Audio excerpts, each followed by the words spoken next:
Luke, if you move about 2 inches to the right, it'll look like you have a halo.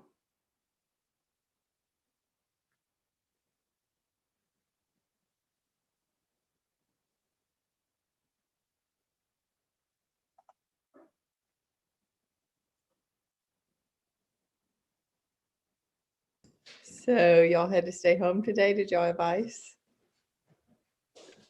I do. I've got a lot. The girls are outside right now. She's like, it's snow, it's snow. I was like, no, it's really not. But yeah, the roads are, I mean, we probably got quarter to a half inch. Yeah. I mean, the road in front of my house is nothing but a sheet of ice. Oh, that's how ours was yesterday. It's still today, but Yeah, I don't think it's supposed to get above freezing here till, I don't know, late afternoon. Yeah. Well, we're going to keep it below freezing till next Friday, a week. Wow. It's terrible. My kids bounded out of bed this morning and they already had their cold stuff laid out. And I'm watching them right now out my dining room window. They're out front sledding. Man. Yeah, everybody may have an active meeting today with children home. It's just crazy. Well, crazy. it would have been in Little Rock.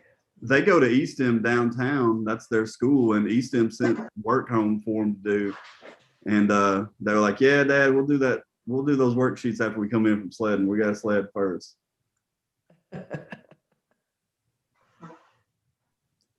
So, John, we probably ought to just say from going forward, the February meeting will be by Zoom. That would probably work. That's not a bad idea. Because 2 years ago, we were there and y'all let us out a little early so we could all drive home in the ice and snow. That's right. I forgot about that. Lenora is coming on. She could tell you we've tried our best to dodge this, moving the meeting around and everything else, and half the time it still gets us. Right.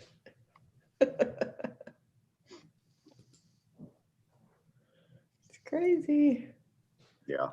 I know we've had it early, late, whatever week we have it is the week that the weather hits. Yeah. And like Mr. Jones, I know you're apologize. already on here, but we got a few things to get to before we start at 9 o'clock with hearings. So I feel like I should apologize already for my children because I had an 8 o'clock call and it was like 20 minutes. And in that 20 minutes, I got an interruption yelling that the dog ate a bird and something else, something about headphones or something. Like I was like, go away. yeah, that's why I'm wearing headphones. So when the girls run through screaming or the dogs bark, it won't pick up. But yeah, that's life. Yep. So how much snow did you all get? Or did anybody get snow? We got a lot of ice. I would say more than a quarter of an inch. I mean, the roads, my entire neighborhood just looks like a sheet of ice. Yeah. Oh, wow. I mean, I don't think we got any snow. There was some sleet on top of it. Is it? Yeah. We got a thunderstorm. Oh, really? It was unusual. I mean, thundering like crazy at midnight. Yep. And lots of rain. If you get thunder and winter, that means in the next 10 days, you're going to get snow again. So y'all were expecting it Monday. You might just get it. We may get it. I mean, it's predicted. Yeah, quite a bit. They keep upping it almost every day. Yeah. Mm-hmm. And then I think again Wednesday. The low on Monday night is like 1. Yeah, the high is like in the 20s. Well, I'm going to be in Minneapolis, so I'm going to miss all that. But I'll still get my dose of cold, for sure. That does for sure. Hope you aren't flying out Monday. Mm-hmm. Oh, I hope you get to. Yeah, you may not make it there. Monday at noon. You might be okay then. But it's been very cold up there, though. Yeah. I think it's going to be in the teens next week, which is better than this week. This week, it's like the high is 1 every day. Yeah, a couple of years ago, we went to Chicago right after Christmas just to get away from a few days. The high was 4. Like I had to You buy should have gone to coat, the had to beach. buy, yeah, I mean, I had to buy, I mean, everything just to go up there for 3 days because I didn't have a jacket that was, rated for 4 degrees. Yeah, but Minneapolis, you can stay inside the buildings and walk all over the entire downtown through all their That is bridges. true. Yeah, that's nice. Mm. That's nice. I'm gonna text Are you- Brian to see if he's coming on. Have we heard from Dr. Krause? Nope. I'm gonna text him as well. The weather may have gotten him. I don't know what happened Yeah. east of us.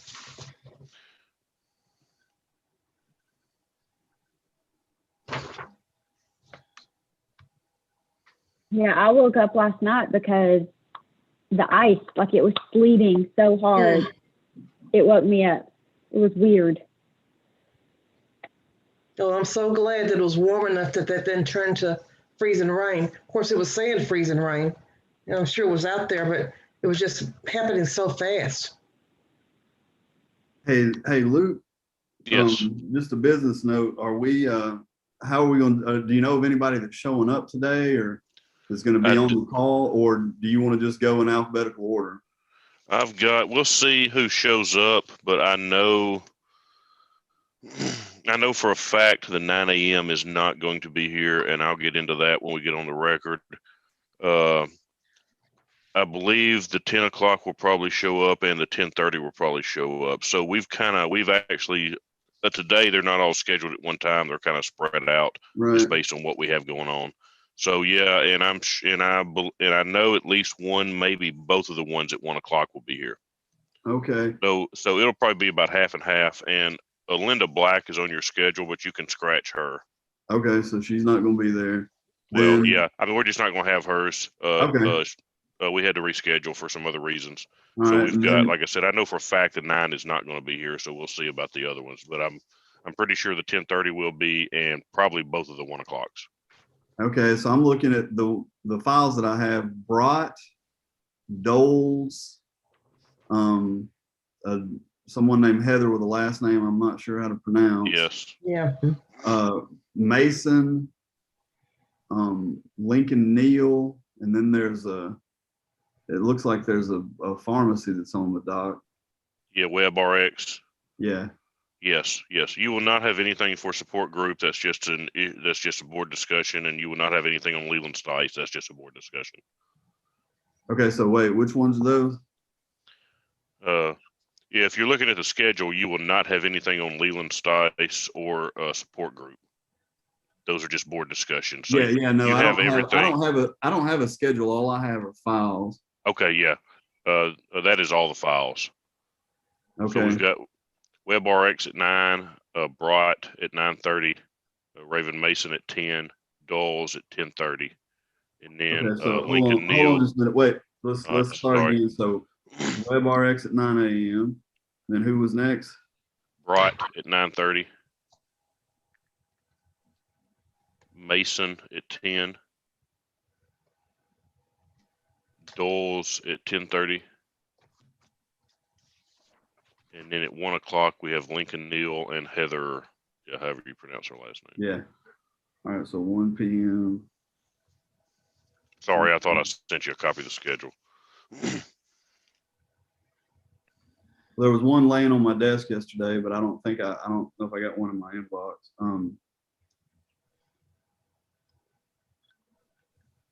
So looks like we've got everybody on now. Do we have Lynn? He was having internet problems. Yes. Okay. He's here. It's Yeah. here. Yeah, I'm still having internet problems, y'all. I'm sorry.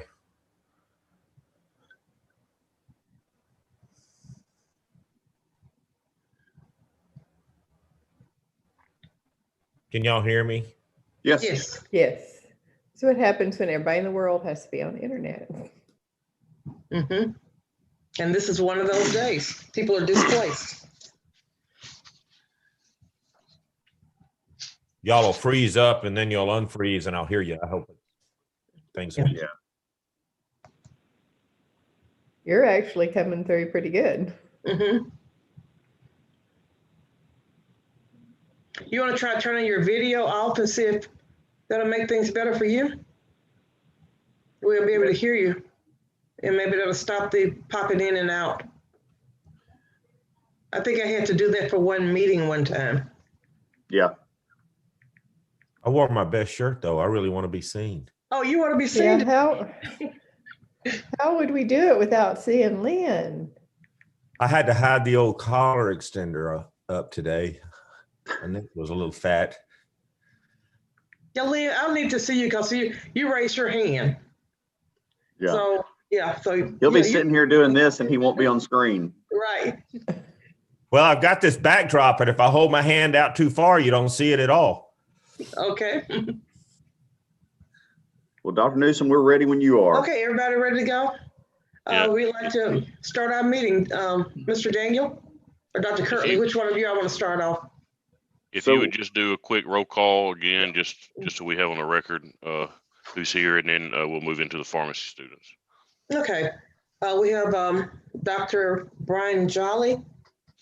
Yeah, I can't see his face. Yeah. Dr. Rodney Richmond, Dr. Debbie Mack, Mrs. Carol Rader, Dr. Lynn Krause, Miss Amy Ford, and I'm Lenore Newsom. And we have Dr. John Clay Kirtley is our executive director, Mr. Luke Daniel as our counselor. And our time here is 8:52 on February 11th, 2021. Okay. So you've got on screen with you, and you guys had copies of the law test answer sheets for 4 students from UAMS. That was round 2. So in order for us to get any other direction of what to do next with this, they needed to meet with you guys. So you can see Mr. Harless, Ms. Patel, Mr. Dixon, and Mr. Lamb on screen with you as well. So I'll open up to you guys. Just real quick, just for the board members, this is being recorded. Just would ask you not to mention. I mean, you have a copy of what's on there, but don't read out any questions or specific questions or word for word answers. And please don't discuss the scores out loud. This is just kind of to meet with them to kind of see what the issues are. So just want to remind everybody of that. Okay. We're going to start with Ms. Patel. How are you doing today? Good morning, everyone. Good. I'm doing well. How are you? Doing great. Can you tell us a little bit about what's going on with you and that you were having problems with the exam? Yes. So first of all, my name is Bijal Patel. I'm with the UMS College of Pharmacy. I took the exam. Well, first time that was originally planned in December. I had COVID, so I wasn't able to take that as my other classmates. So I took it the first time in January. And the first week I read the book, I did Quizlets to study my controlled drugs and everything. And I went through a couple of Quizlets that were online to like kind of just like be quizzing myself. And I guess from that first attempt, I didn't pass. So the second attempt that I took the next week, I changed my studying strategy where like there was more quizzing involved. There was more like talking out the concepts because most of the time I need that validation on my understanding of a concept or examples. So I met up with like 4 professors that week to, just to see like where I'm lacking with the knowledge or like where my confusions are. So, and that was very helpful. I studied with a couple of my classmates as well, and we quiz each other on the concepts and like potential exam questions that could be on the exam. And I continued to review controlled drugs again, but I didn't pass the second time, and I'm not really sure what's going on because it's like I talk out the concepts. It's like I feel like I'm grasping a really good amount of like knowledge on it, but I don't know what's going on when I take the exam. And I think the biggest challenge for me is that it's hard for me to learn. It's like if I don't know what I'm missing on the exam, I don't know if I'm missing the same type of concept questions, or if it's just like I'm missing across the board of like just in every regulation. So that's kind of been like the biggest challenge for me to like make an improvement. And I think maybe from the second attempt, I'm thinking that I think the written portion may have hurt me with my scoring, just like of knowing the detailed things that, you know, of the regulations. So I'm just kind of wanting to know if there's anything else that I could be doing that that you guys might be seeing from my exam that I'm not seeing. How are you doing in your other classes? I'm doing pretty well. I've been passing all of my classes. So you did okay on your making finals and difference. everything? Did you Yes, have your yes. finals before or after you were sick? I actually had COVID and I was taking my finals during that time. So Okay. I had this exam, but I knew when I talked to Dr. White from the college, she said I couldn't take it since it was on campus, but I still made it through the finals week with having COVID. Okay. All right, does any other board member have any questions of this candidate?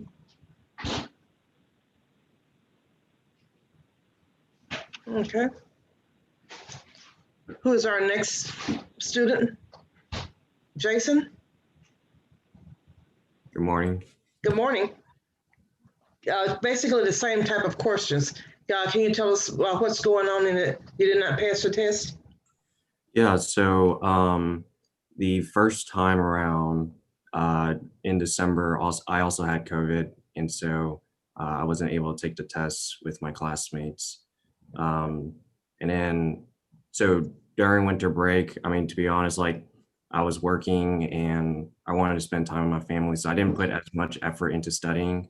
I read through the material once, and during the class time, I did attend Dr. Kirtley's lecture.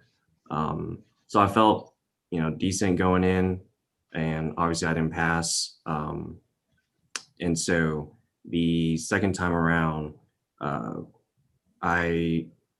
we had a therapeutics test that same week, and so I wasn't able to fully commit to studying for the test until that Wednesday night, and I was only able to skim through the material. I watched Dr. Kirtley's 2019 lecture just to see if there was any difference, and I felt like it was helpful.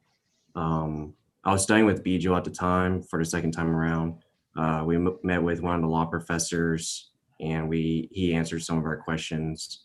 The night before the second time, Bijo had an outline, and we just went through that and just quizzed each other back and forth for about 2, maybe 3 hours. And I felt good going into the exam.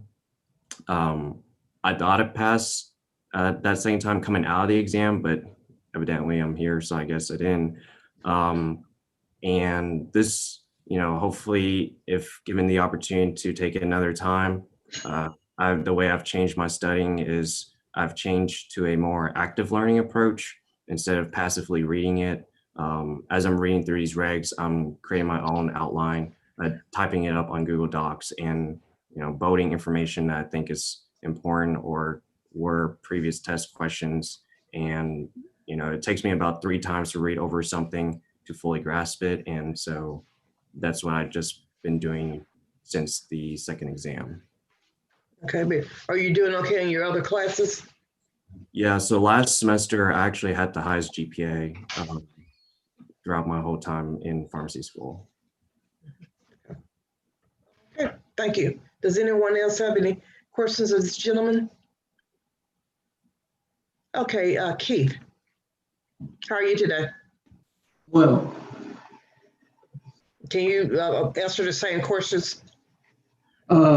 yes, I'm not exactly sure what my problem areas are since we aren't able to get to know what we made on the exam, but I felt going in that I had studied, I felt prepared. I don't know if it's the format of the questions that's throwing me off, if I'm just overthinking the questions. But we covered the same material in our law classes last semester, and I did well on all those exams. So I just don't know what I'm doing wrong on this exam. I don't know. I guess the material is just tough for me. Do you have a study partner? No, it's just me. Just you. Mhm. Okay. And are you close to anybody in school that would help you with Yes, I could get someone to help me. Okay, because a lot of times it helps to reach out to someone else and they may be able to give you some tips. And maybe not one person, maybe several people, to see how they mastered the class and exam. Okay. Okay. All right, does any of the board members have any questions of this gentleman?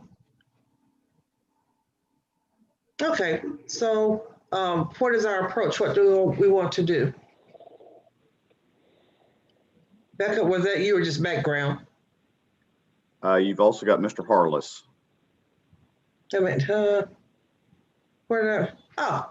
he's Orange right. background. That's what, yeah, that's why I couldn't see you. Go right And now ahead. it's probably me just taking a deep breath because I'm like thinking Okay. hard. All right. Thank you. Sorry about that. I overlook you and you're right dead center in front of me. Go ahead. Good morning, ladies and gentlemen. Good morning. Mr. Daniels. To answer the questions as previously stated, it'd just be, I attempted to follow the course that was provided to us at UAMS with the law course. I thought I was doing pretty decently. One of the most troublesome difficulties for me is that when I do have questions about various aspects of the law book, as far as interpretation and whatnot, it's very difficult to get solidified answers that don't involve me being referred directly to the board for everything, which I can understand is a little bit of a burden for individuals that don't want to be held responsible for this sort of thing. So it was very difficult for me to really figure out how to approach the exam. And then following that, after the initial attempt, it just sort of was a scenario where I don't learn well by myself. I don't learn well just reading and memorizing. Very much need to have interactive based learning for me to fully grasp a lot of the concepts of various things and fully memorize various bits of material. The second situation was that I didn't know anyone else that was in the same position. And so trying to work out a different strategy for myself without realistically having an opportunity to converse with anyone otherwise, besides the individuals that I did attempt to talk to just say, hey, how did you study for it? But most of the time, the situation was that nobody had availability to actually spend with me to study for it. So therefore, I was again left on my own. However, in this most recent scenario, the situation came out that I was able to meet other individuals who are in the same situation as I am, and therefore I am able to get with them via Zoom, and we're able to hash out a lot of information regarding the law book and sort of give this various perspectives so that I'm not just thinking I understand one way of it versus, how it should probably be interpreted.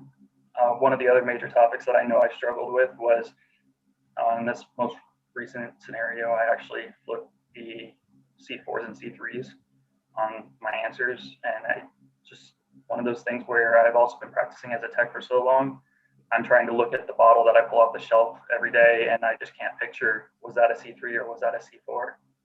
And, I put all the classes in the same, I just mixed up 3 and 4. Okay. So are you all as a group studying together now? Or doing Zoom calls together? For the 3 Yes, of us, ma'am. Jason, myself, and Bijal, yes.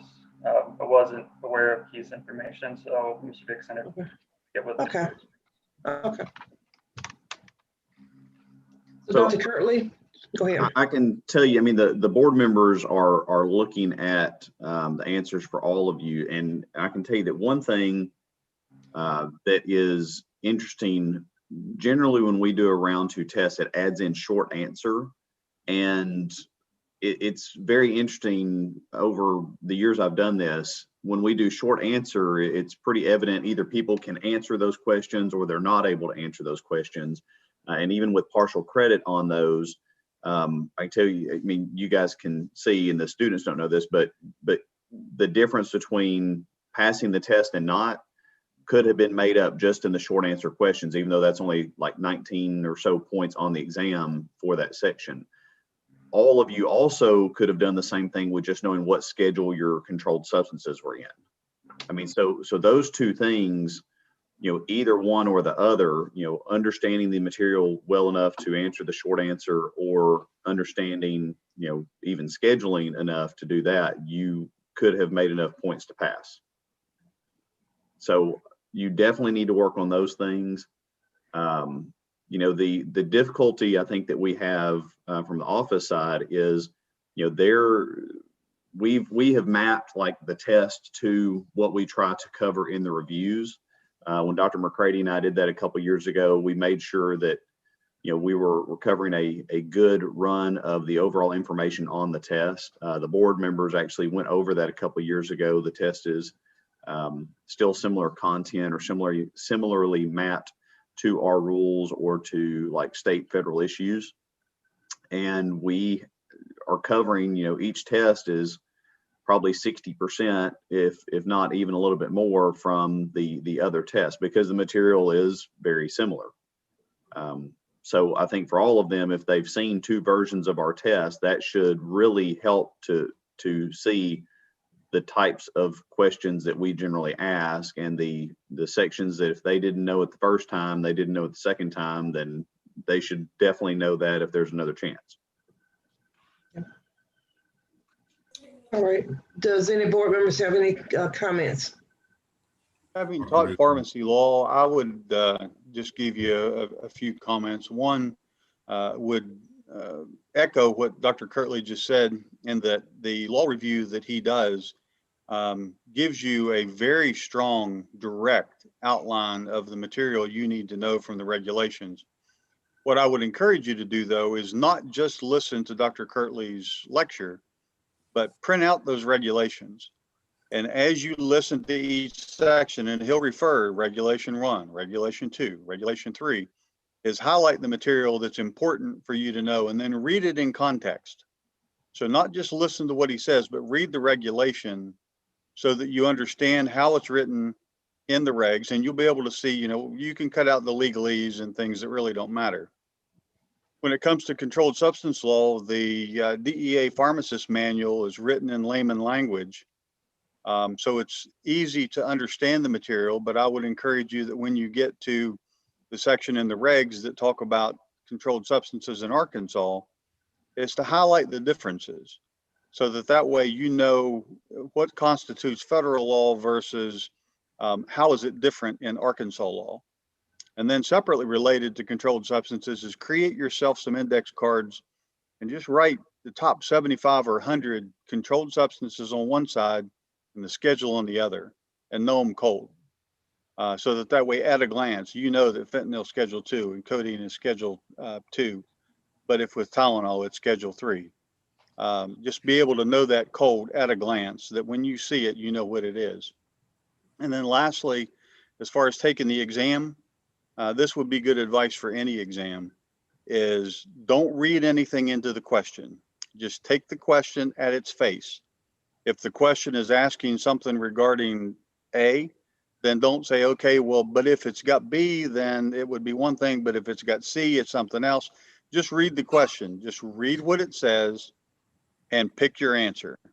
If you're not sure what that answer is, don't put an answer down, come back to it, and don't change your answer. Once you have decided what the answer is to a question, pick the answer, and then the only time when you review it just to make sure that, yeah, I intended to record answer A. Don't change it because you've rethought the question. If you go through it, you don't know it, skip it. Come back to it, reconsider it, and then at whatever point you finally arrive at the best answer you can come up with, take it, mark it, leave it alone. Very good advice. Very good. Hopefully y'all listen to each of them. One thing, I was actually at the board offices yesterday and had a chance to look over the exams. One thing you guys really need to make sure that you grasp is understanding, like in a retail setting, who you're going to be receiving prescriptions from, the different types of prescribers, and understanding the differences between, especially with controlled substances, what's an allowable, what's within their scope and what's not. I saw that as a pretty common theme in the, in the ones that I reviewed. And like Dr. Kirtley said, just understanding what drugs are in what schedule. And then on the short answers, or on the end there where you do your write-in answers, I saw a lot of brevity. Make sure you're providing as much detail as possible so you can maximize at least partial credit as much as possible. It's hard to give partial credit when you have very short answers, okay? So just provide as much detail as you can around that particular question. And to Dr. Jolly's point, if you go to our law book section, there's a link at the bottom for related documents and information, and we actually have an overview of the prescribing authority of different practitioners in Arkansas. So it's literally under other resources when you click on that overview of prescribing authority, and it's a spreadsheet that makes it as clear as anything ever could, versus you having to go search it in the Nurse Practice Act, the Medical Practice Act, the Dental Practice Act. It goes straight through it. Studying together is a big thing too. I mean, because if you can somehow, that's how I made it through pharmacy school, is studying with classmates and answering each other's questions. But going through that talk that John gives, and y'all making note cards and questions just literally through every sentence, and then quizzing each other and going over it, and you'll pass. You guys are on here together, connect with each other, and maybe consider doing a group session all together. Yeah, that's what I would suggest also. Yeah, don't do it alone. And the note cards, listen to that. It really helps because you're learning in a different way rather than just, reading and trying to memorize it. When you write it down and look at it, you're learning it a different way and reinforce what's there. I can tell you, I think I traveled about 70,000 miles in the air my third year of pharmacy school. There's no way I'd have made it without good friends to study with.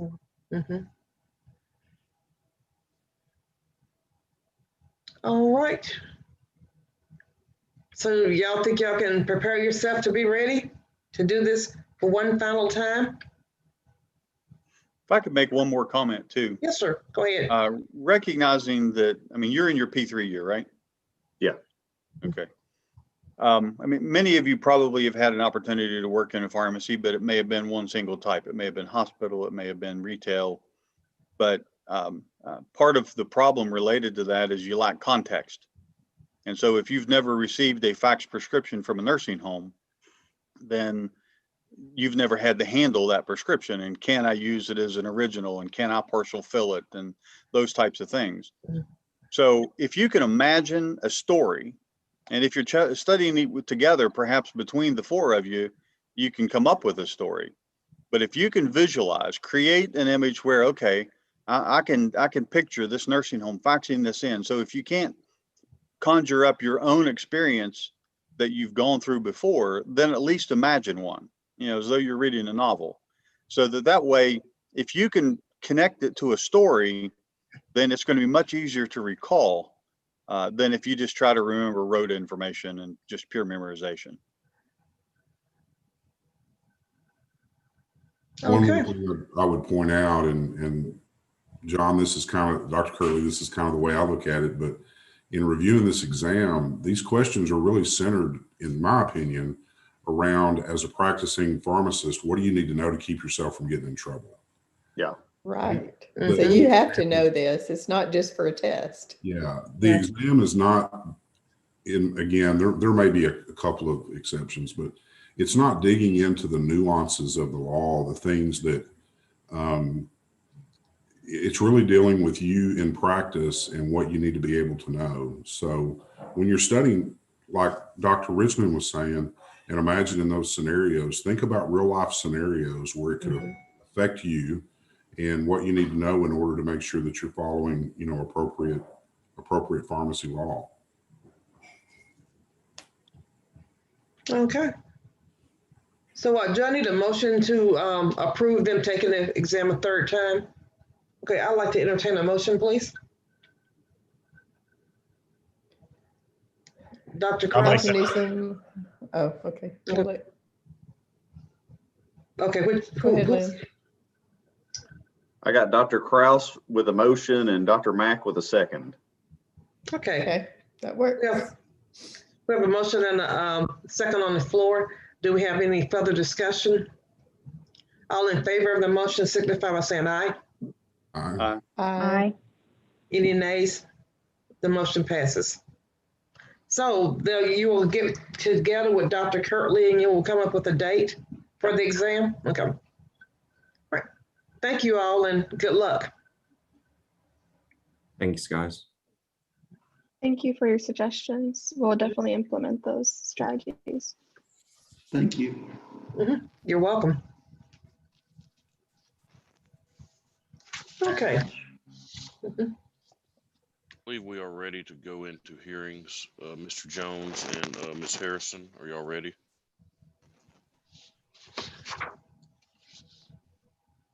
I'm ready. Sorry, I couldn't get my mute off. I'm ready. Okay, y'all doing okay this morning? Good. How are you? Doing great. Doing well. All right. We have several set this morning. They're kind of spaced out a little different than yesterday. So at 9 o'clock, we have Web RX Pharmacy Palace. So we'll go into that. And they have notified us that they will not be appearing. So they are not here. And I'm aware of that. So anyway, we'll get that on the record when we start. So I'll turn it back over to Mr. Jones. All right, this is an administrative hearing before the Arkansas State Board of Pharmacy. It's February 11th, 2021. This is in the matter of Web RX. It's case number 2020-110. Mr. Daniel, I believe you've had some communication with them. I'll let you put that on the record and then you can present your case to the board. Thank you. I have received a letter, I believe it was last week or the week before at the board from Thomas Savino, who is listed on the order notice of hearing. He is the, owner / manager, the pharmacist in charge of WebRx Pharmacy Palace. In that letter, he stated they would not be attending the meeting via Zoom. So they are aware that the meeting is today and have chose not to attend. And at this time, I would ask that the Arkansas Pharmacy Board rules and regulations and Arkansas statutory law, I would ask that you take judicial notice of those. All right, notice will be taken. And would move to enter exhibits 1 through 10 at this time. All right, those exhibits will be introduced for record. Dr. McCready, can she be sworn, please? All right, Dr. McCready, if you'd raise your right hand and be sworn by the court reporter. Do you solemnly swear or affirm that the testimony you're about to give today will be the truth, the whole truth, and nothing but the truth? You're muted. Brenda, you're Dr. muted. McCready? I do. At this time, I would call Dr. McCready. Dr. McCready will go through these exhibits just briefly. Exhibit 1 is the order notice of hearing, and it does have today's date, February 11th at 9 a.m. Central Standard Time. Is that correct? That's correct. And it does state that they will be held virtually. Yes. Okay. And Exhibit 2 is a proof of service, and it was mailed to the address on record, and the certified mail slip was signed by T. Savino. Is that correct? That is correct.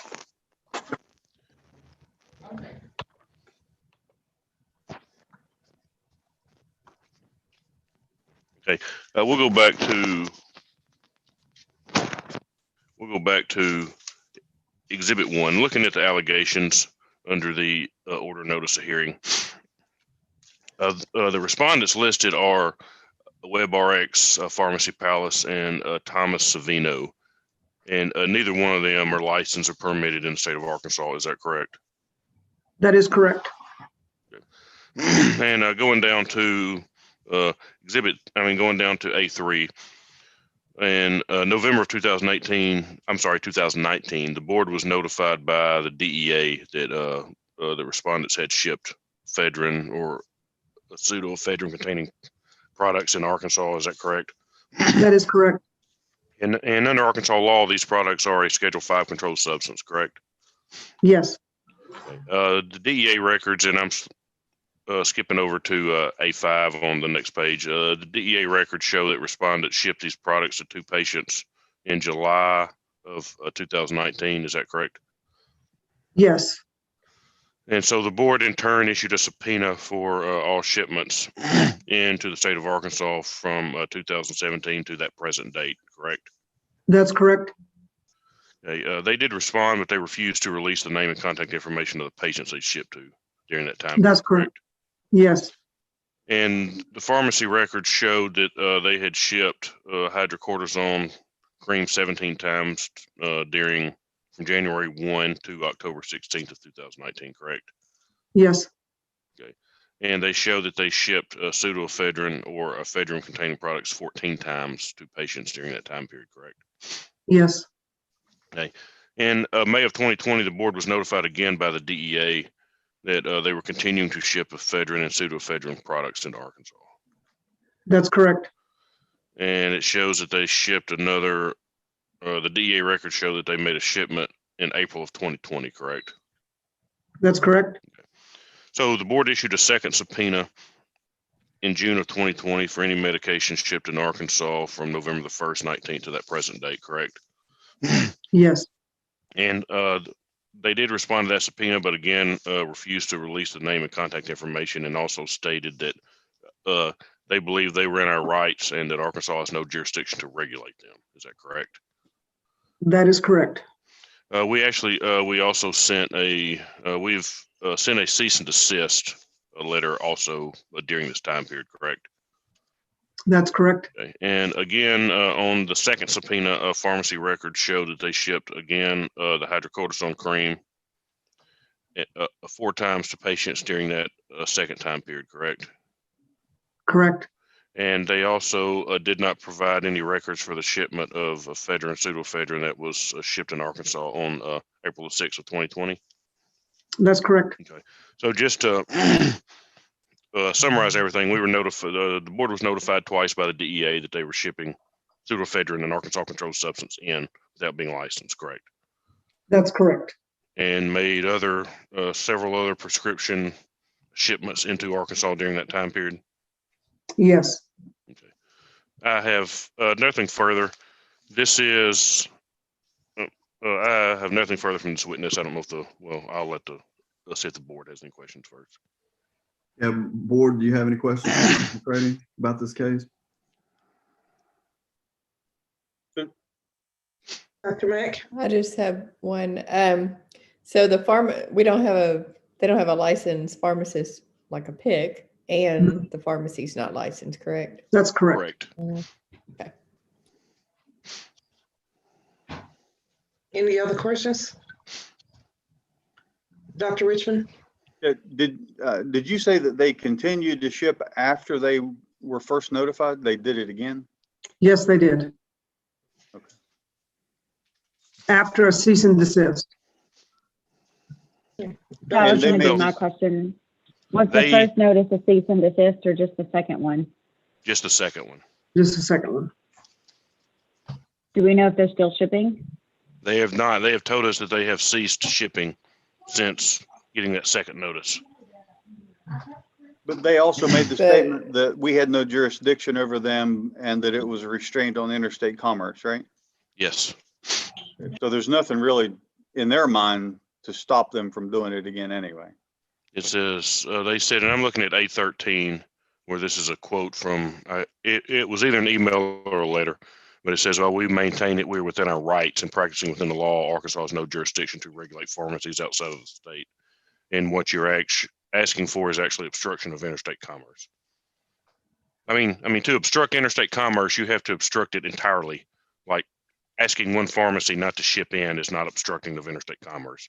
I mean, if you didn't allow any pharmacies to ship in, that would be obstruction of interstate commerce. But, asking one not to violate our laws is not even close to obstructing interstate commerce. But that being said, that's a legal argument. But in addition to that, if they would go through the necessary procedures to be able to ship into our state, they would be allowed, correct?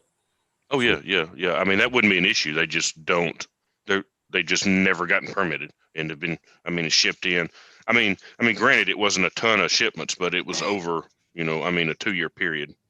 I believe it shows. I'm sorry. Go ahead. No, I was going to say I counted 31 prescriptions that were shipped into the state. Now, some of those may have been bundled into same shipments, but if my math is correct, or if I counted up right, between the OTC and the hydrocortisone prescription strength cream, it was 31 separate prescription or plus the OTC. And then also, even there wasn't a cease and desist. Sorry. There were 17 that were shipped, and then 14, and then we were notified of another 4 when we sent the second round. So there was actually a little more than 31. Yeah, 35. Okay, the fact that drugs are deemed to be in interstate commerce and can be controlled, I mean, that's federal law. It's not state law anyway, right? Yeah, the interstate commerce clause is federal law. Right. Now, Dr. Krause. Well, that's kind of what I was wondering. Obviously there's state laws that are broken here, but is there not federal laws as well? And then in my heart of hearts, I think these are just the prescriptions we know about. It's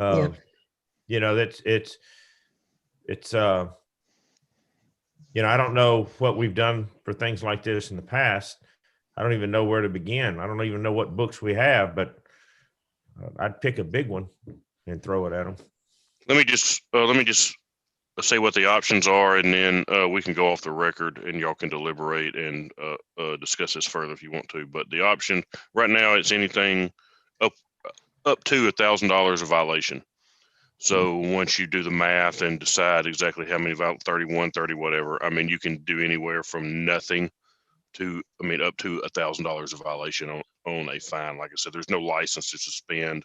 There's nothing like that. It would just be, punitive at this point on a fine. So like I said, if we want it, and I'll turn it back over to Mr. Jones if y'all are ready to go off the record, and so y'all can discuss this more. Yes, Dr. Mack has a question. Go right ahead. The question just is, when they didn't get the cease and desist till the second one, but the first time they got a subpoena, so they knew what was going on at that time, right? Yeah, and it was the first one where they told us that they were within their rights and we have no jurisdiction to regulate pharmacies outside the state of Arkansas. So yeah, they were well aware.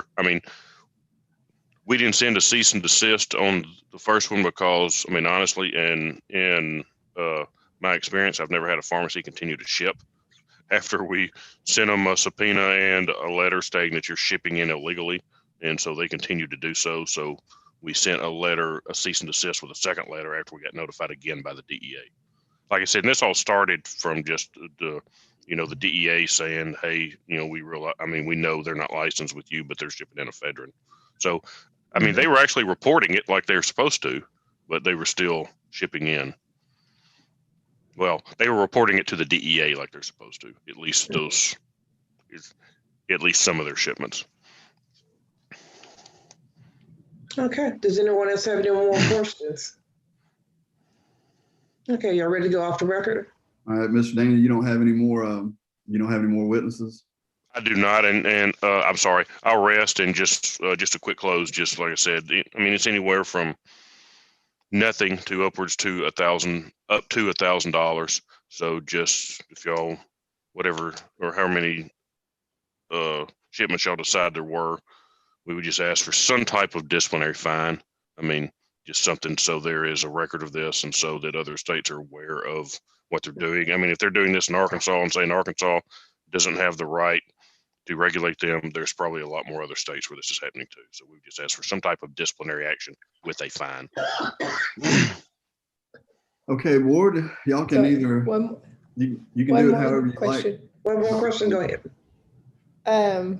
So why did they say they weren't attending today? That may be in here, but I'm digging through. He sent a 3-page letter just saying that they weren't going to attend.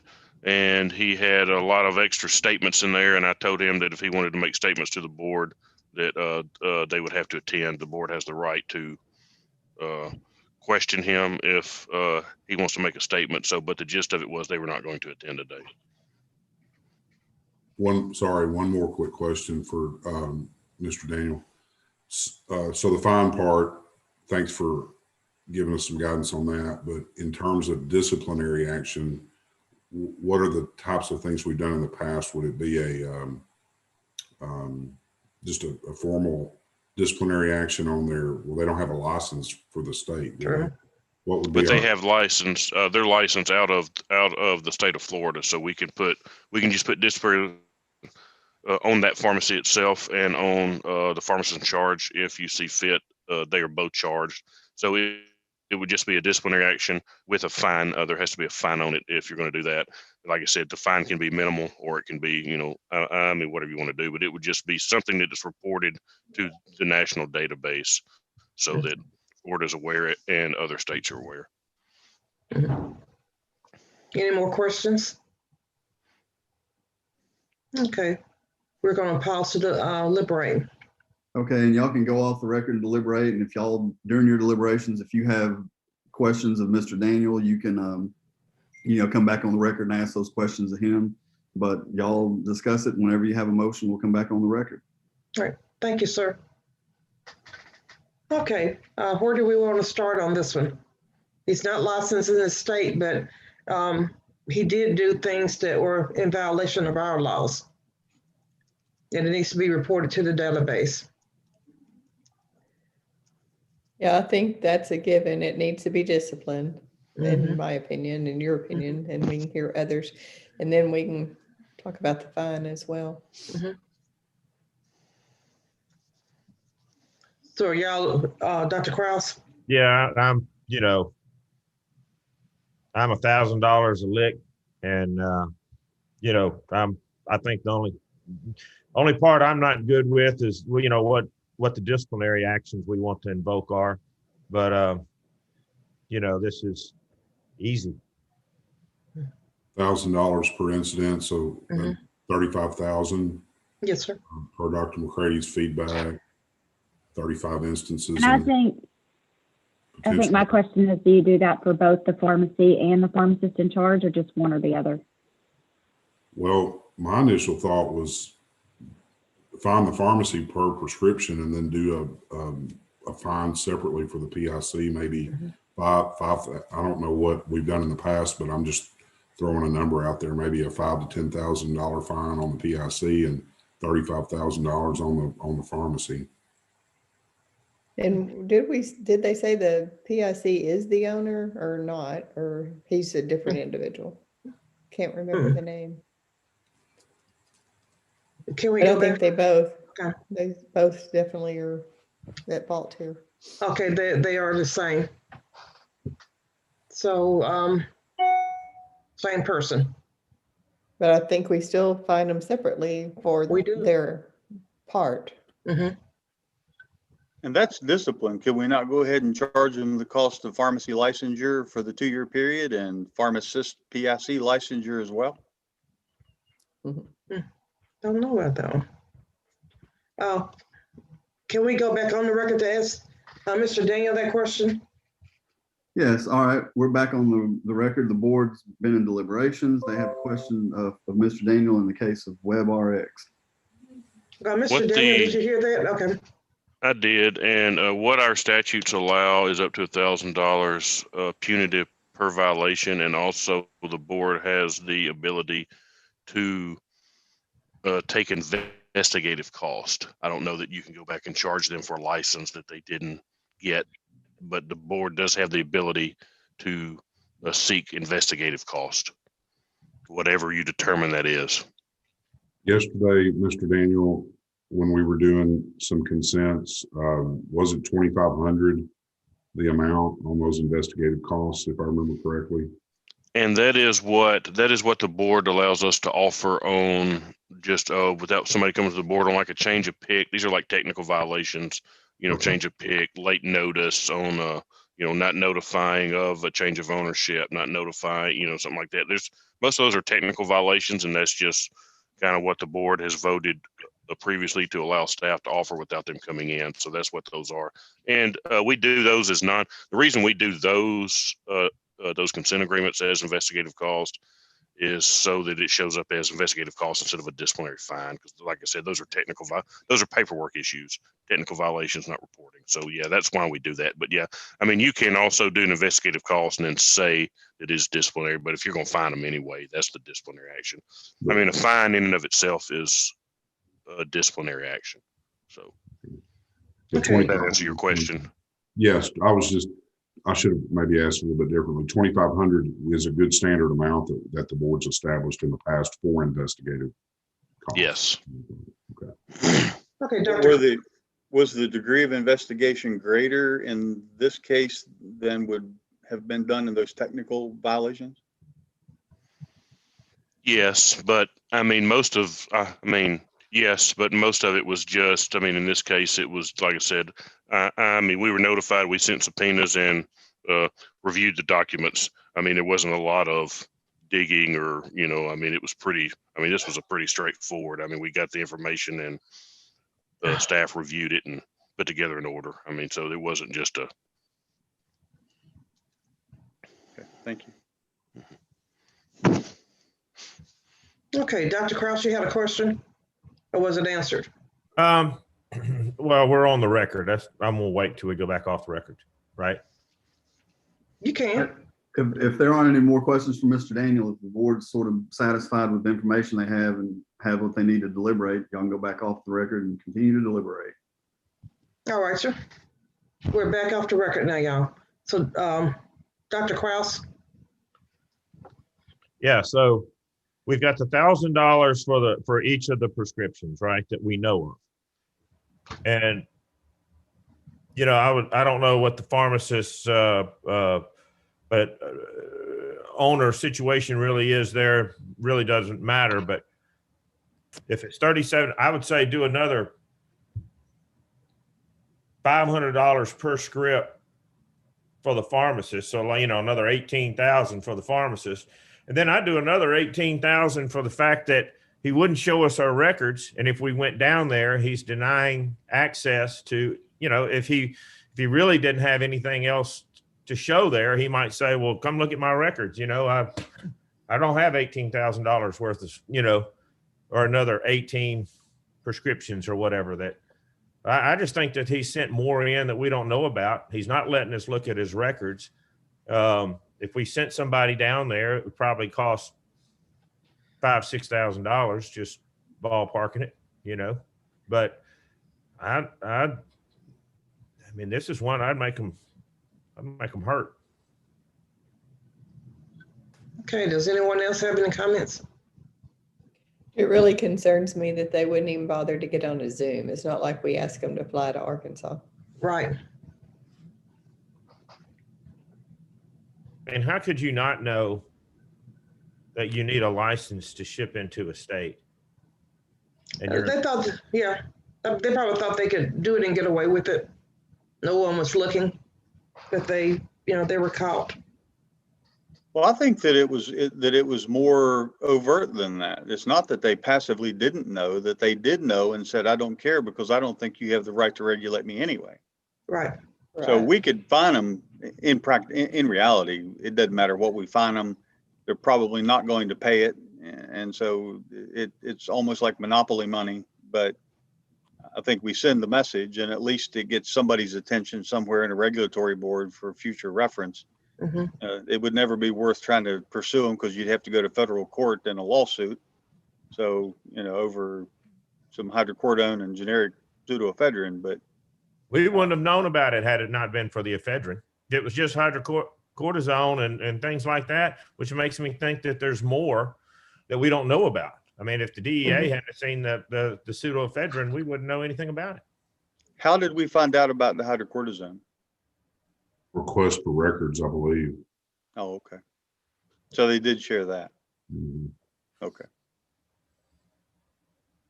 Well, I'm not adverse to what Lynn is suggesting. Just get their attention is really what you're doing, because they're obstinately saying, I don't care what your laws are. We're going to do whatever we want to do. And that doesn't stop them from doing it again. And we need those that are thinking about doing it or doing it already that we don't know about to stop, reconsider. And it will make a big statement. Like I said, they may or may not choose to pay their fine. They certainly should, but it's going to make a big statement with them and getting licenses elsewhere. And that's what's important too. Okay, who wants to put this in the form of a motion? So are we going to go with a $35,000 fine on the pharmacy, a $17,500 fine on the PIC, and is that it? We're going to do 2,500 for investigative costs, or what do you guys think? That all sounds good to me. What about the rest of y'all? I'm thinking 35,000 for the prescriptions, and combined for the pharmacists and refusal for refusal to comply and everything, another equal amount. So I'd make it probably $70,000.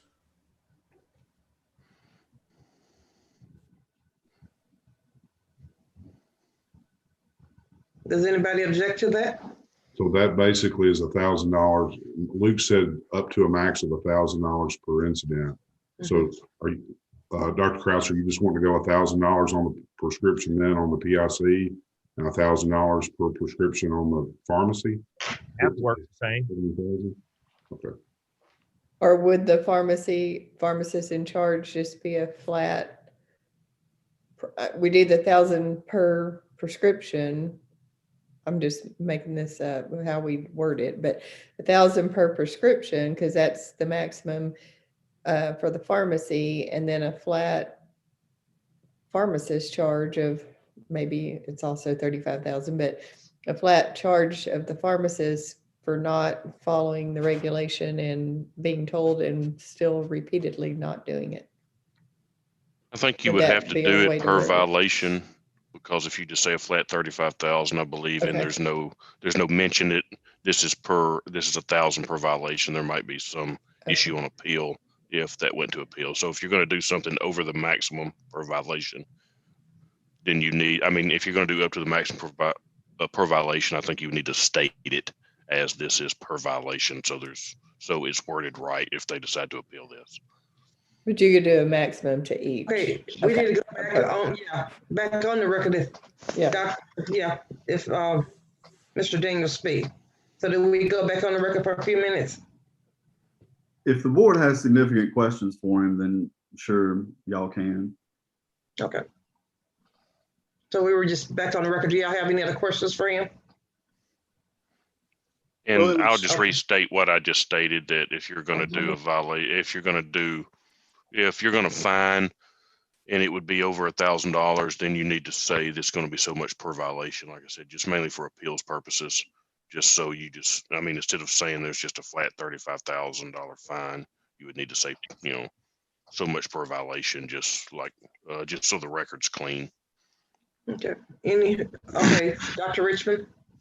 Well, it would seem that under the charges that they're being charged with violations of shipping. They're also charged with violations of not being properly licensed as the pharmacy and the pharmacist. And so we could charge them for violations of per violation for the shipping part, but then we can still fine them for the multiple lack of licensure part. So it seems like we've got more things to charge rather than just the fact that they were shipping. Is that right? That is true. You can fine, yes. I mean, him not being licensed, the pharmacy not being licensed, those are violations also. And is there a per violation for those that is a maximum? Everything's $1,000. Any violation period, the max is $1,000. Okay. So C1 is a violation, C2, C3, Okay, so 4. are we all going of those back are off the violations. record? Okay, we're gonna go back off the record. I'm sorry. Okay, you know, you're fine. But go ahead now. We're off the record. I was just saying, as I look at each of the violations, I mean, there's 9 violations.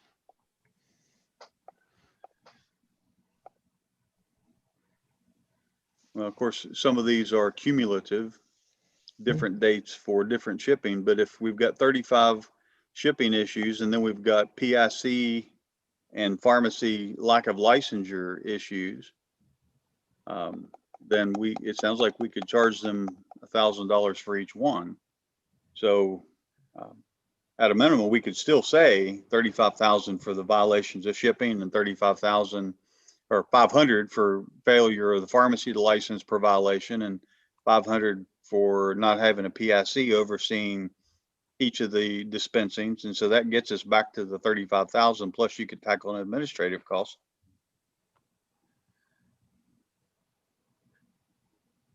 I'm fine with all that, Dr. Richmond, if you'll be the one to make that motion. I am too. I am too.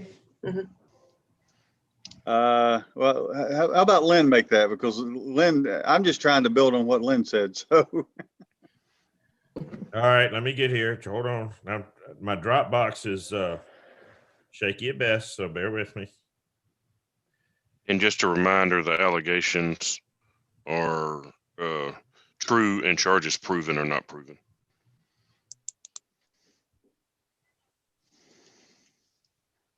All right. And we need to make sure we specify disciplinary action on their Florida license, both the PIC and I guess we got to go back on the ask that. I'm sorry. So I'm going to give a stab at it, ladies and gentlemen. In the matter of WebRx Pharmacy Palace. Can we go back on the record? We need to get back on. Is this going to be your motion? Oh, yeah. Please. This going to be the motion? Yes, ma'am. I thought we were on there. Okay. I apologize. No, we're going back on the record. And I would like to entertain a motion, please, in the matter of our WebRx. I have a motion in the matter of WebRx Pharmacy Palace, an unlicensed pharmacy, Thomas Savino, an unlicensed pharmacist, case number 2020-110. We find that the allegations A1 through way down here,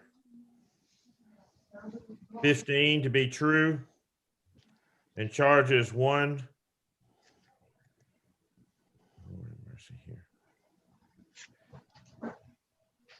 Is that a 9? Yeah. Charges 1 through 9 have been proven. And that I move that we fine the pharmacy $1,000 per prescription. That we fine the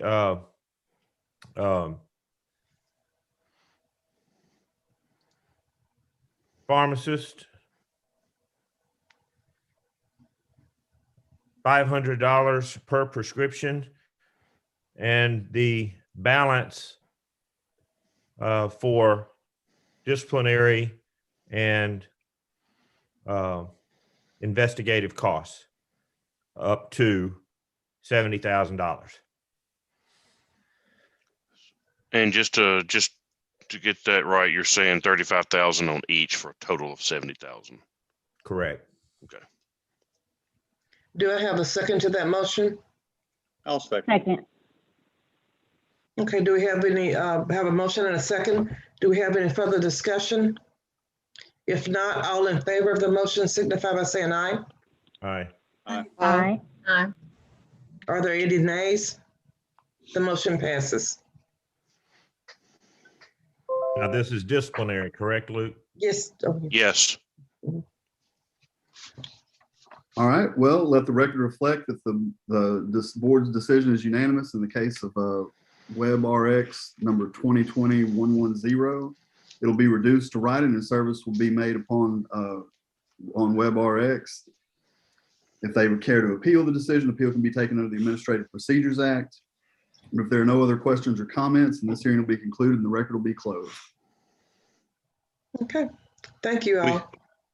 We Can take have, a 10-minute sure, comfort break and reconvene at 10 o'clock? sounds great. Ms. Bright will get you in as soon as they get back. Thank you all.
And Ms. Mason, I see you're also on there too. Like I said, we're running about 30 minutes behind, so we've got but we will get to you. Okay.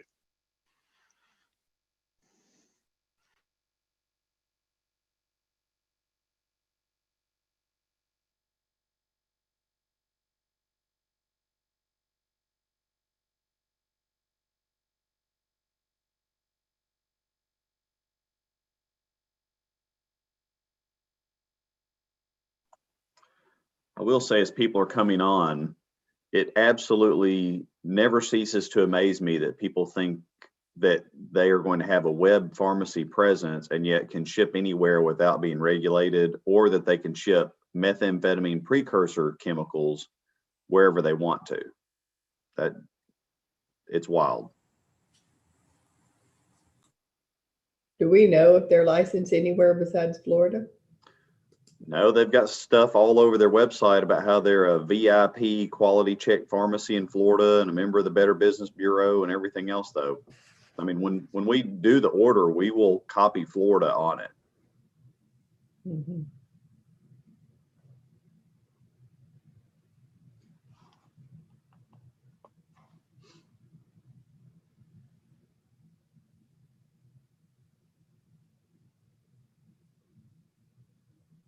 I read it and thought that's either a really, really terrible lawyer or a really terrible need for a lawyer to tell them otherwise.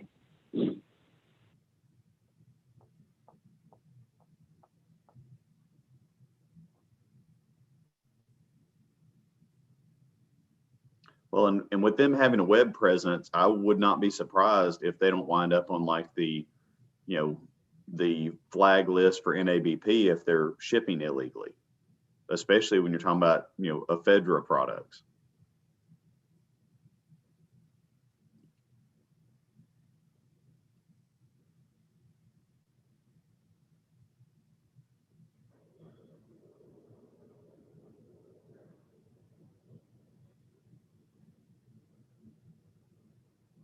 I searched their NABP profile and they do not list any other states via that profile.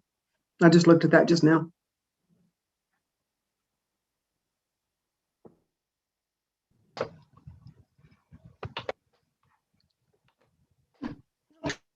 Hey, is everybody ready to go? Let's see, we're missing what, Dr. Kraus?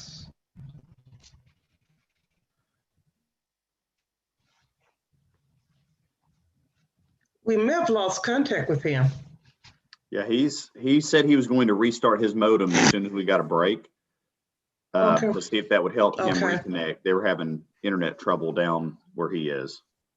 Yeah, and I know, I mean, he was having problems yesterday. They had to get somebody to come out and look. So if they got any ice, I can only imagine it's worse. Okay. Yeah, I'll shoot him a message.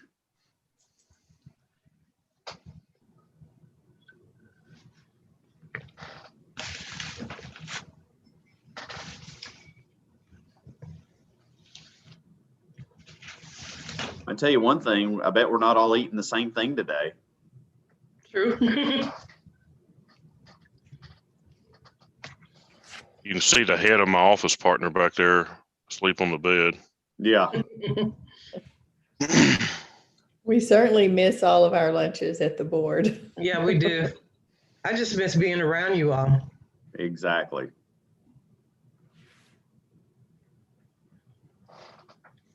For the record, I'm fully vaccinated. I can come in anytime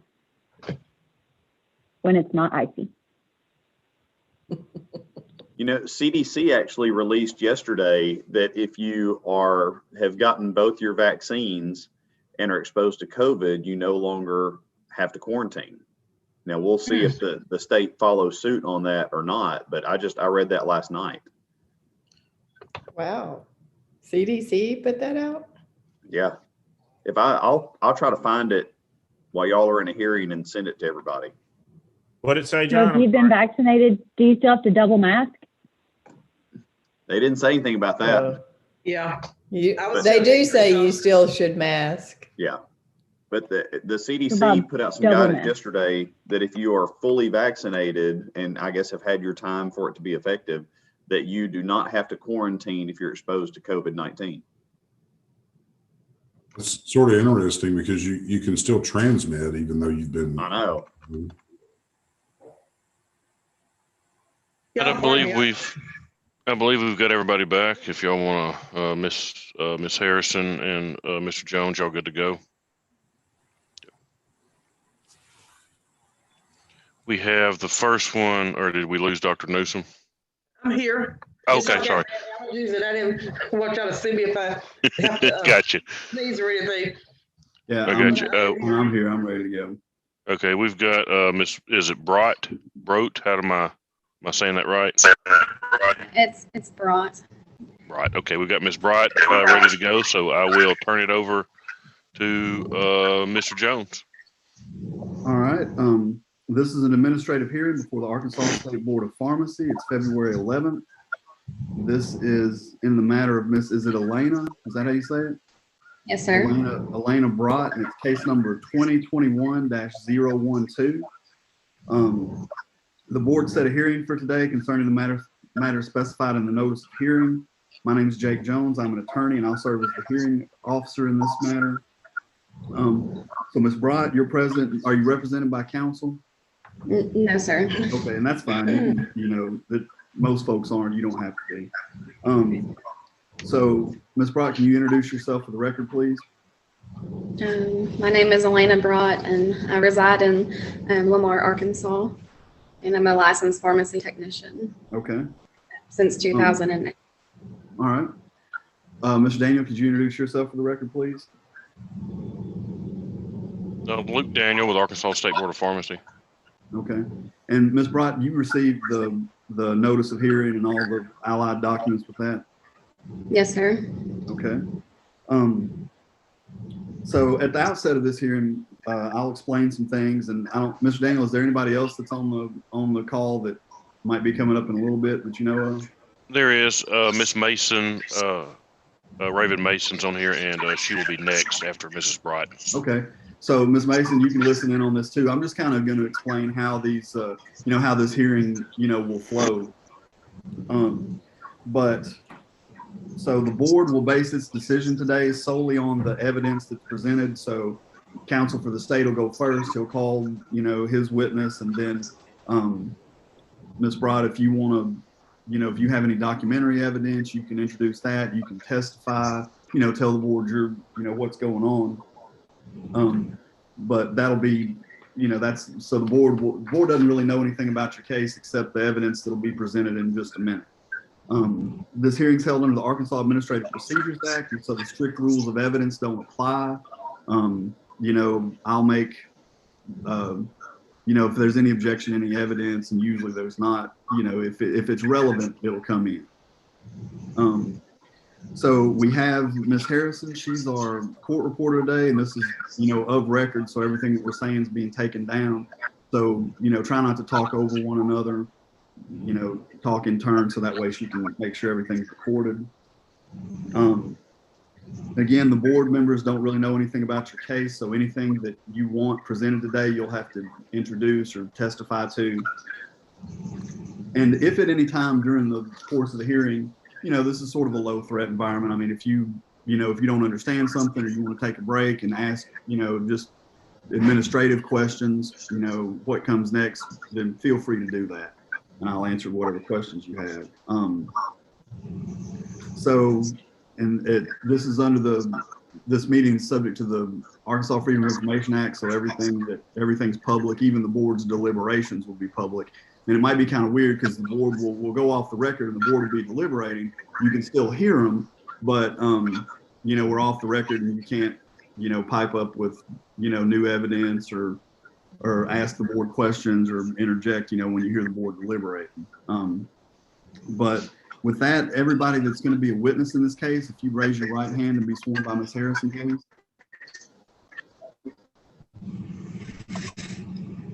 Do you solemnly swear or affirm that the testimony you're about to give today will be the truth, the whole truth, and nothing but the truth? I do. Yes, ma'am. Thank you. All right. Are there any preliminary matters or exhibits that y'all want to discuss or offer at this time? Mr. Daniel, you want to offer the packet? Yes, and I would ask that I would ask for you to take judicial notice of Arkansas statutory law and pharmacy board rules and regulations. And at this time would move to enter exhibits 1 through 12 in evidence.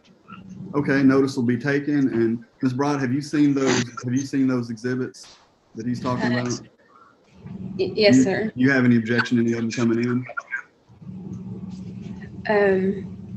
I mean, no, everything that is on here is what I was charged with. Of course, I don't know if I say this now or later. I mean, there were, there's lots of things. So I'm just asking at this point, he wants to introduce these documents, and unless you think any of them are irrelevant to your case, then they'll come in to be considered by the board. But you can comment on them. You can comment on the substance of them in a little bit when it's your turn to testify. Got you. Okay. No, I'm good to go then. Okay. All right. Well, the state's exhibits will be introduced for record. Okay.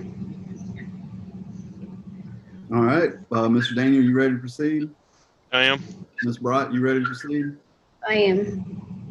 Okay. Does either side wish to make an opening statement? And you don't have to make an opening statement. It's not required or anything. It's not. It's just up to y'all. I do not. I do not either. Okay. All right, Mr. Daniel, you can call your first witness. State calls Deputy Director Brenda McCready. All right, Dr. McCready. Dr. McCready, you were previously sworn, right? Yes. Okay. She was. It's hard to see sometimes not being in the same room. Dr. McCready, we'll go through some of these exhibits briefly. We're looking at Exhibit 1, which is the order notice of hearing. Mrs. Broad is a licensed pharmacy technician in the state of Arkansas. Is that correct? That is correct. Okay. And while she was licensed, the board was provided information that she'd had a couple of criminal charges in 2020. That is correct. Okay, and on March 28th of 2020, she filed a police report with the Johnson County Sheriff's Office that stated that she had been kidnapped by her ex-boyfriend. Is that correct? Yes. And during that conversation with police, while they were interviewing her, police officer made the statement that, well, there's video surveillance of that area, so we should have that on camera. And so at that point, she went back and stated that she had lied about the part about being kidnapped. Is that true? Yes. And that she admitted to the police that she had actually driven herself over to, or had gone of her own free will over to her boyfriend's house, her ex-boyfriend's house. She did. And she was charged with a felony for filing a false police report, since the charge that she was filing on was a serious OY felony. Is that correct? Yes. And then that was on March 28th of 2020. On or about July 30th of 2020, the police were called again to her ex-boyfriend's home about where she had entered that home illegally. Is that correct? That is correct. And during that time, there was a disturbance inside, and she was alleged that she broke out some glass in the door, gained entry to the house, and actually caused an injury to her ex-boyfriend. Is that correct? That is correct. Okay, and I'm flipping over to, kind of got ahead of myself here. I'm flipping over to Exhibit 11, which is the police report.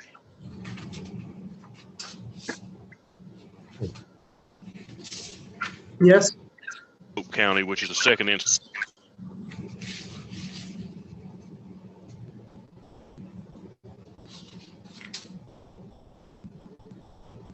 I think you froze up. Did I? Can y'all? I can hear you now. Repeat. You may have to reboot.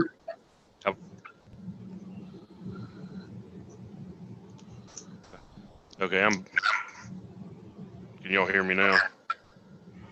Okay, I don't know, it bounced me off and then reconnected. So, okay. So, we were talking about, I was asking about Exhibit 11, which is the Pope County Police Report, and that's the one that shows that where she was charged with a residential burglary, a battery, of criminal mischief. Is that correct? That's correct. And we're looking at Exhibit 12, which is a docket sheet shows a felony conviction. And looking at that, that's a judgment and a disposition order from a circuit court. And she actually entered a guilty plea to a felony count of breaking or entering. Is that correct? Yeah, that is correct. And pled guilty on the second page of that. She pled guilty to a criminal mischief for causing damage at that residence. Yes. And the other charges, the battery charge and the filing of false police report charge, were dismissed as part of that plea agreement. Yes. So just a quick summary. March, she filed a false police report stating that her boyfriend kidnapped her, and then she later admitted that that was not true. And then she entered the home illegally when she did not live there, and pled guilty to a breaking and entering charge and a criminal mischief. She did. Thank you. I have nothing further for this witness. All right, board, do you have any questions of Dr. McCready?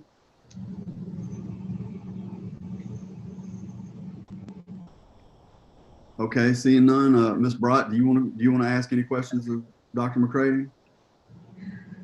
I don't really have any. Well, maybe I have one question. So I pled no contest, which was not a guilty plea. I don't know how you guys look at that.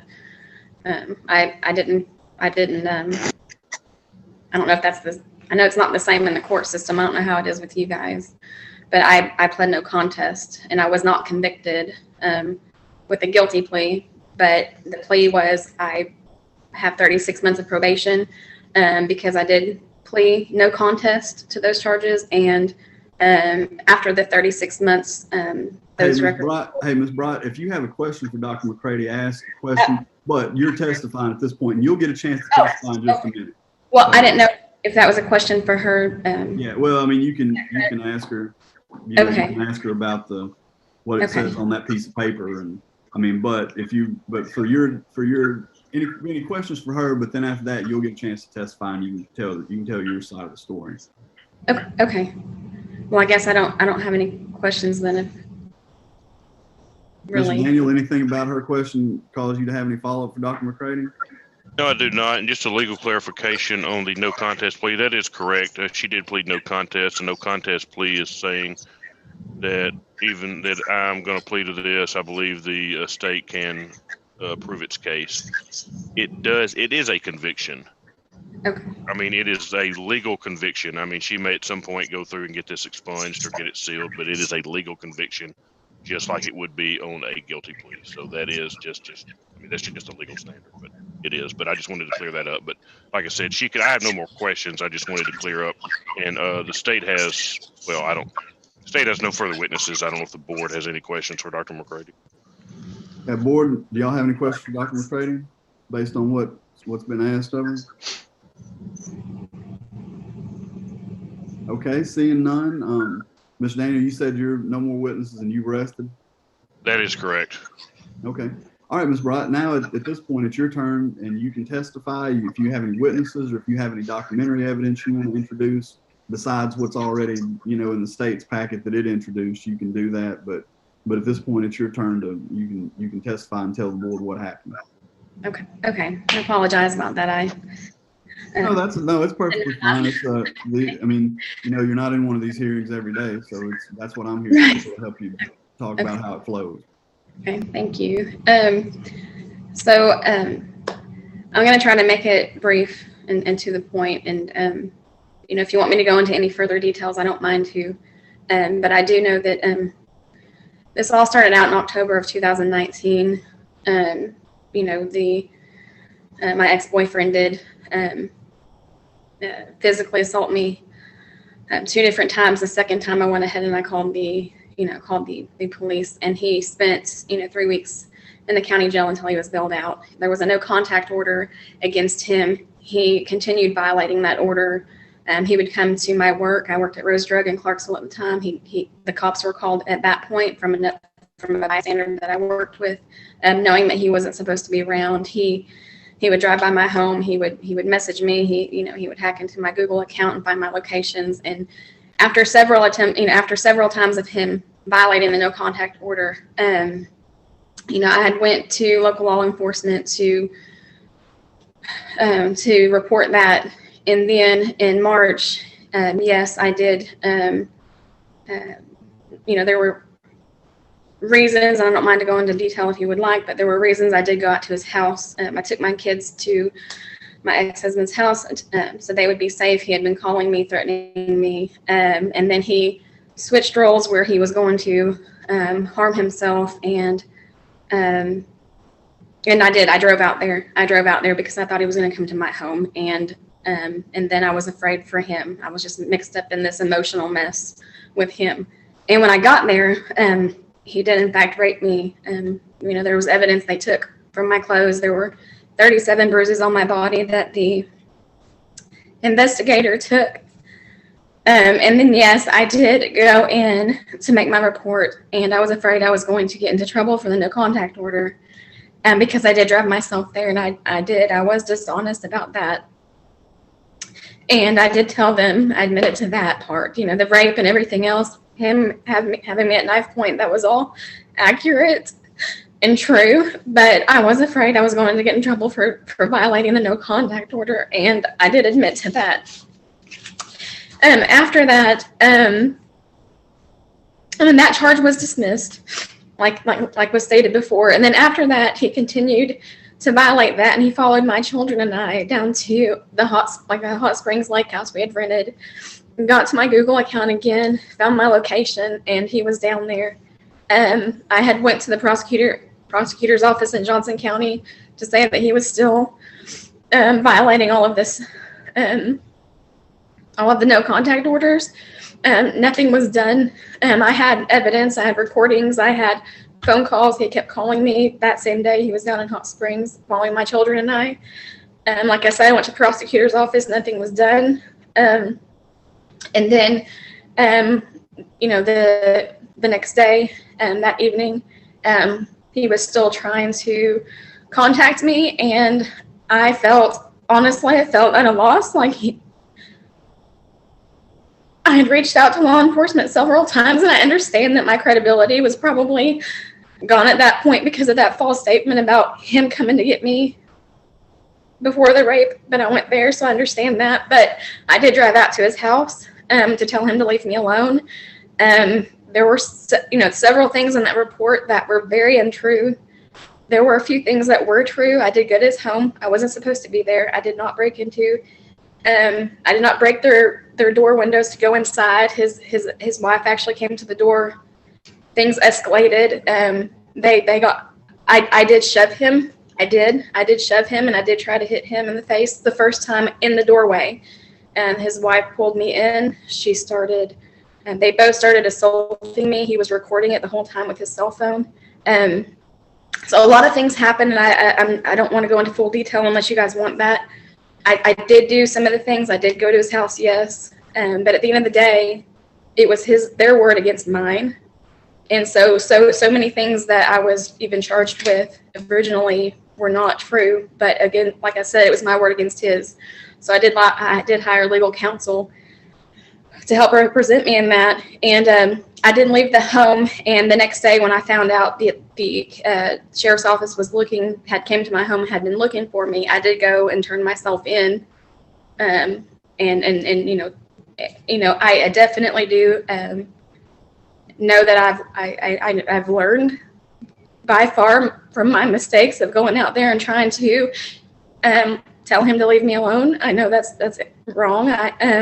I have learned, and I also have learned that very much so who to allow in my life. That is just a chapter of my life I wish to put behind me. And no contact has been made on either party since the July incident. I guess that's all I have to say. All right. Thanks, Ms. Brott. Mr. Daniel, do you have any questions for Ms. Brott? I actually do not have any questions. Thank you. All right, board, do y'all have any questions you want to ask Ms. Brott?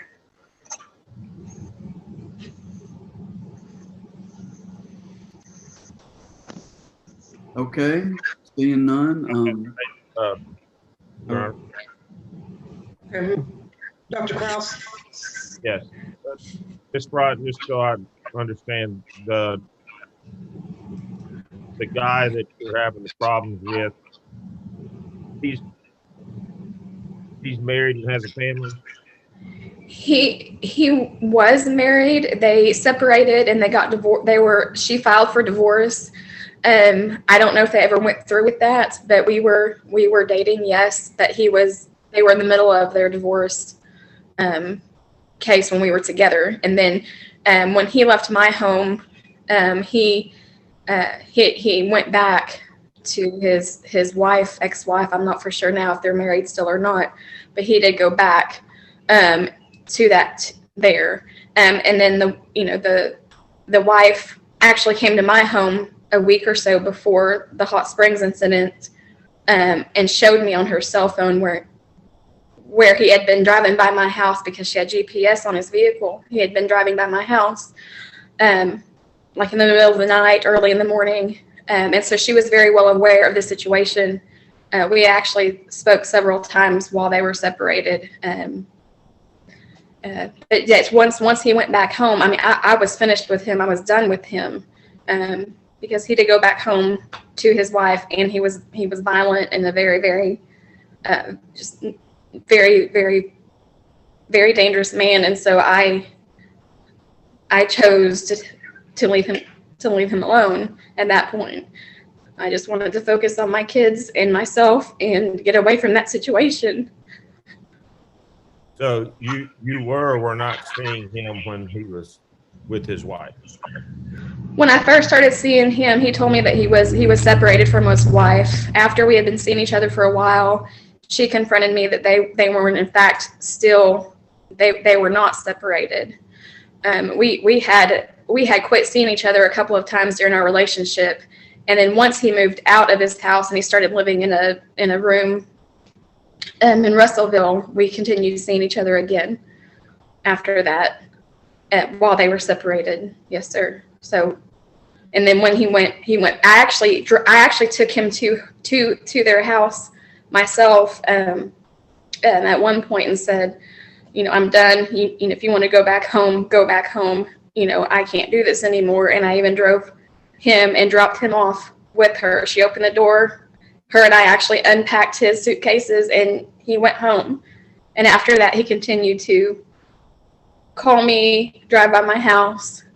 And that's when she got upset and came out here to my house and wondered, if we were still seeing each other. And I told her, no, we were not. And she showed me the GPS on her phone where he had been continuing to drive by my house in the middle of the night, because she works third shift as a nurse. And, after that, that's when the Hot Springs incident happened. And so when they were together, I was not with him, except for at the very beginning of our relationship, because he told me otherwise. And when I found out they were together, I stopped that until he left home. Okay, Dr. Mitchell, did you have a question? I do. I have just a couple of questions. The first is, how long has it been since you've had any contact with him? It was the night, July the 30th, or was it the 29th? July the 30th, when I went out to his house to tell him to leave me alone because he was following my children and I.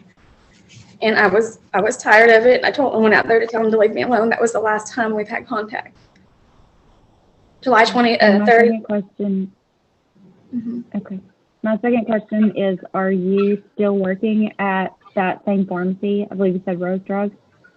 No, I have not worked in a retail pharmacy since I went to Rose Drug, and then I transferred over to Kroger Pharmacy in Russellville last the end of March of 2020, and then at the end of April 2020, they laid me off because of COVID.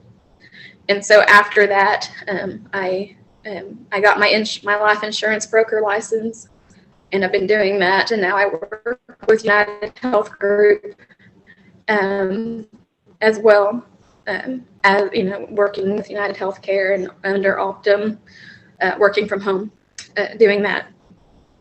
So no, I'm not working. Why do you want your pharmacy technician permit? Well, right now, I guess, maybe because I've had it for almost 13 years, and, my credentials and my experience, I was able to get this position just very recently. This is my third weekend.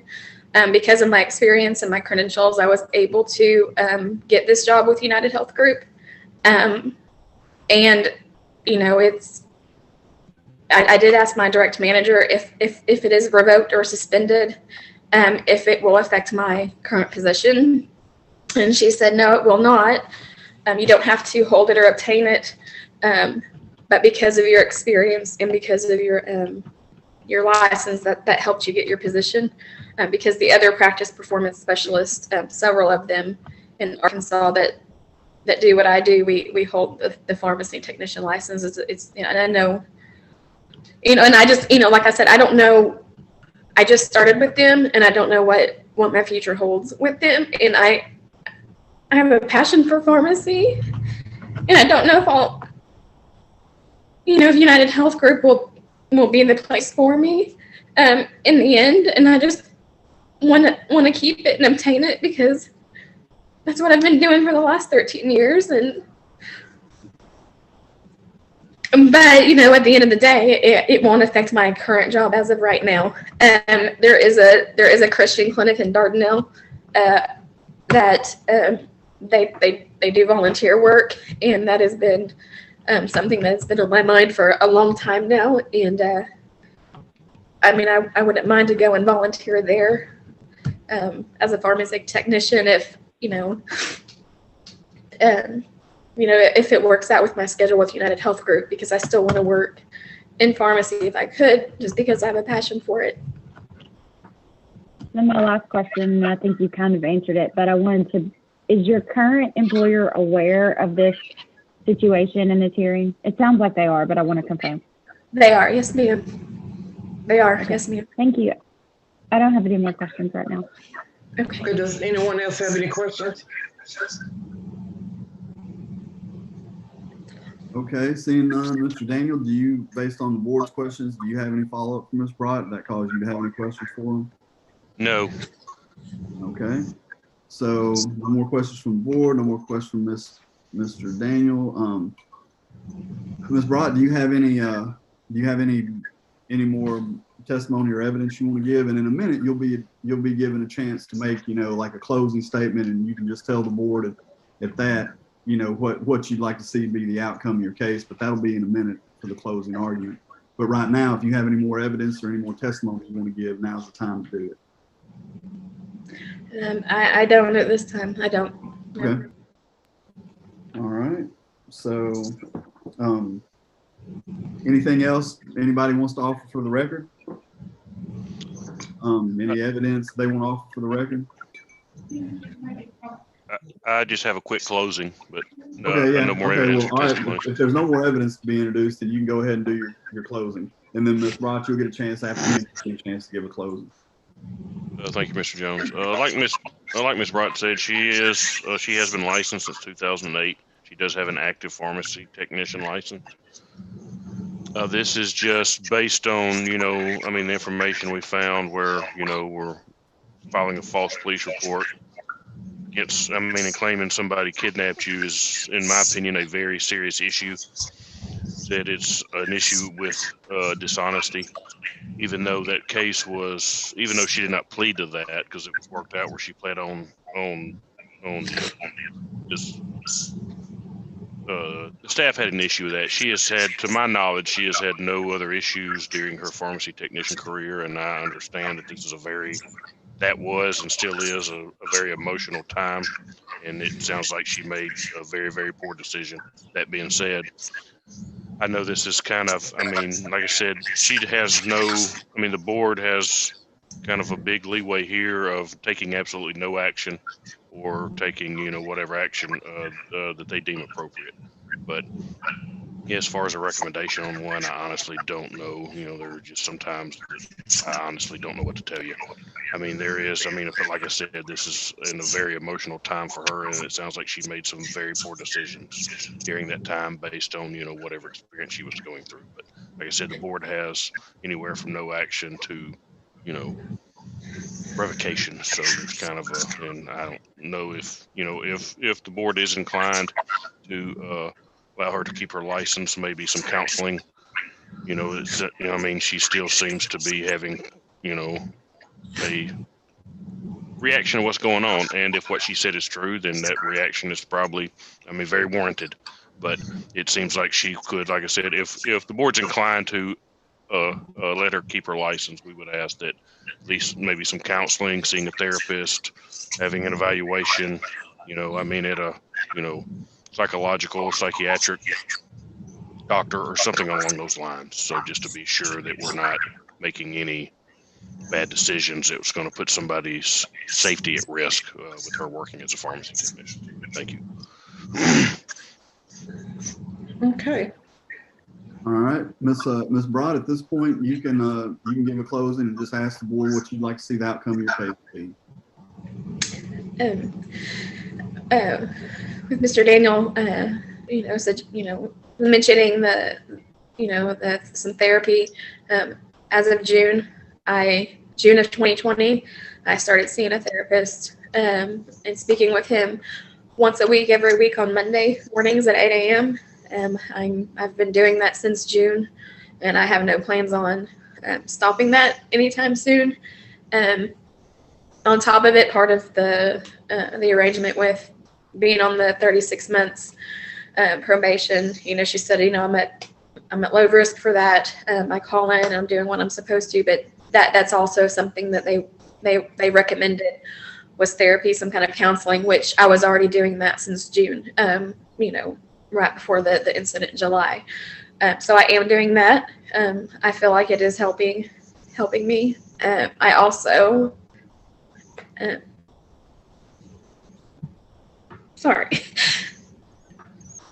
have also had my children start therapy back in the summer, just because, they did see some of that stuff going on before I put it into it.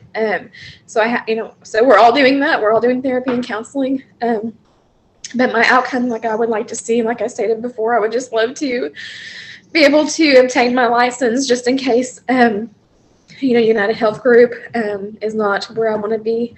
And also I would love to, look into volunteering at the Dardanelle Christian Clinic as well.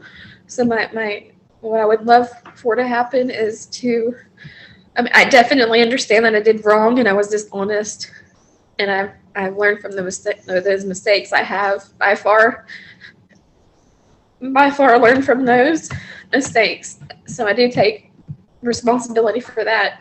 But I would love to see my license being able to be still active and in a good standing if possible. And that's all I have to say. Thank you. All right. At this time, unless there's any other evidence to offer or anything, we'll declare the record closed. And board, you can go off the record and deliberate your decision about how you want to decide Ms. Broad's case. Again, if y'all have it during your deliberations, if you have any questions and you want to ask your counsel, you can come back on the record and ask Mr. Daniel those. But if nothing else, just let us know when you have a decision. We'll come back on the record. Okay, does anybody have any questions before we go into deliberations? Okay, we'll go ahead and go into deliberations then. Who has any suggestions on this case? Dr. Mack? I feel like we take no action for a couple of reasons, but I feel like she's been through a lot. She's been disciplined, if you will, through the court system. She's got to be on probation for 3 years. So while I don't, of course, like or condone what she did and how she was untruthful, I just feel like I think that's been handled. And for our part, I think she's probably not a risk to the public. Thank you. Anyone else? I agree with Dr. Mack. I agree with Dr. Mack. Okay. Everybody in agreement? Dr. Mack, would you like to make that in the form of a motion when we go back on record? Yes, I will. Okay, and Dr. Kraus, you got the second? You bet. All right. The board is gonna go back on record. Okay, we're back on the record in the matter of Miss Elena Brott. It's case number 2021-012 before the Arkansas State Pharmacy Board. I believe y'all have a motion. Yes. I'd like to entertain a motion, please. Okay, I would make, and I'm gonna need to ask a question. Do we go through every allegation and charge as well, even though, okay. Well, we're taking no action. So, okay. Well, the allegations will still have to be either true or not true, and the charges will still have to be proven or not proven, regardless of the decision. But even if you think that they're all true and they're all proven, you can still make, any decision you want to, but there will need to be something on them. Yes, that's what I was trying to figure out. Okay. In this matter for Elena Brott, the allegations 1 through 7 are true, and the charges 1 through 4 have been proven. However, at this time, my motion would be to take no action against Ms. Brott. Second. okay, I have a motion and a second on the floor. Is there any further discussion? If not, all in favor of the motion signify by saying aye. Aye. Aye. Aye. Any nays? The motion passes. All right, let the record reflect the decision is unanimous. Ms. Brott, they'll, reduce a copy of that order to writing and they'll get it to you. If you care to appeal the decision of the board, you can take an appeal under the Administrative Procedures Act. You can appeal it to the circuit court. But unless there are any other questions or comments, then this hearing will be concluded and the record will be closed. Thank you. Good luck, Ms. Brock.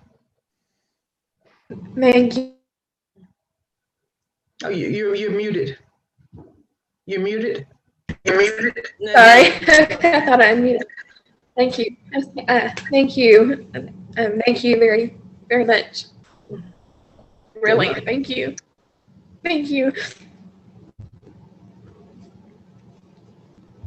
Okay. Our next case, please. Next, we have Raven Mason. Miss Mason, can you hear us okay? We can see you. If you'll unmute yourself. Okay. Yes. And I'll turn it over to Mr. Jones. All right, this is an administrative hearing before the Arkansas State Board of Pharmacy. It's February 11th, 2021. This is cases in the matter of Miss Raven Mason. It is case number 2021-009. The board set a hearing for today concerning the matter specified in the notice of hearing.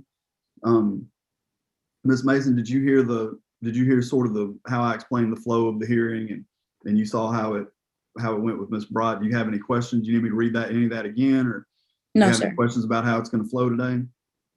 No, sir. Okay. All right. Could you introduce yourself for the record, please?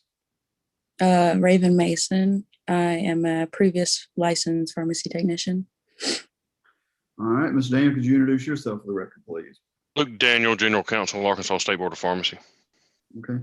Ms. Mason, did you receive a copy of the order and notice of hearing and the packet that the state intends to introduce in your case? Have you seen all that? I did. Okay. At this point then, Ms. Daniel, you ready to proceed? I am. Ms. Mason, you ready to proceed? Yes, sir. Either one of y'all want to make an opening statement? And you, again, Ms. Mason, you don't have to make any sort of opening statement. You can if you want to, but it's not necessary. Okay. I do not. Okay. All right. Let's have all the witnesses. Ms. Mason, do you have any? Are you represented by an attorney? No, sir. Do you have any witnesses other than yourself you're going to call? No, sir. Okay. At this point, then, if all the witnesses, and Ms. Mason, you'll be a witness in your case. But if y'all would raise your hand and be sworn by the court, please. Go ahead. Do you solemnly swear or affirm that the testimony you're about to give today will be the truth, the whole truth, and nothing but the truth? I do. Thank you. All right. Mr. Daniel, it's your case. You can call the first witness. Thank you. At this time, I would ask for you to take judicial notice of Arkansas statutory law and a pharmacy board rules and regulations, and would move to enter exhibits 1 through 9 in the evidence.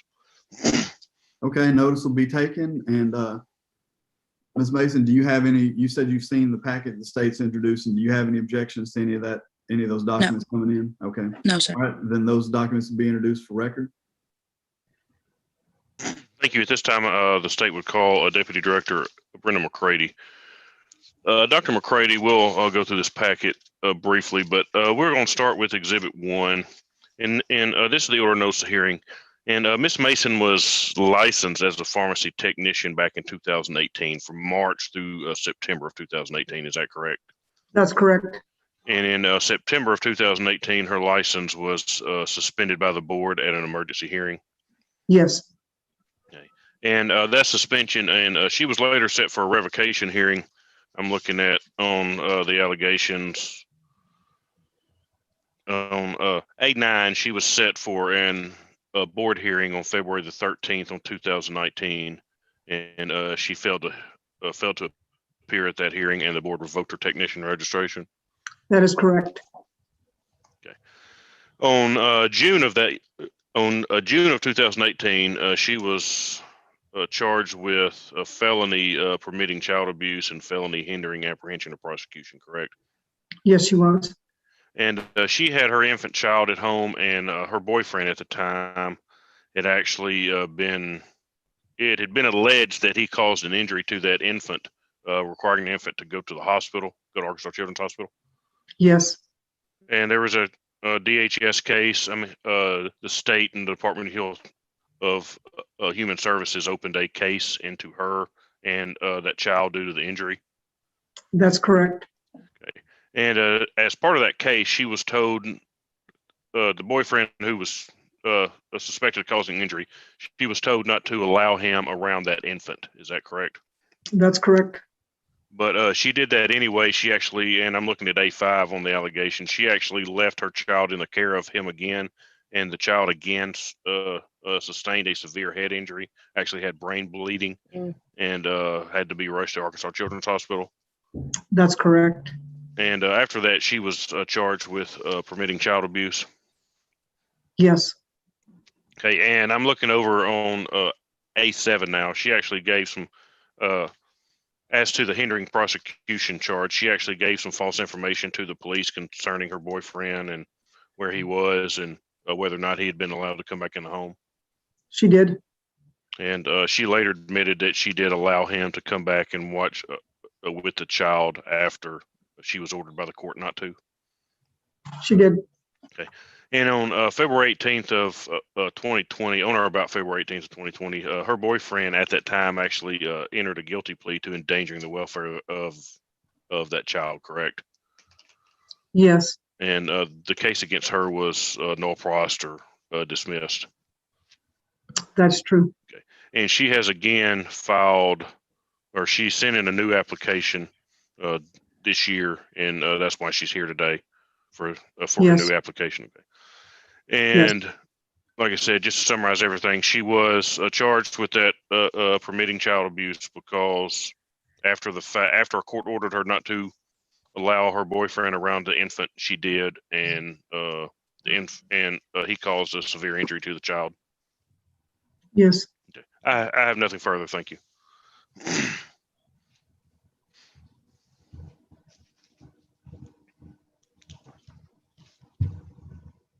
All right, board, do y'all have any questions of Dr. McCready on this issue?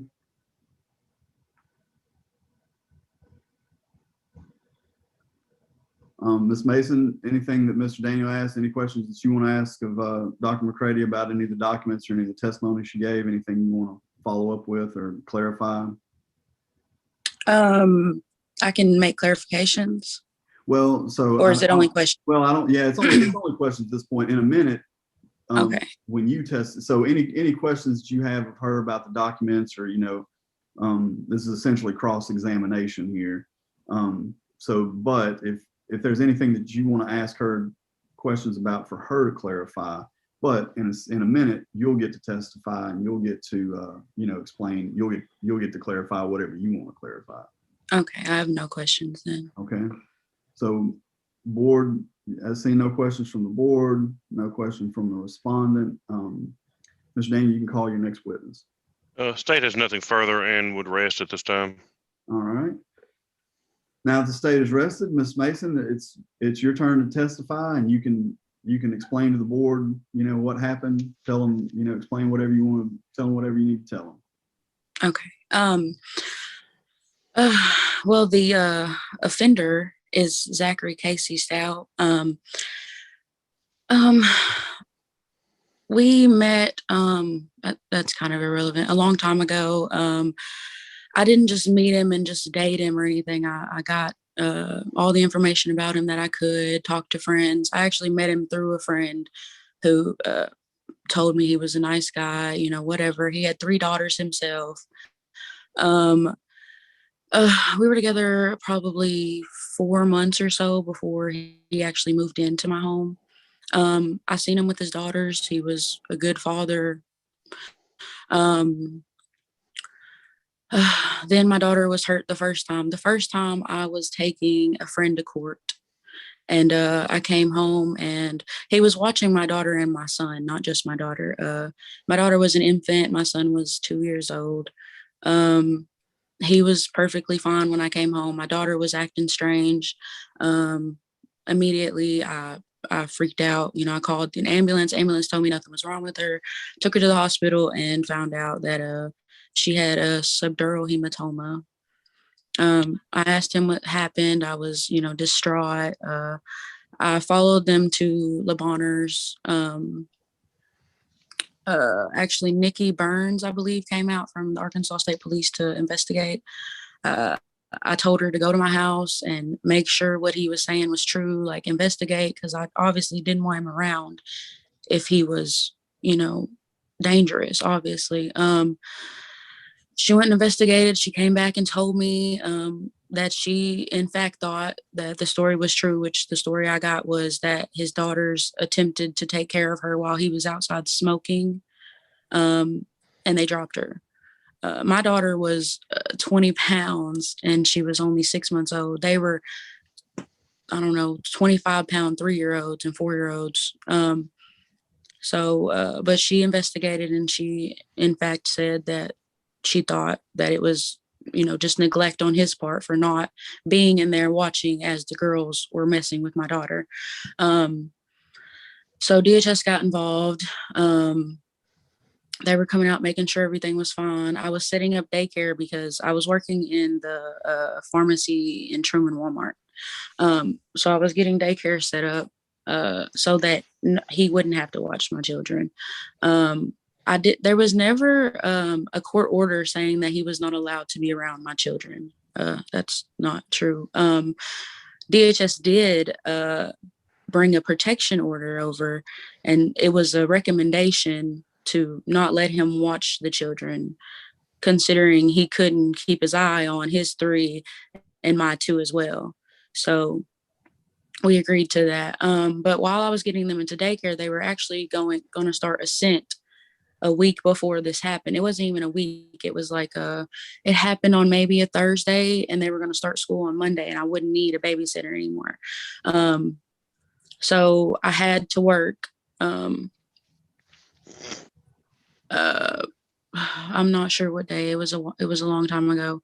I had to work and I needed my mom to come babysit. My mom wouldn't babysit. I didn't have any other choice. I felt like I didn't have any other choice. I mean, DHS was on me, and if you don't have a home, if you don't have lights, if you don't have water, then they will take your children.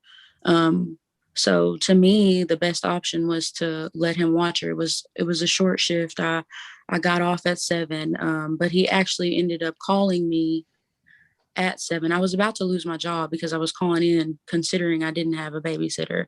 I didn't want him to watch him anymore because obviously something traumatic happened to my daughter when I let him watch her before. So I go to work. He calls me probably 30 minutes before I got off, and he was afraid. to tell me what had happened. And I, of course, getting mad because it's about my child. And he told me that she bit her tongue, and not to freak out. She bit her tongue. She's okay. She's in the high chair eating right now. So I rush home.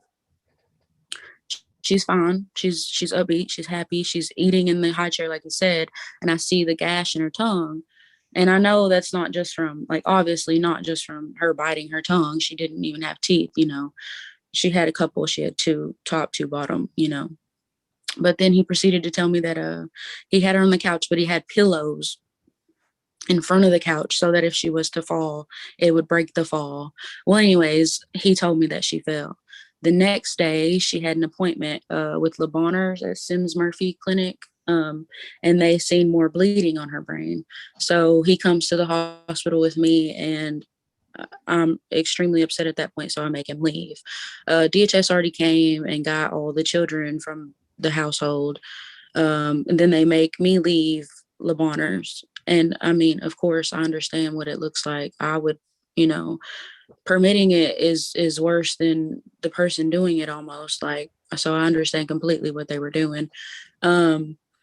Actually, they had my kids for a year, and I turned out to be pregnant by the offender. So found out I was pregnant shortly after they got taken. I went to counseling. I went to psychiatric evaluations, which turned out, I'm not sure if you're familiar with it, but they said I had enmeshment issues with my children, and that was a reason why they wanted to keep them from me. Enmeshment, in their terms, was them saying that I loved my children more than I loved myself, which, I mean, honestly, I thought that's how you were supposed to be, but I mean, in their eyes, that's not right. You should take care of you, then your children. And I don't know, I guess they thought that I only had children to have someone to love me, because my psychiatric evaluation came out that I chose men that I had to fix because of my trauma, my childhood trauma. But anyways, I went to AA. I've never done drugs before, never drank before. I was 21 when this happened. And of course it was devastating. I never would have thought this would happen. I put my children first in every situation. I only work for them. I work to make sure they're fine. You know, they have a home, they have, you know, and then the way that they twisted this and turned it, like I was just, oh, here, I'm going to leave. Make sure you hurt my children while I'm gone. Like, no, never.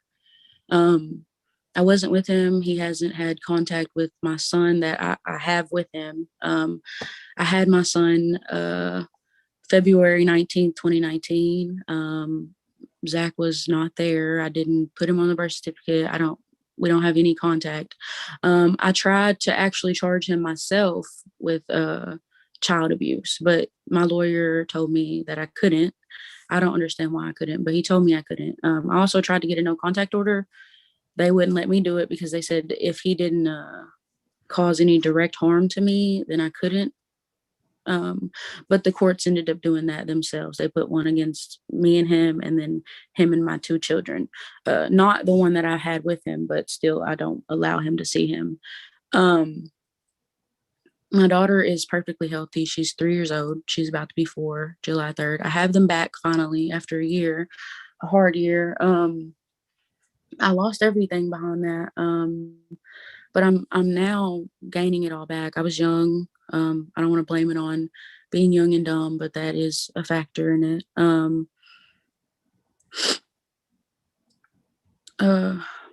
A lot of the stuff wasn't true. I never broke any traffic laws for the officer Blaine to stop me. He put in there that I did. He also said that he called my sister. He didn't. He called my brother. But that doesn't matter. It's just a lot of stuff that wasn't true. They also told KIT8 News that I refused a polygraph, which I would have done a polygraph. 100% would have done it. I wanted to pay for one myself, but they don't even do them in Arkansas is what I was told. So I don't know why they told them that. I went and talked to the investigator who investigated, my case, which was Detective Reinhardt. And she told me from the jump that she never felt that I was a bad mother. And she felt that he was a bad person. And that she was going to proceed with charging him. She told me, stay away from him. Like, she wasn't planning on charging me, but then told KIT 8 News a whole different thing. And I asked KIT 8 News about it. I was like, who told you this, or did y'all just fabricate it to get, views? Because that's what she told me. They fabricate things to get views or something. I'm not sure, but I actually talked to the CEO of it, and he told me, like, no, everything that he got was directly from her, but I'm fighting my way out of it now, finally. I can't change what happened to my daughter, and obviously I wish it never happened. And thank the Lord that she's perfectly healthy. She has no issues, no cerebral palsy, no paralysis. She's perfectly fine, happy, healthy. I have her every day. I don't trust people with her. I don't trust people with any of my children. Now I have major trust issues, but I did go to counseling just to help through what DHS thought was my bad choice in men, which I can understand that. And I obviously regret every decision that I made up until this point.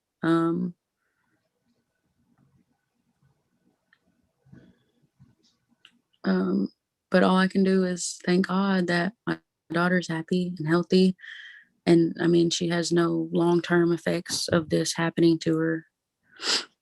And unfortunately, it's not unfortunate. My child is never unfortunate, but unfortunately, my child may or may not be the child of a monster, but hopefully he never has to know that, because I don't plan on telling him that.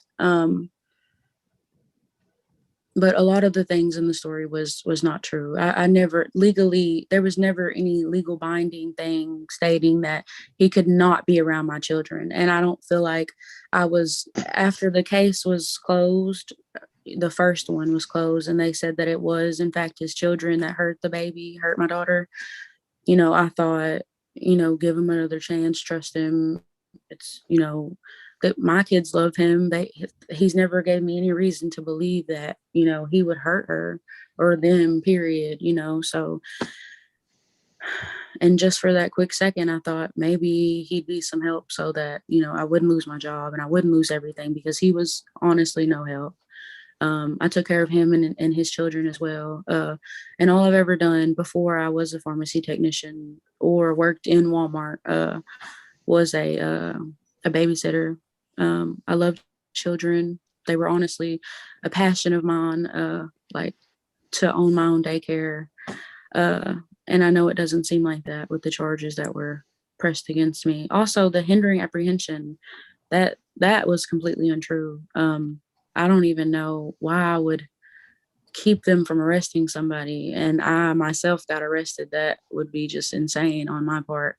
But again, which is a lot of the reason why everything was dropped, considering everything they got back from DHS. They studied me. They took my kids for a year, so they really knew who I was. Finally, I developed a relationship with the caseworker, so they really got to see the real me. I know you don't know when you see these charges and you're like, wow, like you think you know a person, but it was really untrue. And Truman is a small town, so nearly everyone that heard about it just knew it wasn't true. I had over 20 reference letters from people that knew me, that I babysat their kids, like they all told their story of me, of how they knew this wasn't true and they knew it couldn't be, which I know you never know what happens behind closed doors, but I would never hurt my children. Like I said, they're fine, they're perfect, they're healthy. They have all their checkups. And if I could do anything different, I would definitely not have left my kids. I would have rather lost my job and I wouldn't have left them, but I can't change that now. But all we can do is grow from that. But that's all I have to say. All right.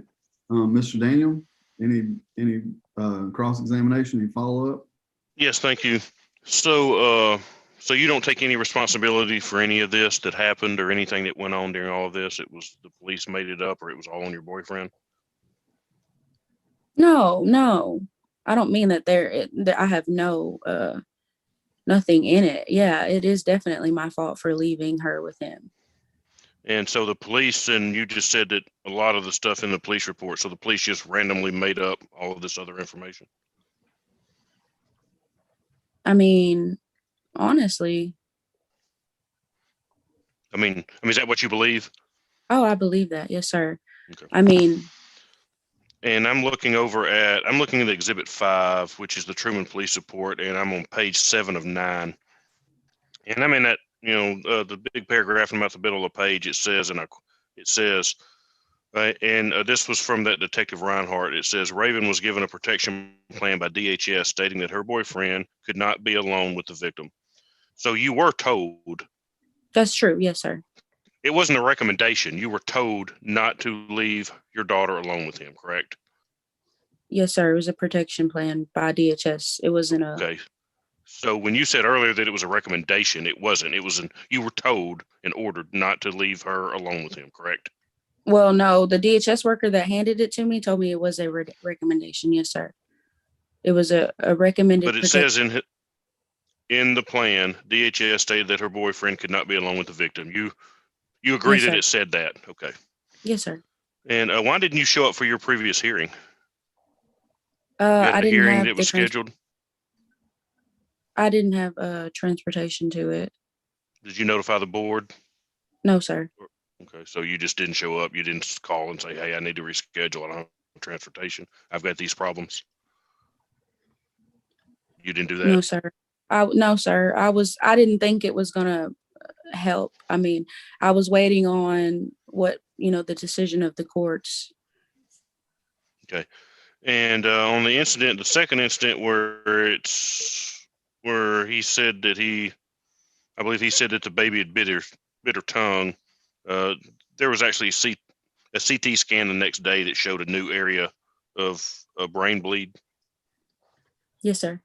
Okay. I have nothing further. Thank you.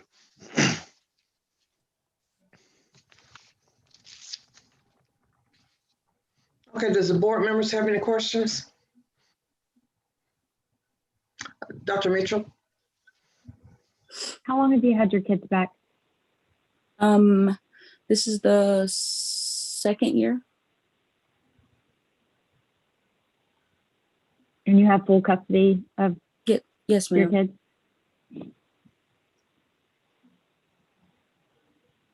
Do you still meet with your DCFS caseworker at all? No, ma'am.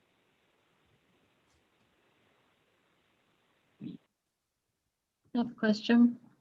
Where are you working now? Ma'am?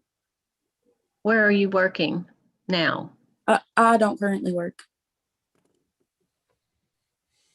And how long have you been out of work? Just about 2 months. 2 months. And what were you doing previously? I was at a gas station as the clerk. Okay.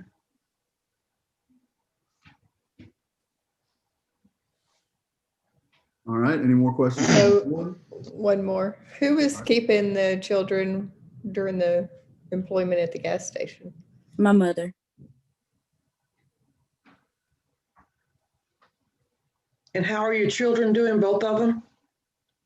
They're great. They're healthy, happy. Actually, I have 3. I have an older one than the daughter that got hurt. But they're happy. They're healthy. They're actually in the living room right now watching TV. Okay, how old are they? The oldest, Aylin, is 5. London is 3. She's about to be 4. She's the one that was hurt. And then Corbin he'll be 2 on the 19th of this month.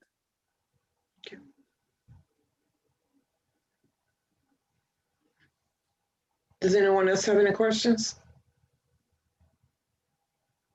All right, Mr. Daniel, any follow-up based on what the board asked? Just one, and I'm on the same page. I'm back on the police report, which is Exhibit 5 on page 7 and 9. You stated something about a polygraph that they never tried to, or never asked if you would take one. Yes, sir. On the top of 7 and 9, it says we've tried to contact Casey Stout and Raven Mason numerous times in reference to a polygraph test. So did you ever call them back when they called and left messages? I never had messages. I went to every appointment she had with me. Okay, And so I this actually, I'm sorry, you can go ahead. No, go ahead. I didn't mean to interrupt you. I thought you were done. Go ahead. Oh, no, I've never gotten a call on a polygraph. And like I said before, I actually walked up to the courthouse or to the jail and asked Reinhardt about that. And she told me herself that that was something the news put in there for views. She said that they fabricate things to get them views. But this is in a police report. This is in the police report, not in the news. So is this something else that you're saying the police made up? Yes, sir. Okay. Nothing further. Thank you. Okay, Ms. Mason, do you have any other witnesses to call? Any further testimony? Any documentary evidence you want to introduce?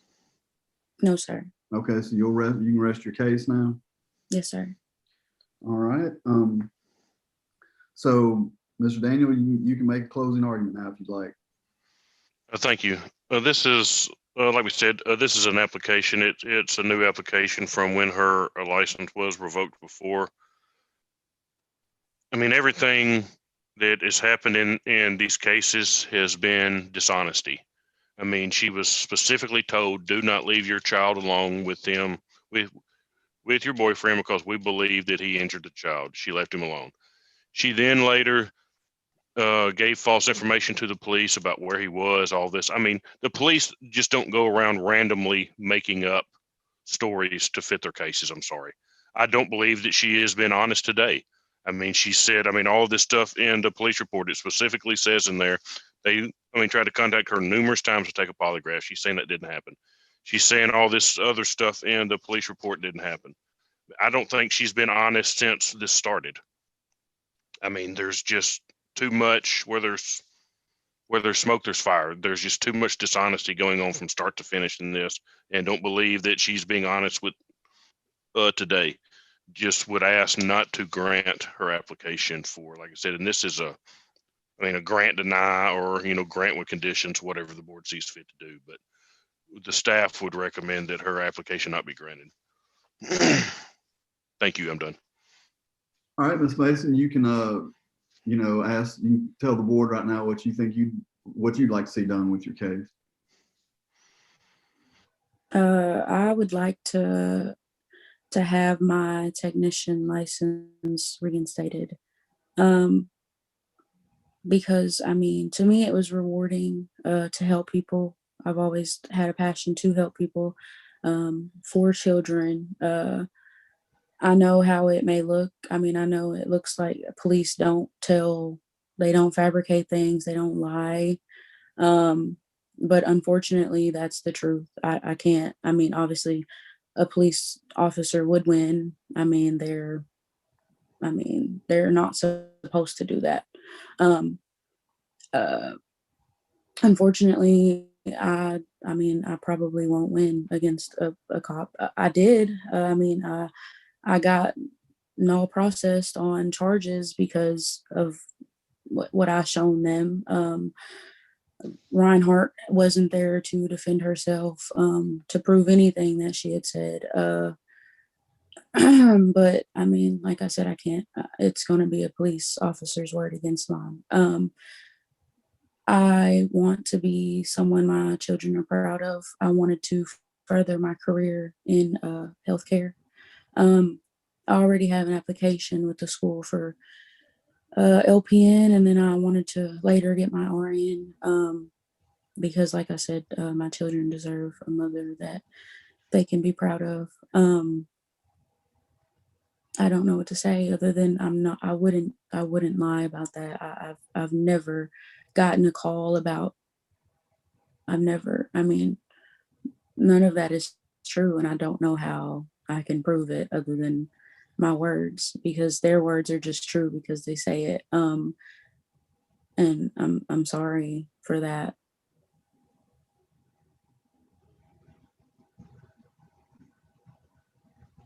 All right. Board, at this time, unless there's any other evidence to be presented, we'll declare the record closed, and y'all can go off the record and deliberate the case. When you have a motion, or if you need to come back on and ask Mr. Daniels some questions, then you can come back on the record. Thank you. Okay, we're going to go into deliberations. Who wants to start first?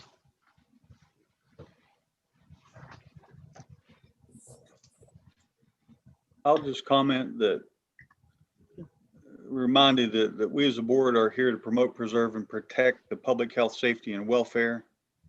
We have approximately 8,500 pharmacy technicians licensed in the state of Arkansas. They all get scrutinized. There needs to be more than just simply the minimum requirements that are met. We can't trust the decisions that are made on behalf of our patients, especially when even the weakest of our society and children can't be protected effectively by their own mother, even given direction. So I'm not in favor of allowing her to have her license back. Okay. The next comment. I concur with Dr. Richmond. Okay. Dr. Kraus. Yeah, I think no action here. I'm not for reinstating anything. Okay. Dr. Mack, Dr. Mitchell, Ms. Ford, Dr. Jolly, you all have any comments? I agree with previous comments. Thank you, sir. I do too, Ms. Debbie. Thank you. I'm really torn.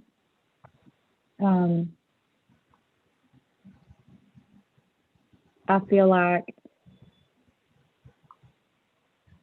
I hate to deny somebody an opportunity for good, honest work. And I feel like if she has successfully had her kids for that amount of time, if there was a problem, I think the caseworker would have identified that, because they don't just close those cases the minute they give somebody their kids back. And I feel like if DCFS is trusting her with her kids, then we could trust her to do a decent job, because I think this was a really hard lesson for her, and I don't think she would ever do anything intentionally to jeopardize that. I think some of the instances where she is saying the things are in the police report are inaccurate or untrue is based on her maybe incorrect understanding. I don't know that I feel like she's being dishonest. I think she just maybe doesn't necessarily understand some of the nuances of some of that, but it sounds like I'm going to be outvoted, but I'm sort of leaning towards I don't think she is a risk to the public in terms of being a pharmacy technician. In fact, I think she has a lot more to lose, and she knows that more so than a lot of people that we give permits to. Those are my thoughts.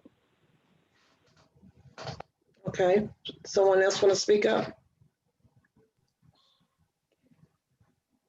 Well, I'll just say I do appreciate what Becca said as far as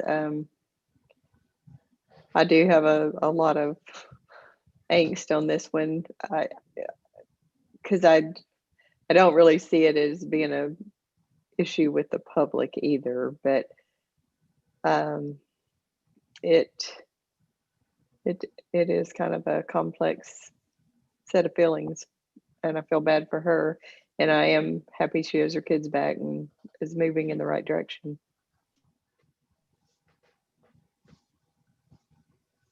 Yeah, this is a very tough case. it hits you in the heart because none of us want to see a child harm. And then when you are told that the person that, who the person is that will hurt your child, why would you leave your child alone with them and let him hurt them again? So, very poor judgment. And that, Dr. Newsom, is where I have concern, is her decision making, and if in fact it's because she lacks understanding, what is it that she may lack understanding of when it comes to her involvement in a prescription. Technicians are involved in exactly that, technical aspects of care. Pharmacist is the one that makes judgment calls, but pharmacists have to rely on 3-to-1 the things that technicians do, and we have to rely on them to be able to make good decisions based on what their understanding of the system is that they're working in. I can't begin to understand the things that DCF will go through in their decision making between a parent and a child, but I don't think it's a good policy for us to apply the same thing at this level when there are more than many qualified people out there who could do that job. I think that's a fair point. So I'm torn on this as well. I mean, I agree with Becca on so many of the things. When it's been 2 years, she continues to not have any issues from caring for her children anymore. But I see the other points and the other side of that too. I think if maybe we had some more long-term job history in that period, that would help us better understand that not only has she spent time on developing her parental skills, but she's also spent time developing some of her other critical thinking skills and being able to apply good judgment both as a parent and as a active employee. And if you had both, and you could make a more confident decision. So I don't know if there would maybe be some sort of middle ground where we just allow her to withdraw her application request, and then when she does, with the understanding that when she comes back, if she comes back in the future asking for it, we would need some sort of work history or something to show that she can maintain that professional relationship, since she spent so much time developing her parental skills. That's a good suggestion.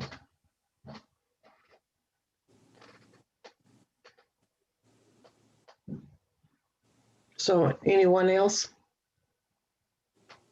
Does someone want to make a motion?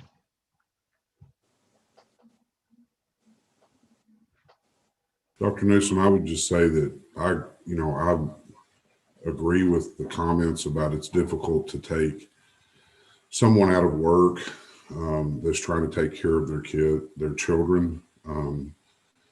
But we do have a conviction, correct, of permitting child abuse. And when I look at the regs, it talks about gross immorality. And, to me, this falls under that. And so while I'm empathetic to the need to take care, and this is always a difficult decision. I just feel like in light of the circumstances, I wouldn't be able to allow her to obtain her permit again.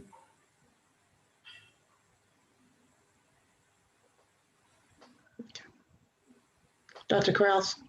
Yeah, maybe I'm more of a question to my fellow board members, but I kind of seek the path of no harm in this, in a way.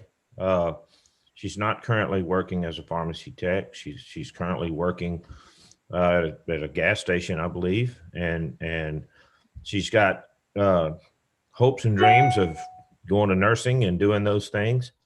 I think that, I wish her luck in those endeavors, but I see no reason to reinstate pharmacy tech license at this point. I can't correct what's happened to her children. And, you know, I have no assurance that a pattern of poor decision-making won't continue.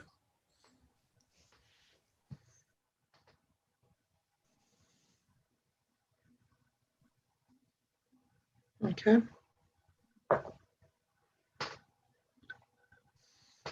Well, who wants to step forward and make a motion? Oh, I just have one more thing to say, not a motion. Could we offer what Amy said of if she is going to actually go into any kind of professional school, it probably would be better if she just withdrew versus us denying. But I don't know if that is actually true or not. It just seems like it would be better for her. If she can withdraw, I have no problems with that. I mean, I don't, you know, I'm not saying that she can never be a pharmacy technician. I just think right now is probably not the best time. And if that's something that y'all want to ask her, we can go back on the record. Okay, that's something that we would like to ask her. We All go right, back the on the board- record. The board has a question for the respondent they'd like to ask. We'll go back on the record and allow them to ask that. Okay, Ms. Mason, you've been listening to what we've been saying. Are you open to withdrawing your application and say, come back in a year or two and see how you've Yes, ma'am. done and see how you've done and, you know, matured a little bit and then come back and reapply? Yes, ma'am. But do you see where we're coming from? That it's really too soon? And then. No, I do. I do. Yeah. And also, one of the reasons they're asking you to do this is because if you decide to go into the nursing field, or if you apply for another license, and if they deny your application today, that will be reported to the national database, and you will have that issue to deal with at a future date if you apply to nursing or whatever, any other type of board. So that's also one of the reasons. If you withdraw it and then you decide to be licensed at some other type of healthcare, you won't have that issue come up and you won't have to report that you have a denial. So that's another reason. But if you are, did you say you are willing to do that? Yes, sir. Okay. So then we can, if she is willing to withdraw her application, we will show it withdrawn, and this will be, there will need to be no vote or anything. If she's willing to do that, this case will just be over. Okay. Does everybody feel good in going that route? Board members? Okay. Yes. Okay. Mr. Jones, am I correct that if she's withdrawing it, this hearing is now moot?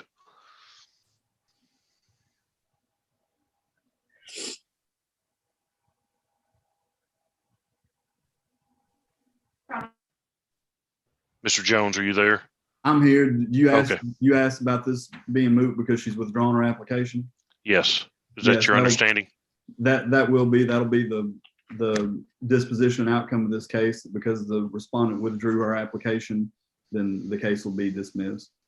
Okay, so do we need to get anything else on the record on your end? I don't believe so. I believe we've got it all on the record. We have the respondent, saying she wants to withdraw, and we have an official, withdrawal on the record. So this case will be. All right, thank you. And Ms. Mason, the board is allowing you to withdraw your application. We will show it withdrawn.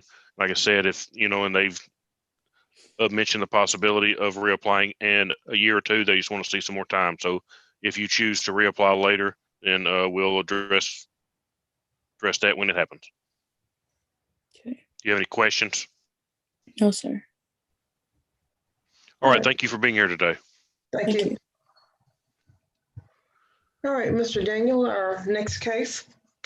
We have William Doles is the next case, and I know Dr. Richmond has mentioned previously about recusing on that case. On this case, and so we'll get that on the record in just a minute, Dr. Richmond. Okay.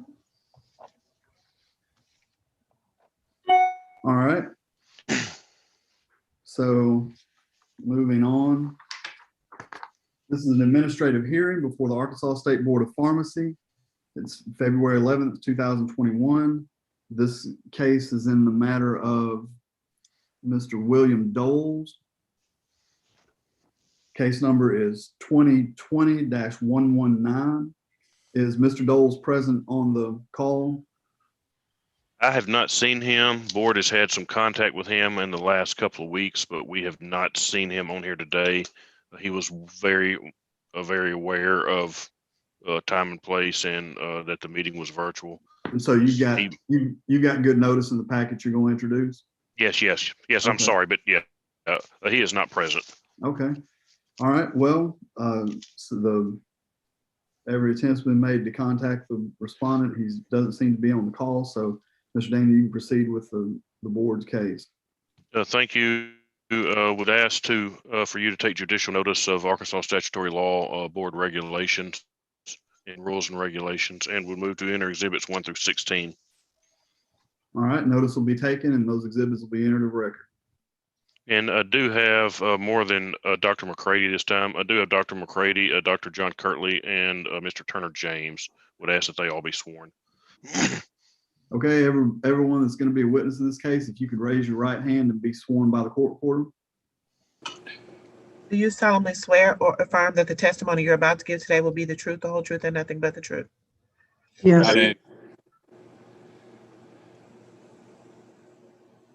All right, Mr. Daniel, your witness has been sworn. You can proceed with your first witness. Thank you. Dr. McCready, we'll look at exhibit 1, which is the order notice of hearing today. William Doles is a pharmacy. He is a licensed pharmacist in the state of Arkansas, and leading up to this was working at a pharmacy in Arkansas. That's correct. Okay. And on or about November 18th, the board received a complaint from a patient at Healthwise Pharmacy. Is that correct? That is correct. And that complainant stated that Dr. Doles was standing behind the counter and his eyes were rolled back in his head, and he appeared to be losing consciousness, and to the point that she thought he was impaired. That's correct. Okay. And board staff immediately attempted to make contact with him by phone, text message, email, several different routes. Is that correct? Numerous routes, yes. Board staff was finally able to get in contact with him and told him that he would be contacted by, that he was going to be set up to take a drug screen, a 4-cause drug screen due to the complaint, and that he would be contacted by the support group or a testing facility. Is that correct? Yes, sir. And this was actually on that day that we received, it was on November the 19th. Well, when the day we received the complaint was when the board staff attempted to make contact with him. Yes, it was. Okay. And never heard back, or I believe besides one text message, we never heard anything back from him through November 24th. Is that correct? That is correct. And his employer was also told what was going on, and that he would have to take a drug screen, and he said he would be in contact with him also. Yes. And on November 24th, the board mailed him a letter mailed and emailed him a letter with a proposed surrender, since we had not heard anything back from him and had a complaint. Well, one, he had not drug tested, and we had a complaint he was possibly impaired. So we mailed and emailed that information on the 24th of November. Is that correct? Yes, we did. And actually heard back from him, immediately within 30 minutes to an hour. Yes. And and I'll get into the he made a statement that he had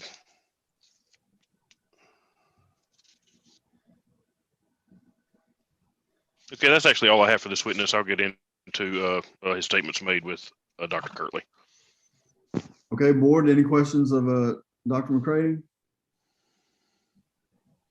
All right, seeing none, understand, you can call your next witness. State calls Dr. John Kirtley. Dr. Kirtley, I'm looking at the order notice of hearing here, which is Exhibit 1. And you actually spoke to him through, I guess, actually in person and also via text message sometime on the 24th and after? Yes. Okay. And he stated to you that, you told him about the complaint, and then he stated that he would not agree to surrender his license, and that he impaired because he was actually struggling to stay conscious because of a physical illness. That is what he replied in his text. Yes. Okay, yeah. And there was also he also stated that he had almost passed out at the pharmacy several times due to a health condition. He has stated that that has happened several times, that he's had difficulty in staying conscious while working due to health conditions. And I believe he says he has I believe it was a heart condition, and that he actually is physically impaired because of that condition. Yes, and in his previous discussion with the board, he discussed having physical impairment. Okay. And there was he actually sent the board got a copy of where he had actually sent a Facebook message to the lady who made this complaint. Is that correct? That is correct. And he stated in that message to her that the board had asked him to take a drug screen, which he had taken, and that he had passed it, correct? He did state that. Yeah, yeah. I mean, not that, yeah, that's what he stated. But in reality, he never took the drug screen, correct? That would be correct. He had not even contacted us back. Okay. And he actually appeared before the informal committee on December 9th of 2020. And the committee actually told him to receive an evaluation at one of the board approved treatment centers before he could return to work. Is that correct? That is correct. And his license is actually still active. He just agreed. The board did not take any action on his license at the time because he agreed not to return to work until this was resolved. Is that correct? That is correct. Okay. And after that, and that was on December 9th, on January 7th, he responded to the board that he wanted to appeal the committee's decision and he wanted a full board hearing. And he stated in there that he has a serious head injury. And I'm looking at the order notice of hearing again under 812. He also stated he would not pay for any evaluation and would not travel out of state to receive that evaluation. Is that correct? That is correct. And he's also a different topic than this, but he's also failed to require his required number of continuing education hours to renew his license. Is that also correct? That is also correct. Okay. And do you have anything else before I move on to Mr. Turner for a few quick questions? You have anything else to add? Just to add that with Mr. Doyle's, any other conversations?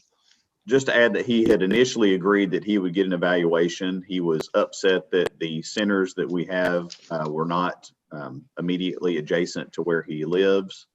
And then he recanted on that and had a large, I guess, message to the board about how he would not be doing that. Thank you. I have nothing further for Dr. Kirtley. All right. Board, do y'all have any questions for Dr. Kirtley? Okay, seeing none, Mr. Daniel, you can call your next.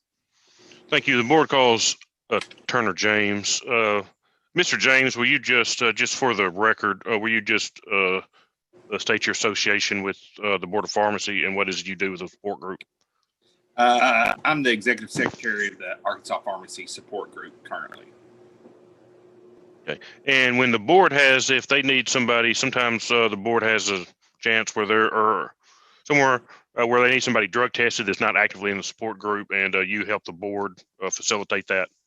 Yes, I facilitate it with Affinity. I get them set up in Affinity. I have an Affinity representative to contact them to let them know where they can go to drop their specimen.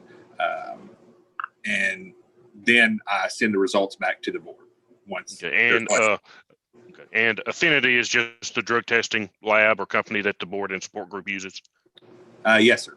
Okay. And you were contacted, I can't remember what board staff, but you were contacted by board staff in reference to Mr. Doles and getting him set up to drug test? Yes. And either yourself or support group committee members tried to contact him. Will you just kind of walk through like what y'all did to try to get in touch with him? Well, usually we have Affinity, our representative at Affinity try to contact them. And we were notified, I believe, on a Thursday. Affinity tried to contact him on 4 different occasions and left voicemails for him on that day. To no avail. Friday, I tried to contact him, to no avail. Affinity tried to contact him. I believe that Friday night, I got a text saying that, he was unaware of the situation and that he would have gladly tested. I then told him that he could go test on a Saturday, that it was open. Didn't hear anything back from him. Okay. And just to get those dates down, that Saturday was the 21st. And so we got the complaint on the 19th, and that's when we reached out to you. Yes. Okay. And I have a copy of an email, and just for the board, I'm looking at State's Exhibit 7, and this is on the 24th. You sent myself and Dr. Kirtley an email stating that the support group in Infinity had tried to contact him numerous times, left him multiple voicemails, and never got a response except that one text message over the weekend. Yes. Okay. And have some forwarded emails from Affinity that just says, I mean, one on the 20th that is attempting to reach him, has tried multiple times, left multiple voicemails. Affinity nor the support group ever heard back from him about that drug test. Yes. Okay. And this went on from the 19th through the 24th, so 5 days. Yeah, it went on into the beginning of the next week, and then he finally, we couldn't contact him. We dropped it, and I had contact with the board, and they said that we'd bring him before the board. Next contact I had was, I forget what night it was, like on a Friday or Saturday night, and I got an extremely long text,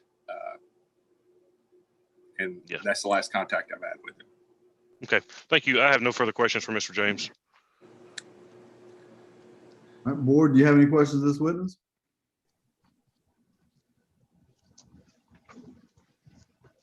Okay, seeing none, any other evidence to offer?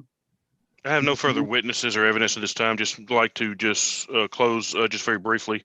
Okay, we have, thank you. And I'm looking at, just for the board's reference, that Facebook message that we talked about that he made to the complainant is Exhibit 16. And I mean, he states in that, I mean, he talks about a physical impairment, how he struggles to stay conscious. He has a bad heart condition.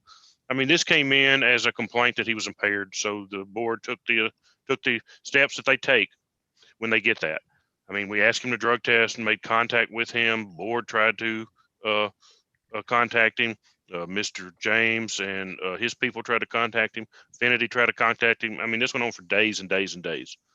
So at that point, we had no other option, and we sent him a proposed surrender, because in our eyes it was him refusing to take a drug test. So we later found out that apparently, I mean, regardless of whether it was physical or if he was on some type of narcotics, he was impaired. I mean, he literally states in here and several times that he does have a physical impairing condition. And this was all brought up at the informal in December, and the informal, like I said, wanted him to get an evaluation. I mean, at one of the board approved centers, he could see if his physical condition is affecting how he performs his duties. I mean, he was literally seen in there with his eyes rolled back in his head and almost to the point of being unconscious. That is a huge patient safety issue. I mean, he states, I mean, he sent some emails to the board that are also included. If you'll look under 14 and 15, are emails and notifications that he sent to the board where he states that he has physical impairment. And the text message that Mr. James mentioned, that he got the very long text message, that is Exhibit 15. He sent that to Mr. James, myself, and Dr. Kirtley, where he goes into a very long, drawn out thing about his physical impairment. The board would just ask, like, right now his license is active. He agreed not to work until he went to that evaluation. I mean, until he came to the board informal in December. After that, he stated at that meeting that he would get an evaluation. He later sent that it's Exhibit 15. He later sent that long text message saying that he was not going to. We are asking you today to suspend his license pending the outcome of an evaluation or some type of further information that the board can find out about him. I mean, if this is a physical impairment, then I mean he's going to have to seek treatment for that, to the point that it's, I mean, right now the staff believes that he is a danger to the public safety, just based on the complaint and even based on his own statements about him. I mean, sometimes going in and out of consciousness at work. I mean, this is somebody that's filling prescriptions in a pharmacy actively. And we believe that he is in extreme danger at this present time to the public, and would ask that his license be suspended pending further orders from the board after he receives some type of evaluation. All right, unless the board has anything else, y'all can go into deliberations and decide what you want to do on this case. Okay, I've got a question from Dr. Mack. Go ahead. For Mr. Daniel. So we didn't hear anything from him about coming today or not coming today, or? I received after I sent him a letter, and this, let me go back. Proof of service is in one, and we've actually emailed a couple of times. I mean, he was aware of today. He emailed me once and asked for the complaint. He emailed me again and asked me for a copy of the law book. And that was beginning of last week or the week before. I don't have the email sitting right in front of me. So, I mean, he was aware of today's hearing. Like I said, we did email back and forth where he actually asked for some extra information. So, but that was the last thing I heard from him was at least a week ago, if not a little farther, when he actually asked for a copy of the law book. Thank you. Which I did send him.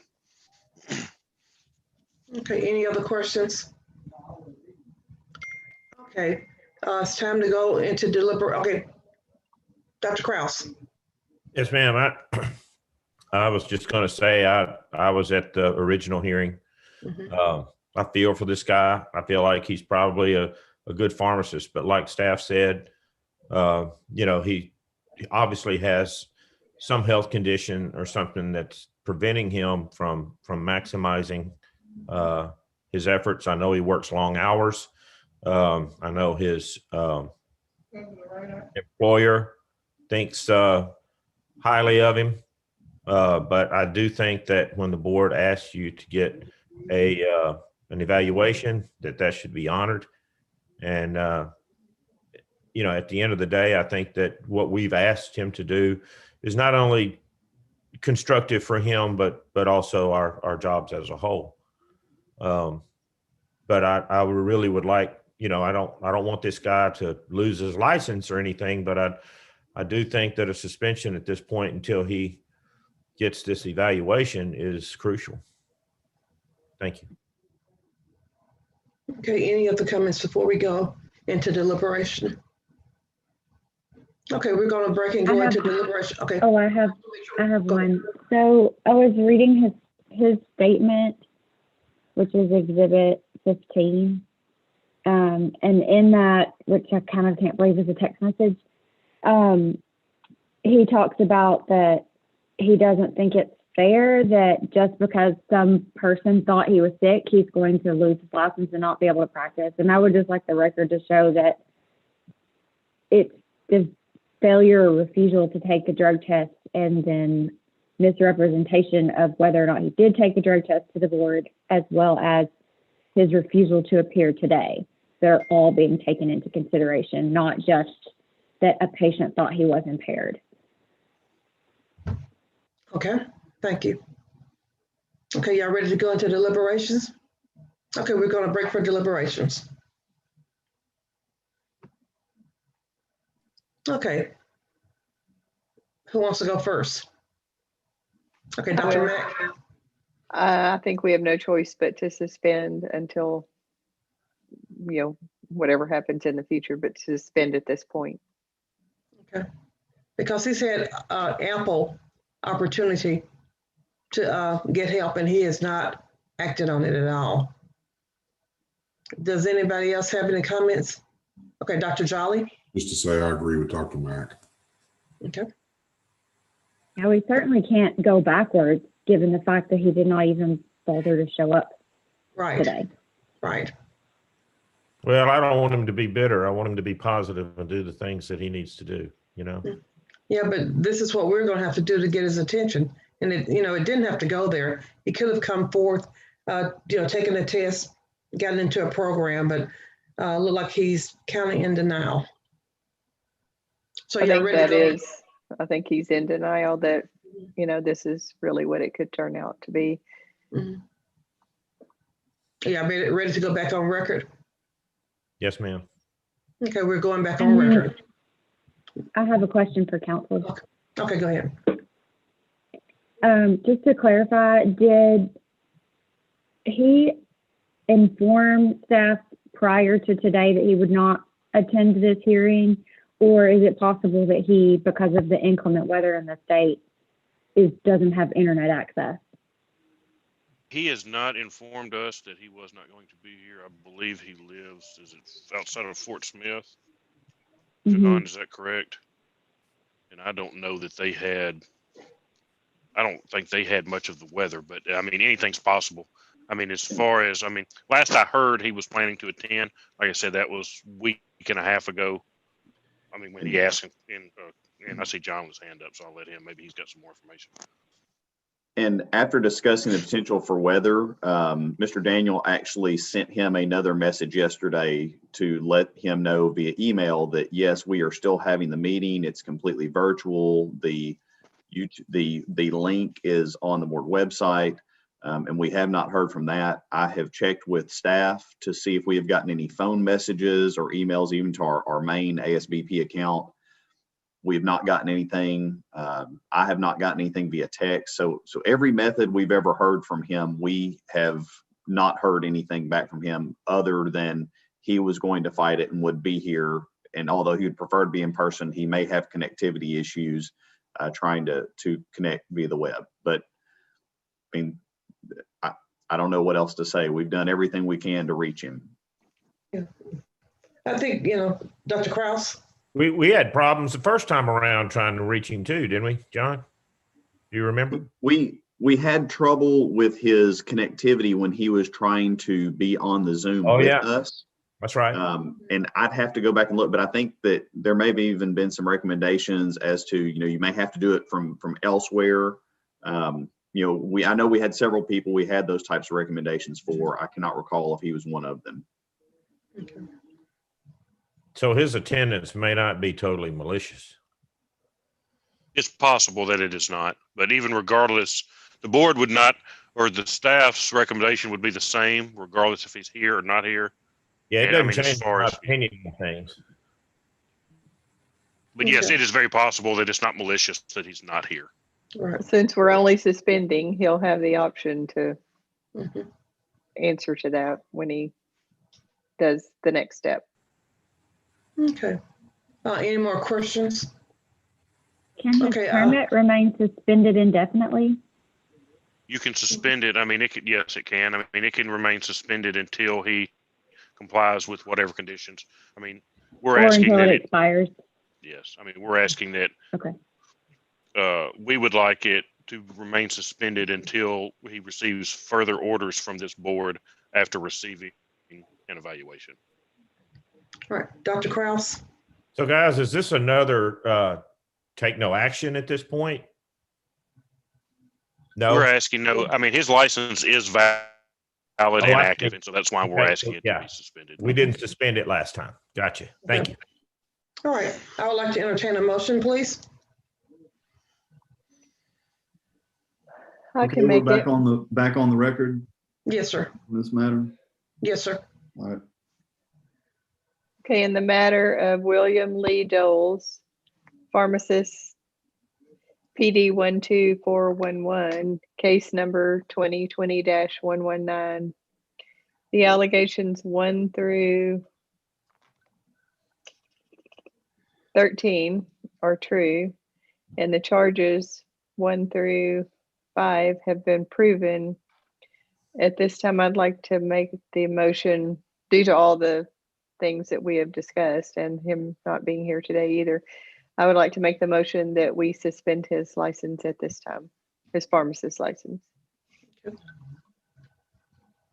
Dr. Kraus. I would second, but I was going to ask if suspended until he gets an evaluation, or It would be, I would say indefinite until he comes back to us. It'll be up on him. Okay, thank you. Okay. And so I have a motion and a second. Any further discussion, questions? If not, all in favor signify by saying aye. Aye. Aye. Aye. Any nays? The motion passes. Okay, let the record reflect the decision is unanimous and it'll be reduced to writing. The service will be made or attempted on Mr. Doles. If he cares to appeal the decision, he can appeal that under the Administrative Procedures Act. If there are no other questions or comments, then this hearing will be concluded and the record will be closed. Okay, thank you. Dr. Richmond? I just wanted to make sure it said that it was unanimous. I wanted to make sure that it was on the record that I didn't vote at all. Right, I think we got that at the top. Okay, thank you. And Okay. Mr. Jones and Ms. Harrison, that is all we have for the morning. Hearing wise, we do have 2 more scheduled at 1. So the board's got one more quick matter to resolve before they break. But thank you all for being here this morning, and we'll see both of you back at 1 o'clock. So Okay, real quick, do the then. board members want them back at 1, or do you want to give them a little extra break? Because one of these is a return to practice that may take a few extra minutes. You guys usually want to hear a little bit more there. Okay, you want to say 1:30 then? Does that work, Luke? Yeah, that's fine. We just leave the Zoom up and just put something on there that we'll be back at 1:30. But Okay. yeah, and then we've got a couple of support group matters real quick. But yeah, But Mr. nothing, Jones and Ms. Harrison. so nothing that requires the court reporter or hearing officer until 1:30, right? Correct. Okay, all right, well, we'll see you back then if something changes. Mr. Daniel, you have my number. You can just text me and let me know to get back on. I'll be available. But otherwise, I'll will. Thank you. 1:30. All right, thank y'all. Thank you, guys. Thank you. And do we have? Does anybody need to take a comfort break, or everybody okay for a few more minutes? You need to go, Dr. Jolly? Yeah, a comfort break would be great. Okay, 5 minutes. And we'll be right back. Thank you all.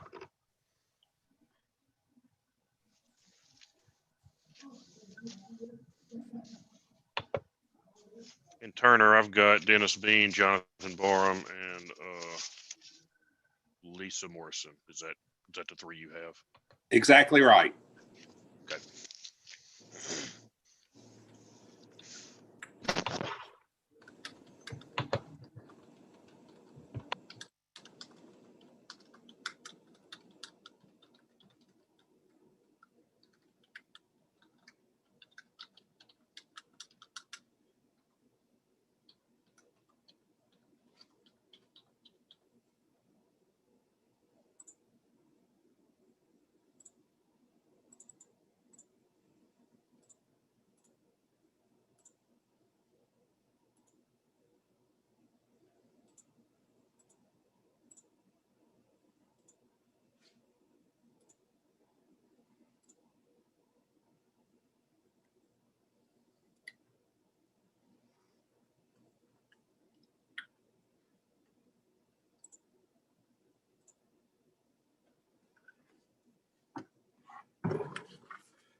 Yeah, we have support group issues, and then what after that? 2 more? That's all we have for the morning. We have support group issues this morning, and these are all just back to practice or asking for more hours. And then we've got 2 hearings and a pharmacy request set at 1. Well, 1:30 now, but yeah, support groups all we have for the rest of the morning. And then 2 this afternoon, is that right, Luke, or 1? 2 this afternoon. Yeah, okay.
What's for lunch, Luke?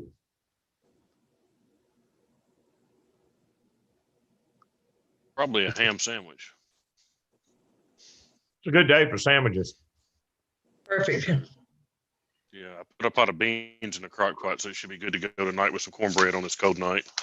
Yeah, we Oh, did yes. pot roast a couple of days ago, and that's all we've had. This is the third day of pot roast. Yeah.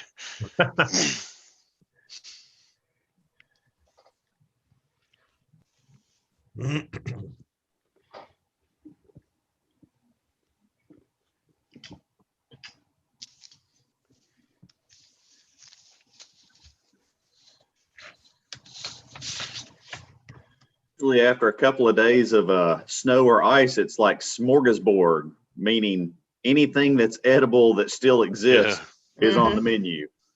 Yeah, because the last thing I want to do is go to the grocery store. Oh, Oh, yeah, definitely not.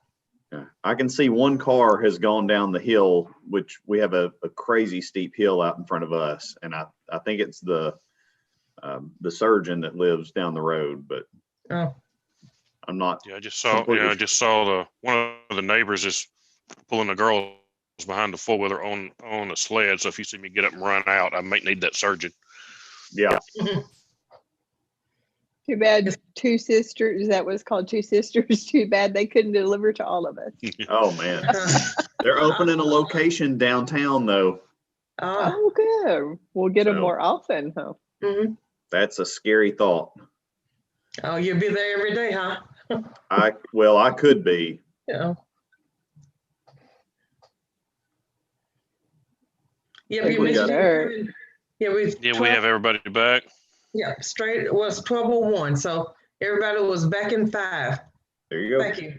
All right, we'll just, like I said, we've got some support group advocacy. So if it's okay with you, Dr. Newsom, I'll just turn it over to Mr. James.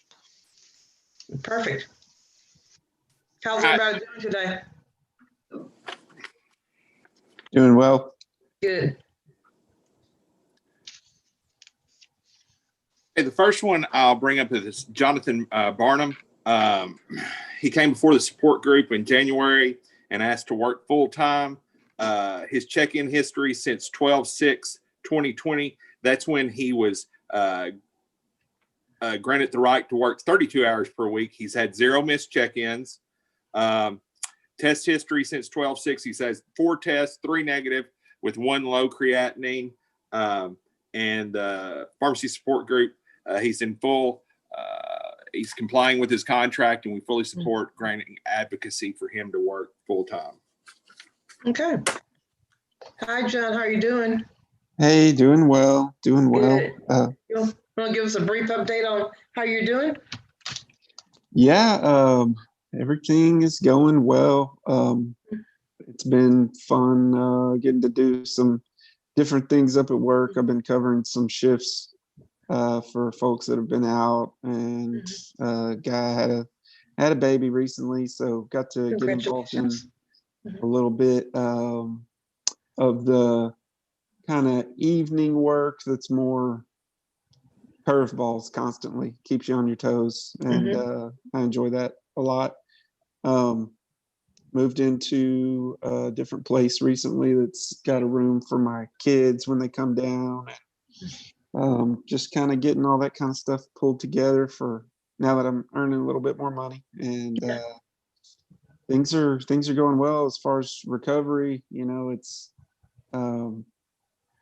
same story right now. It's just a matter of keeping focused on the spirituality stuff for me, and integrity, and the meetings being online, kind of requiring a little bit more direct calls to my sponsor. In fact, I told him not long ago I was going to kick up the calls to him, since I'm moving away from some of the supervision that I've kind of indirectly had with family, and just trying to stay grounded. Like I don't relate that to being the problem from before, but it played a part in some exacerbations of my problems before. So where I had been drinking, and then once I got off kind of out from under anybody's eyes. It went worse at that point. Started drinking more and stuff, but I wanted to make sure that everything's going to stay in line. So I'm keeping in contact closer with my sponsor right now, and haven't had any issues as far as, it's kind of like a struggle to do the constantly keeping yourself away from having those thoughts of reminiscing on this or bucking the people telling me what to do sort of thing. And that kind of issue, I think, is just going to be something that I deal with by using the spirituality and tools of the program. And it's still working nicely. And new therapist that's been with me for a few months now is going really well. We're talking every 2 weeks and working on a new treatment plan right now. It's going to be a little bit more goal oriented for trying to address some routine stuff in my life that I'd like to get better at, and just try to be constructive with the time that we're spending together. So all in all, things are really good. My relationship with my kids is better than it ever has been since the divorce about 5 years ago. So it's just really good right now. Okay, great. Well, look like everything is beginning to fall in place for you. And continue with those positive thoughts. Will do. Okay. Does any other board members have any comments for this gentleman? Yes. Dr. Krause? John, how long have you been in the program? All in all, came in, I think it was June of 2017. So up to 4 years, getting close to 4 years. Thank you. Yes, sir. Anyone else? Okay, I would like to entertain a motion then.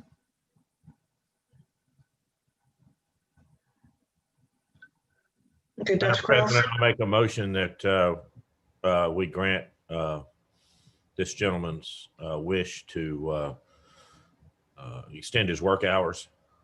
Yes, sir. Okay, do I get a second? I'll second. Okay, got a motion and a second. Any further discussion? All in favor signify by saying aye. Aye. Aye. Aye. Any nays? The motion passes. You'll be able Thank you to work all. more. Thank you very much. Good luck. Thanks. Okay, the next pharmacist we have is Dr. Dennis Bean. He came before the support group on January 10th and asked for advocacy to work no more than 32 hours per week. Since he was granted the right to return to practice on July 12th, 2020, he's had 0 missed check-ins. He's had 14 tests. They're all negative, and he is fully compliant with his contract. Okay, hi Dennis, how are you doing? Hey, everybody. Doing good, really good. You want to give us an update, please, sir? Sure, yeah. I started back to work November 16th here in town in Little Rock at the drugstore, working for Philip and Holly. And I was kind of rusty at first with the long layoff, but they've been super supportive, the staff and Philip and Holly and the other pharmacists there have been real supportive and helping me kind of get back up to speed. And I didn't realize, I knew I'd missed pharmacy, but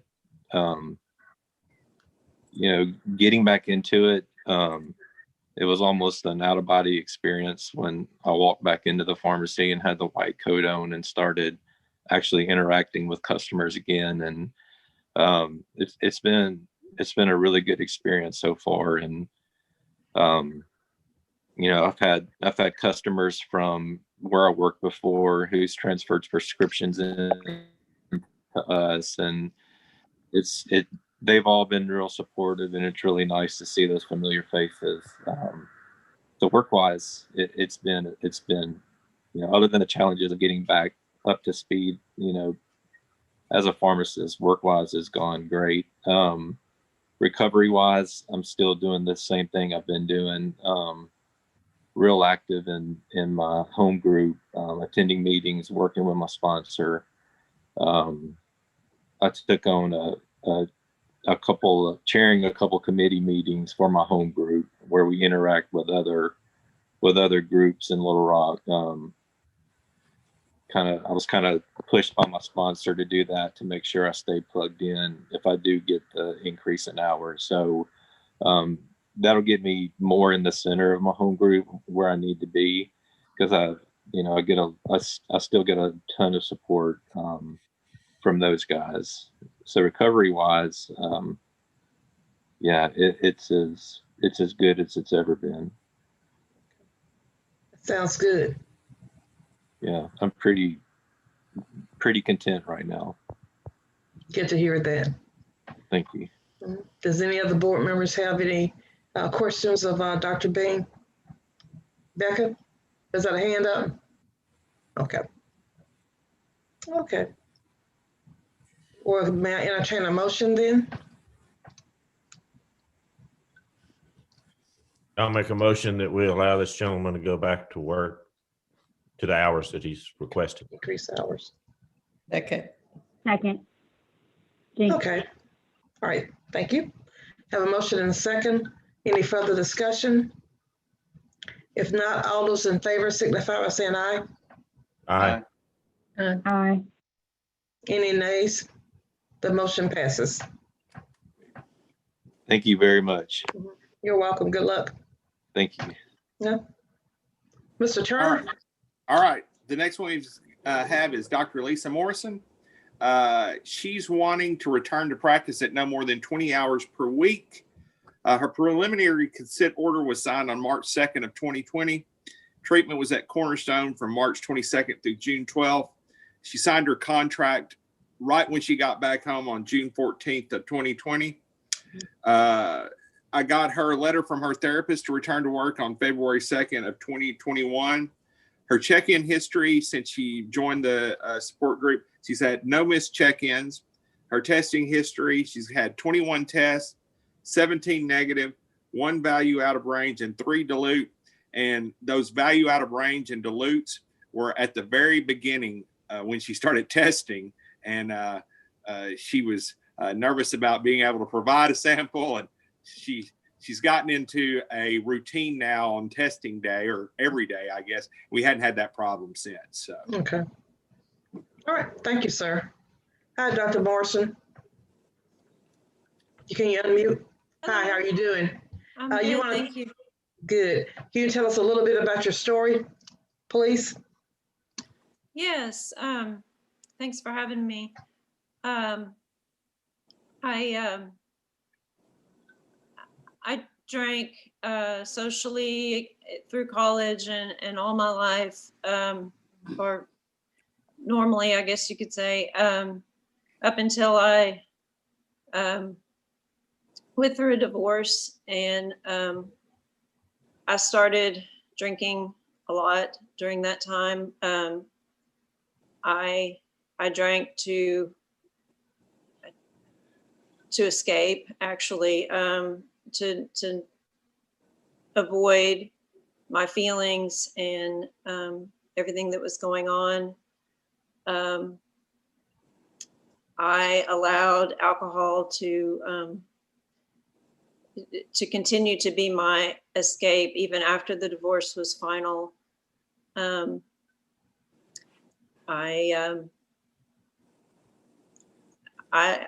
allowed it to continue, and it became something I looked forward to when I came home from work, and my days off. I would start earlier, and it was a real problem, and I was impaired on the job and lost my job, and I had many other opportunities for wake-up calls that I ignored, but that one did it for me. I was contacted by the board and the support group on what I needed to do, and I knew this wasn't me, and I willingly went to treatment and came back, and I have learned so much about myself through the process. I grew up going to church and believing in God, but now I'm intentional. I start my day every day with prayer and meditation, and the way I pray is different. I used to pray for what I thought I wanted when I wanted it, and now it's God's will. I'm not, all I can control is me. I can't control everything and everybody else.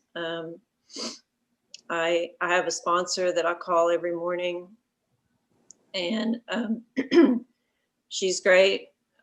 She checks my thinking. She's real quick to tell me if,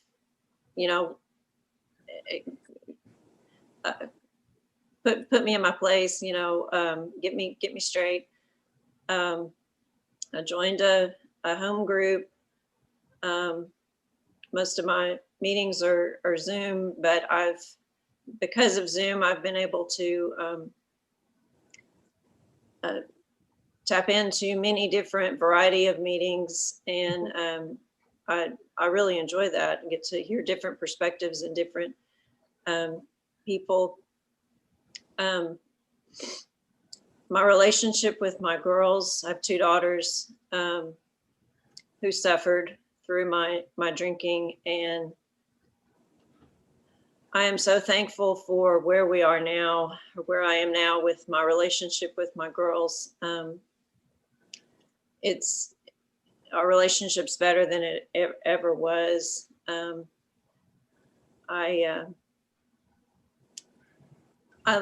I like who I am now. I like how I deal with things, approach things, my outlook on life. Someone told me right at the very beginning before I went to treatment that, oh, you'll look back on this one day and say it's the best thing that ever happened to you. And I thought, don't think so. But I have to say it's true. I've learned so much about myself, and I like who I am now. Thank you.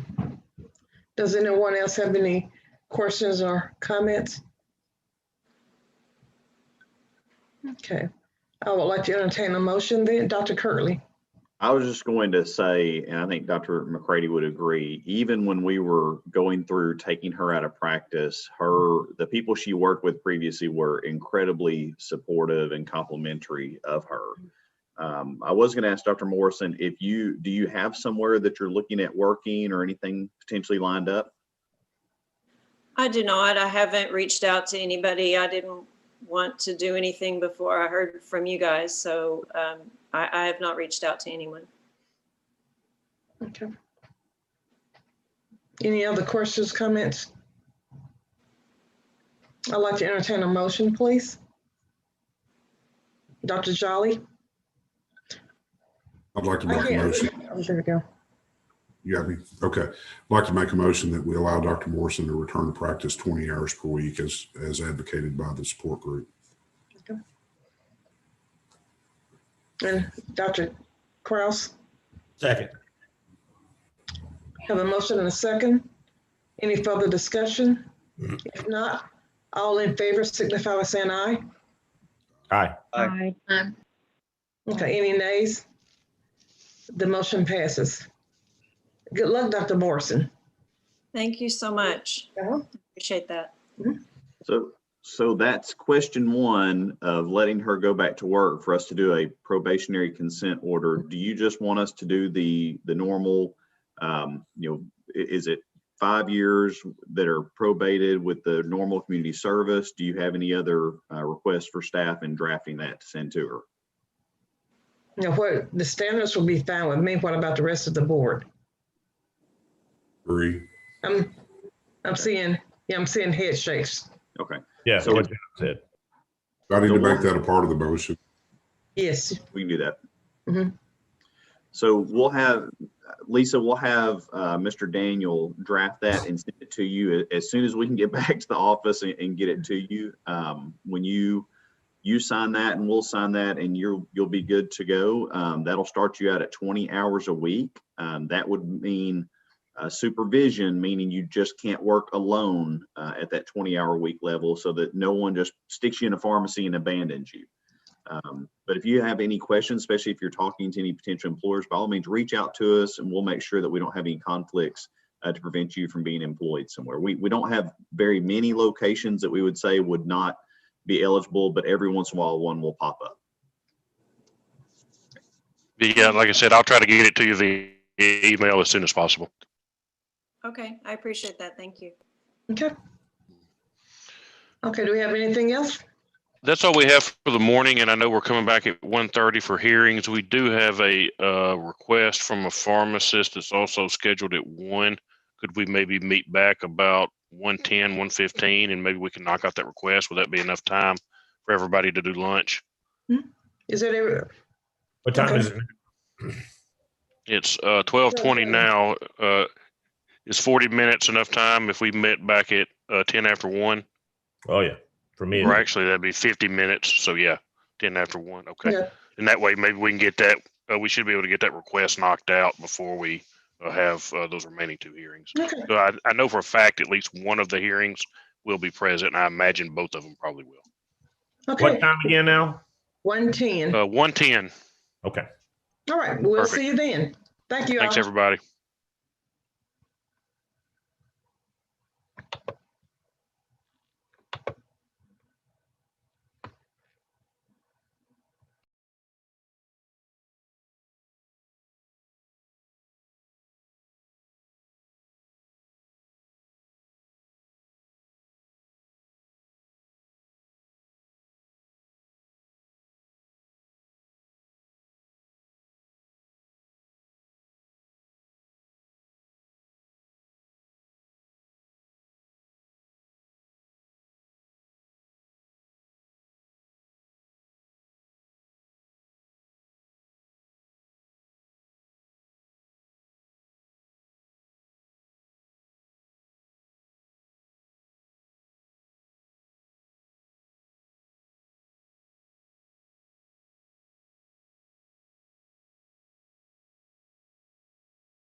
Mr. Neal, the board's on a lunch break right now. They're going to start back at about 10 or 15 after, and with a short request from a pharmacy, and the hearings are going to start back right at 1:30.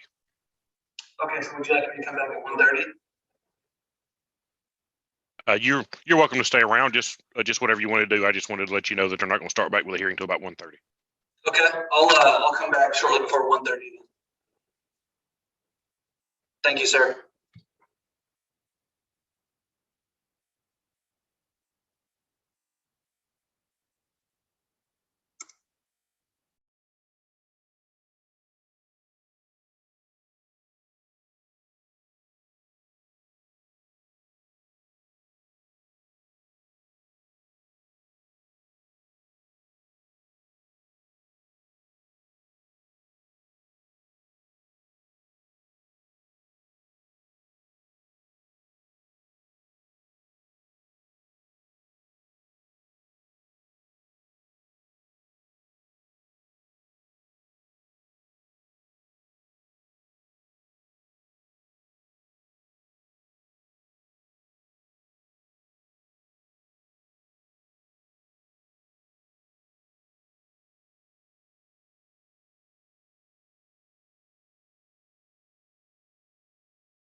I have somebody on showing as Presley Walker. Are you here for a meeting with the board?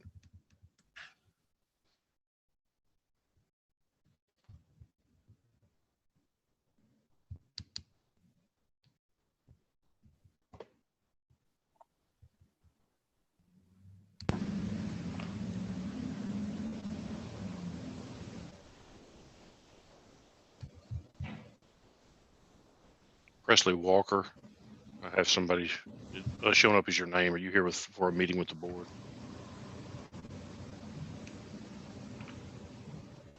Are you Heather?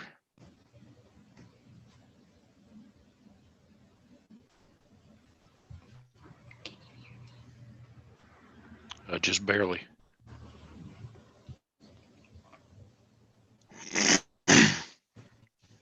Are you Heather?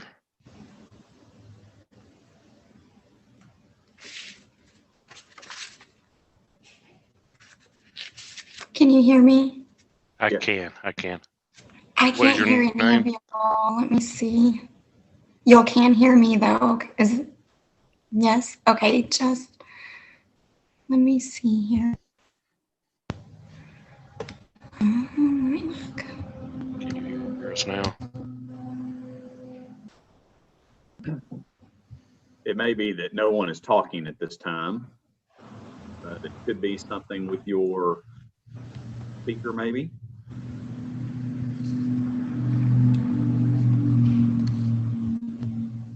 Guys, give me just a second. I'm so sorry.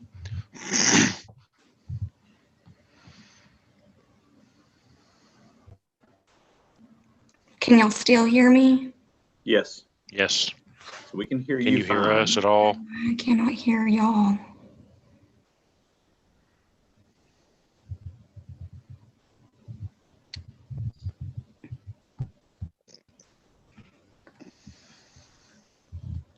Can you hear us now?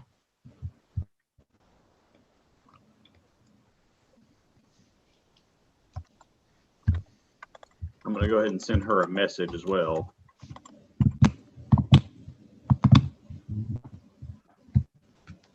See if this may work.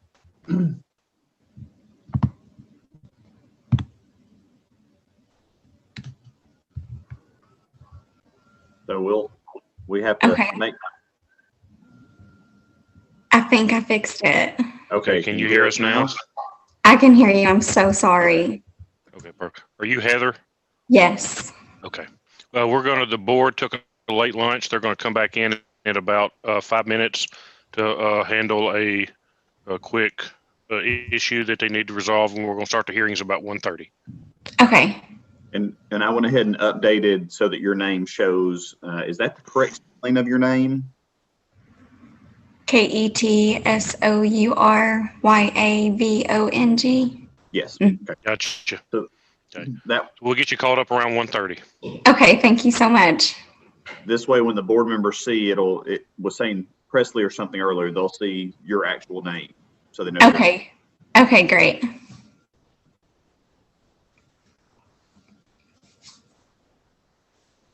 So until they call for you, you can mute your mic. Okay. Where that way we don't get any reverb or background noise from you. Okay. Thank you. Sure.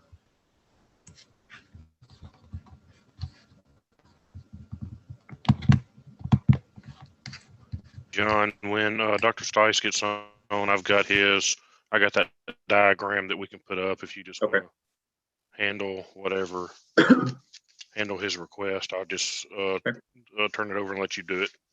Sounds good. His diagram should be in there for the board members to see, but if not, we can put it on the screen. Yeah. I've got it as well.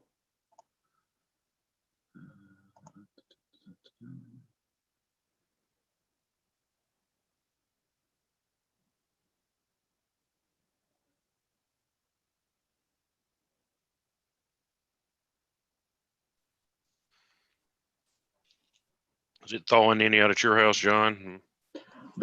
You can tell that the road has getting some UV light, and it's gone from white to gray and has dark spots. So it's melting it from underneath. Yeah, my driveway is still a sheet of ice, but the road looks like it's clearing up. Yeah, my driveway looks real pretty, but it's not pretty if you step on it.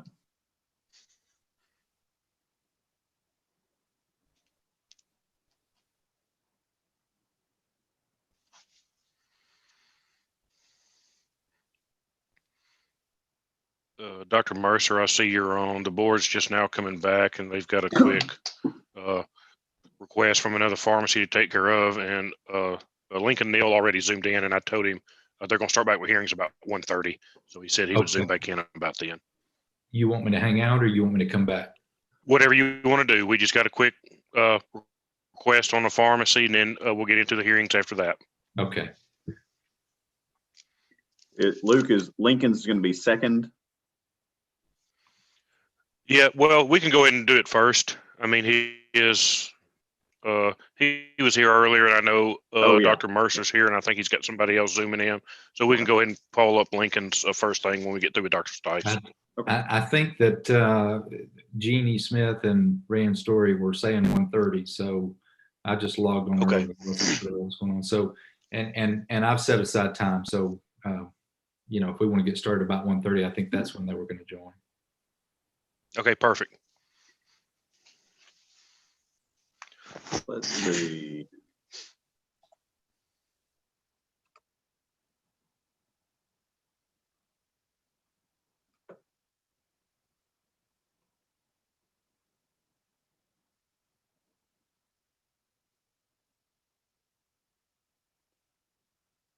Ms. Rader is coming back in.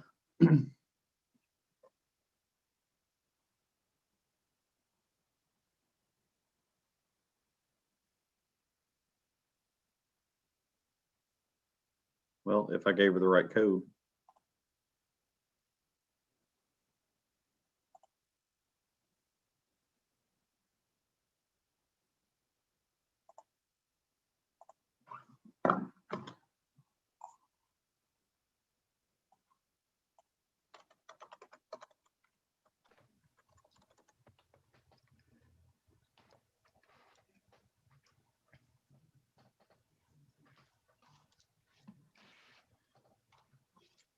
There we go.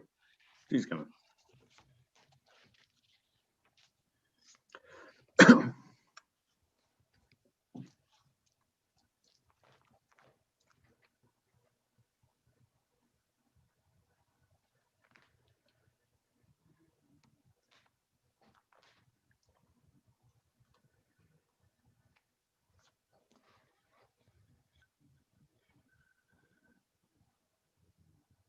Okay, we have everybody back.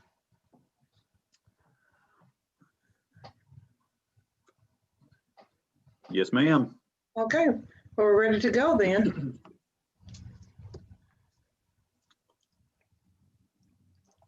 We do, and I have the request that we had was from Dr. Leland Stice, and it gave him today's date at 1 o'clock, and I have not. I mean, he sent a.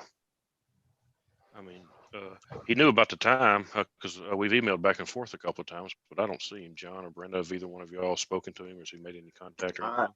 I have not. We can go ahead and present, what he had sent and explain it. If he pops in, he may have something else. I should be able to share this. And you should have board members. It should be in your packet too. It should be under Leland Stice. I can't tell if that's showing up right or not, but it should be showing It is. that up. It is. It's the diagram with his red drawing on it. There you go. So what we've got, it changed up my screen a little bit. Dr. Stice he was contacting Dr. Fain and then myself, asking about guidance for the ability to have a secondary location to do immunizations. And what we have said, and we've got guidance even on our board website for this, if you want to do immunizations or something along that line in another location, you are welcome to do so. But as part of that, we've said, take your supplies every day, go back and forth. We have not allowed people to store those supplies at tertiary locations or locations that are not part of the permitted pharmacy.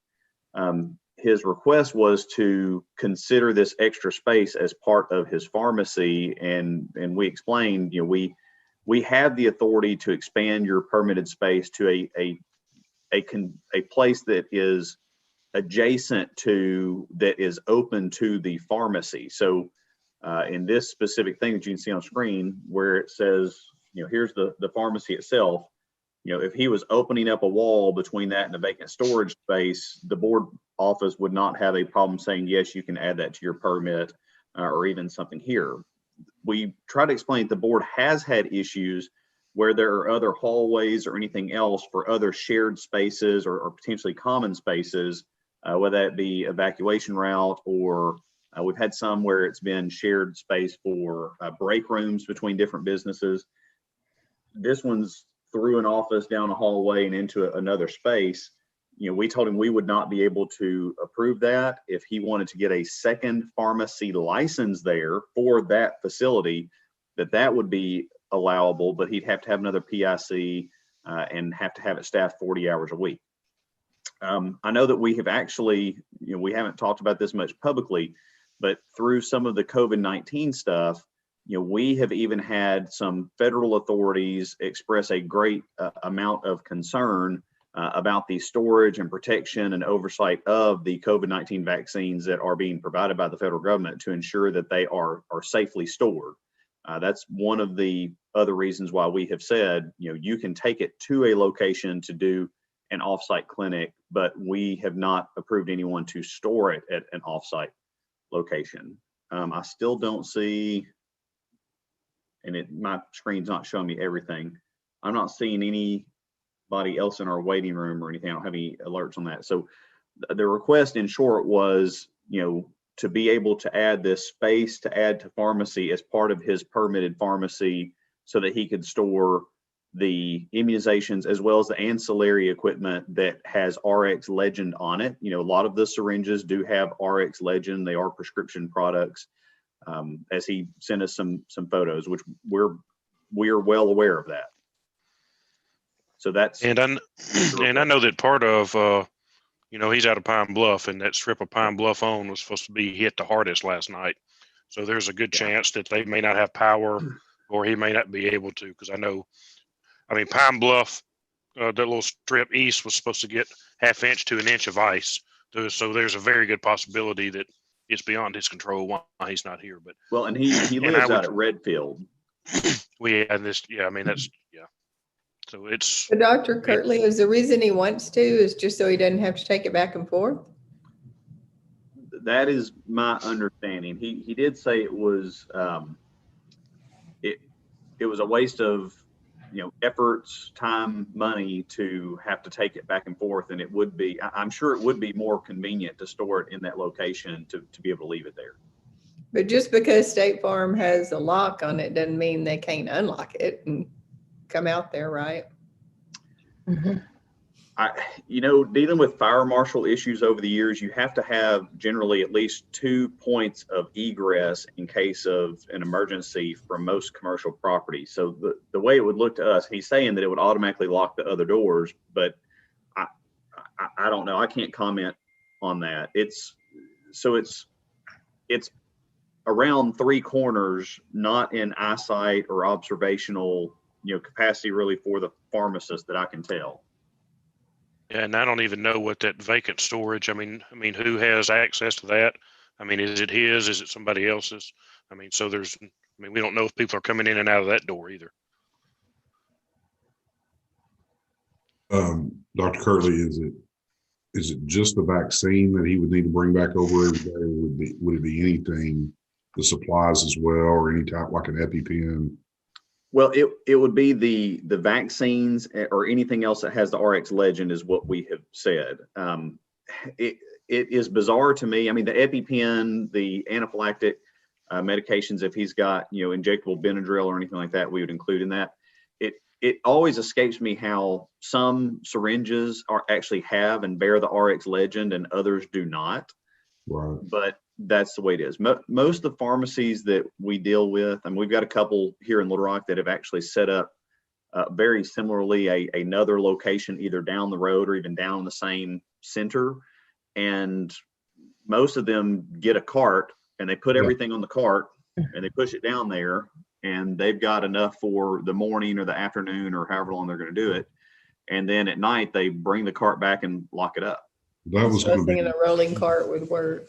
yeah, that was going to be my next question is, if he's only wanting to use this during the COVID, for the purposes of the COVID pandemic and administering COVID vaccine, why would a cart and then take it back over at least past the door where it goes into that office, and obviously store the vaccine at the appropriate temperature? Would that be too much of a hardship? It doesn't seem to me like it would be. We suggested that, and we said your other choice is to request, basically a variance from the board. It's not within the staff's authority to approve the request as it was. So Luke sent him the time, and we put it in front of you guys. Yeah, and it sounded like that was the whole issue. He did not want to have to take it back and forth. He didn't. Yeah. I mean, he just wanted to be able to leave it over there and not take it back and forth. Seemed to be the main issue, because as far as I know, and as far as staff knows, and John can correct me if I'm wrong, but I believe that was the only thing they were going to use that space for, was to give those vaccines, and that was going to be the only prescription or drug medication that was going to be over there. That's my I understanding. have a question. Go ahead.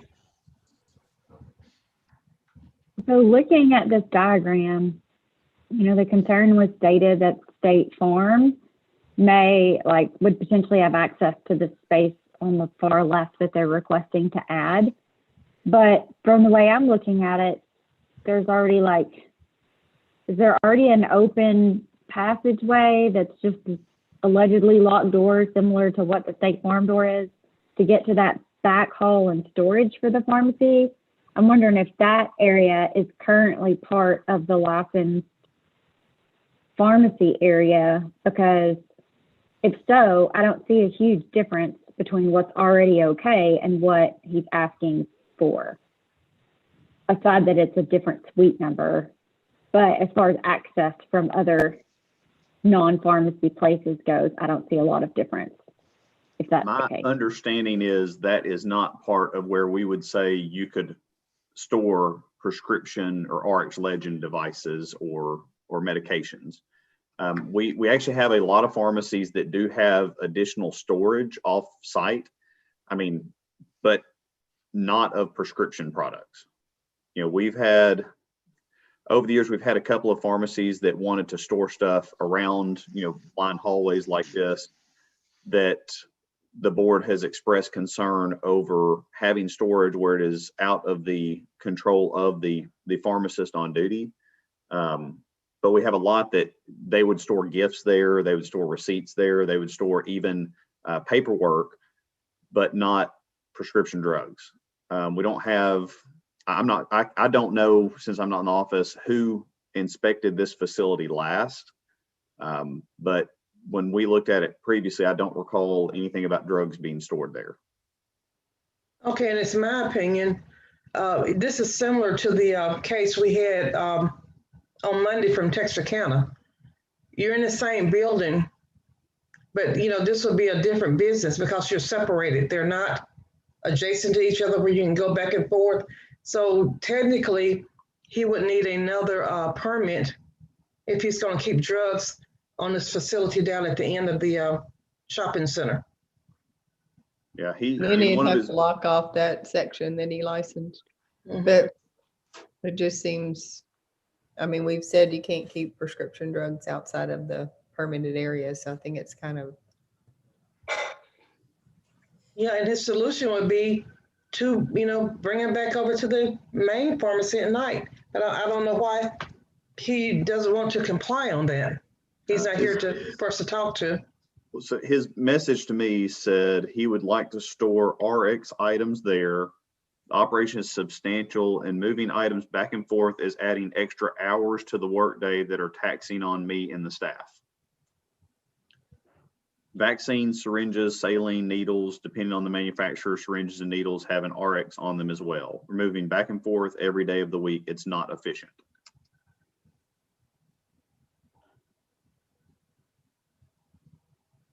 Well, to me, it sounds like he will have another pharmacy on the end then, if he does not want to move him back and forth. That back hallway can't be considered contiguous, can it? Because it's shared space by others, and it would allow non-licensed personnel to have potentially access to a pharmacy space. Correct. I think that's what the board has advised staff previously.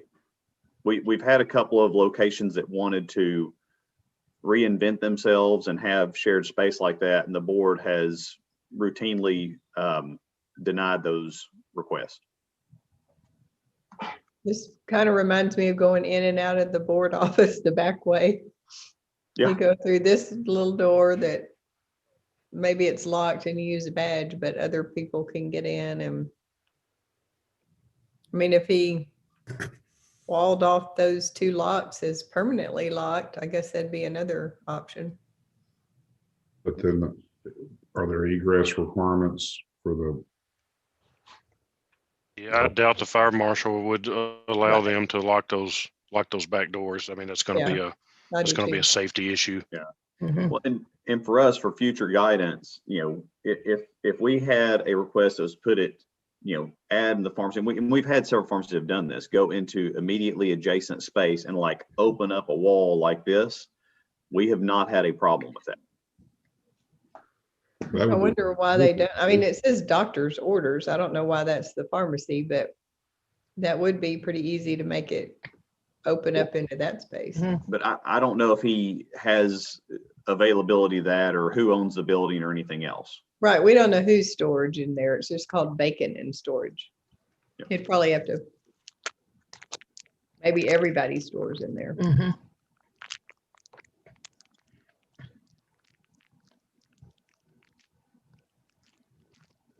I don't know if Dr. Fain has anything to add on this as well. He was talking through it as well. I'm struggling on my computer right now, so I hope you can hear me. Yes, you can. Okay, I was last there in June of 2019. I do not remember any reason for me to go down that hall, nor do I remember drugs being stored in that back room. In the hallway, Cindy? In the hallway, I know I didn't go in the hallway, and the office, I don't remember there being drugs stored in the office. Well, I think if you look at the diagram, the office is here, and then there's that hallway, and it says back hall and storage for pharmacy. And that's where I think the question was, if he was storing drugs in that hallway. If there were any drugs stored back there, they did not show them to me at that time. I don't remember going through an office to another area to look at drug storage. And I have not pulled up the original application to see what was specifically mapped out for the pharmacy permit either.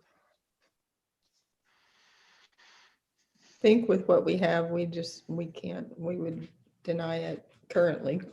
Has staff already denied it and he's appealing that denial?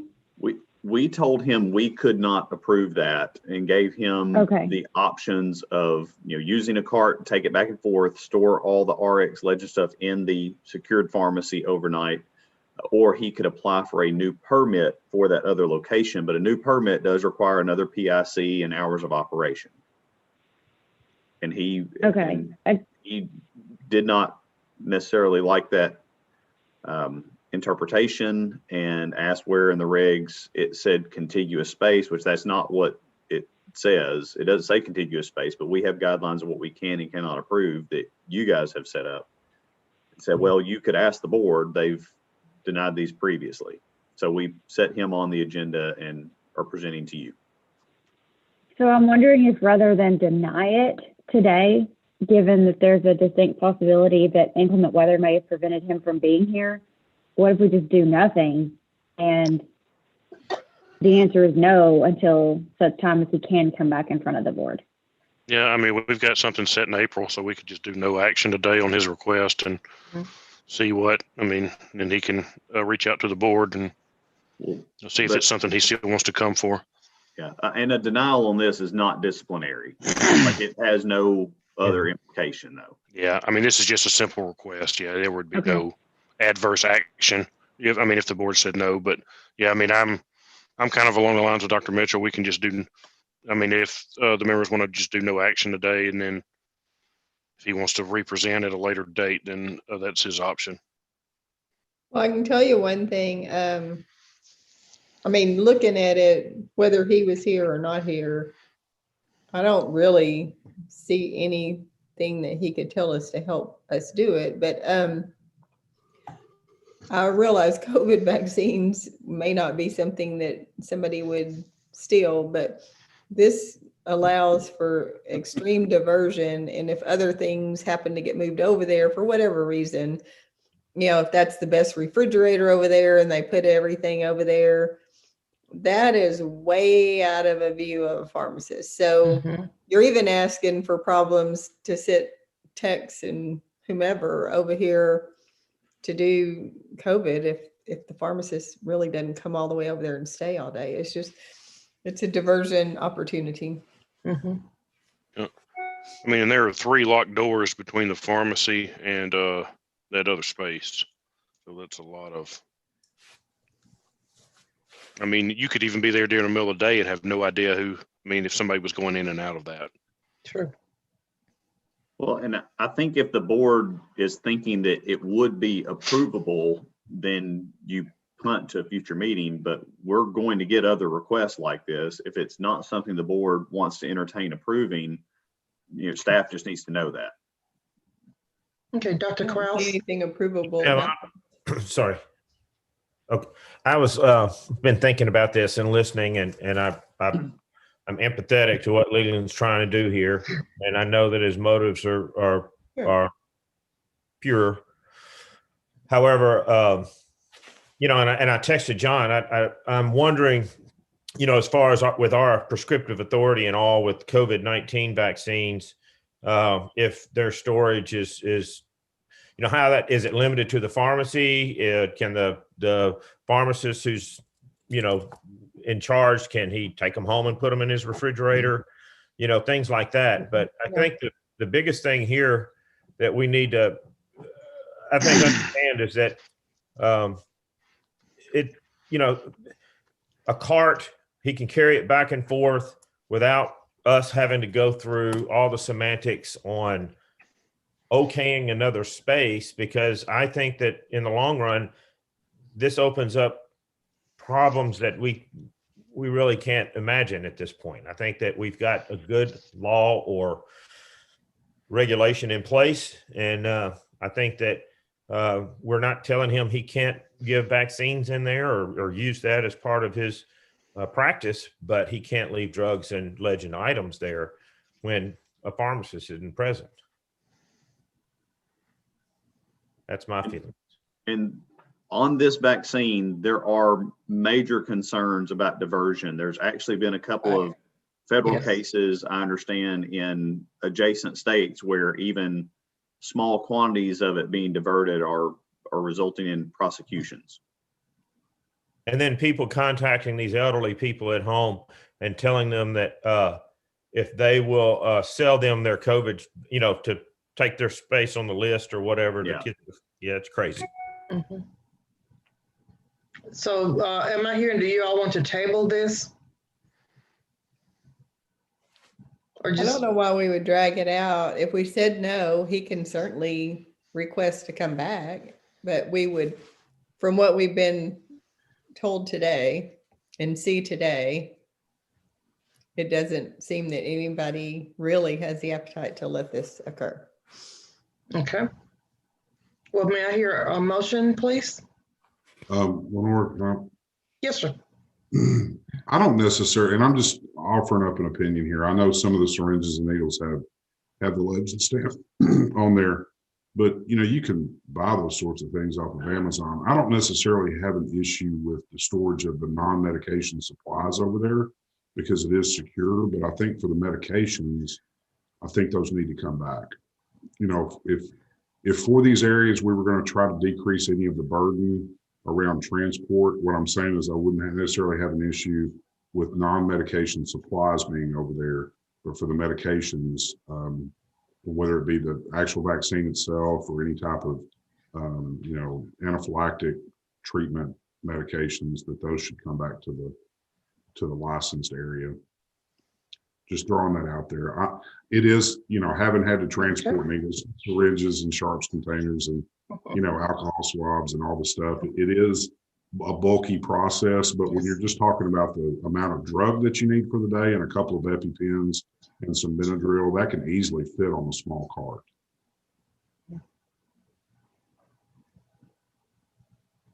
Okay. Dr. Kraus, did you have your hand up? No, ma'am. Okay.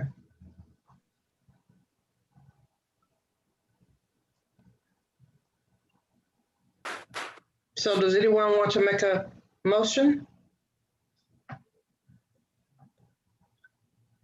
I'll make one and we'll see what happens. Actually, I don't know the name of this pharmacy, but Doctor's orders. Oh, that's why it says doctor's orders. Okay.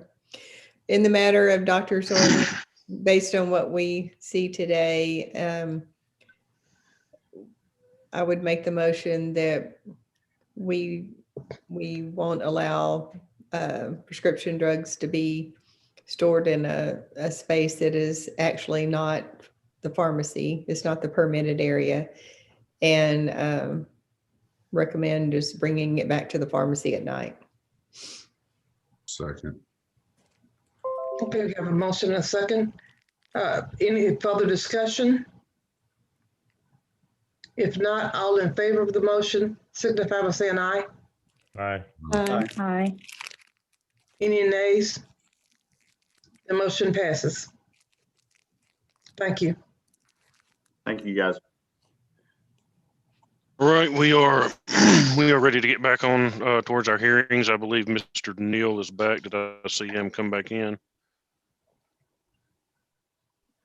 Yeah. Yes, There sir. he is. I'm here. Okay, and we will start. I'll turn it back over. Ms. Harrington, Mr. Jones, y'all good to go?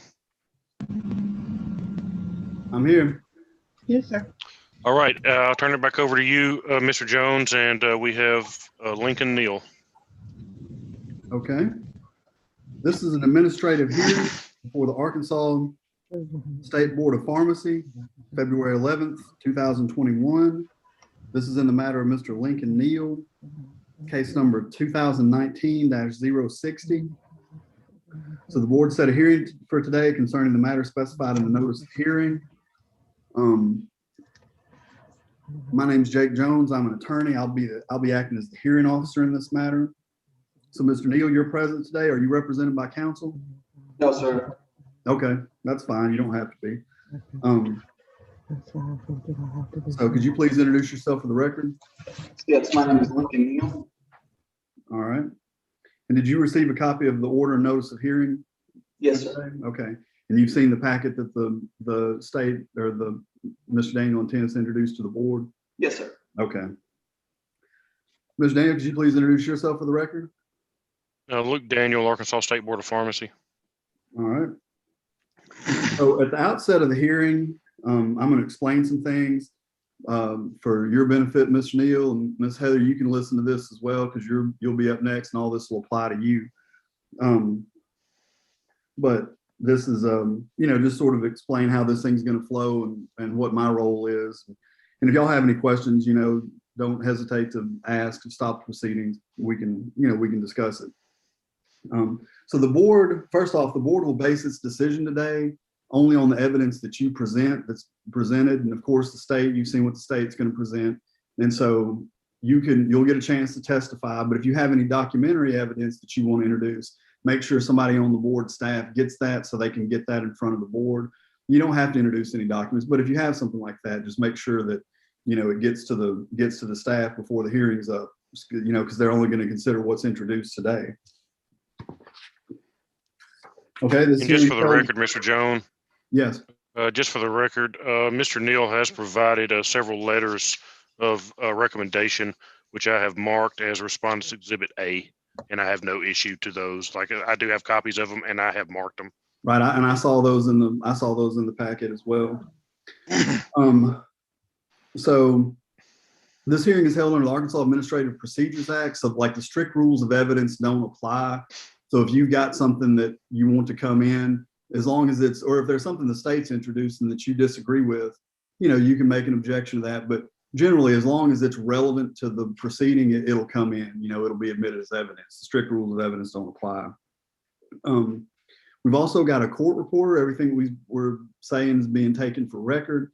And so to that end, don't talk over one another. Just, keep it one at a time so the court reporter can get all this stuff down. So I already talked to you about anything that, the board doesn't really know anything about the case today, and they won't know anything about it until y'all introduce the packets. So also this proceeding, being subject to the Arkansas Freedom of Information Act, the board's deliberations everything's open to the public, including the board's deliberations. And so it might be kind of weird at a point, once all the evidence has been taken, we'll go off the record and the board will deliberate, and you'll be able to hear them, see them deliberate and everything, but you can't, if you hear something that you disagree with, something that needs clarification, you can't just pipe up and, say, hey, start arguing or disagree with it. We'll have to go back on the record if there's, something that you want to say. So just keep that in mind once the board moves into deliberations. So at this point, for Mr. Neal, do you have any witnesses other than yourself? There's a couple people from Harding University here for me. Okay, so they're going to testify for you?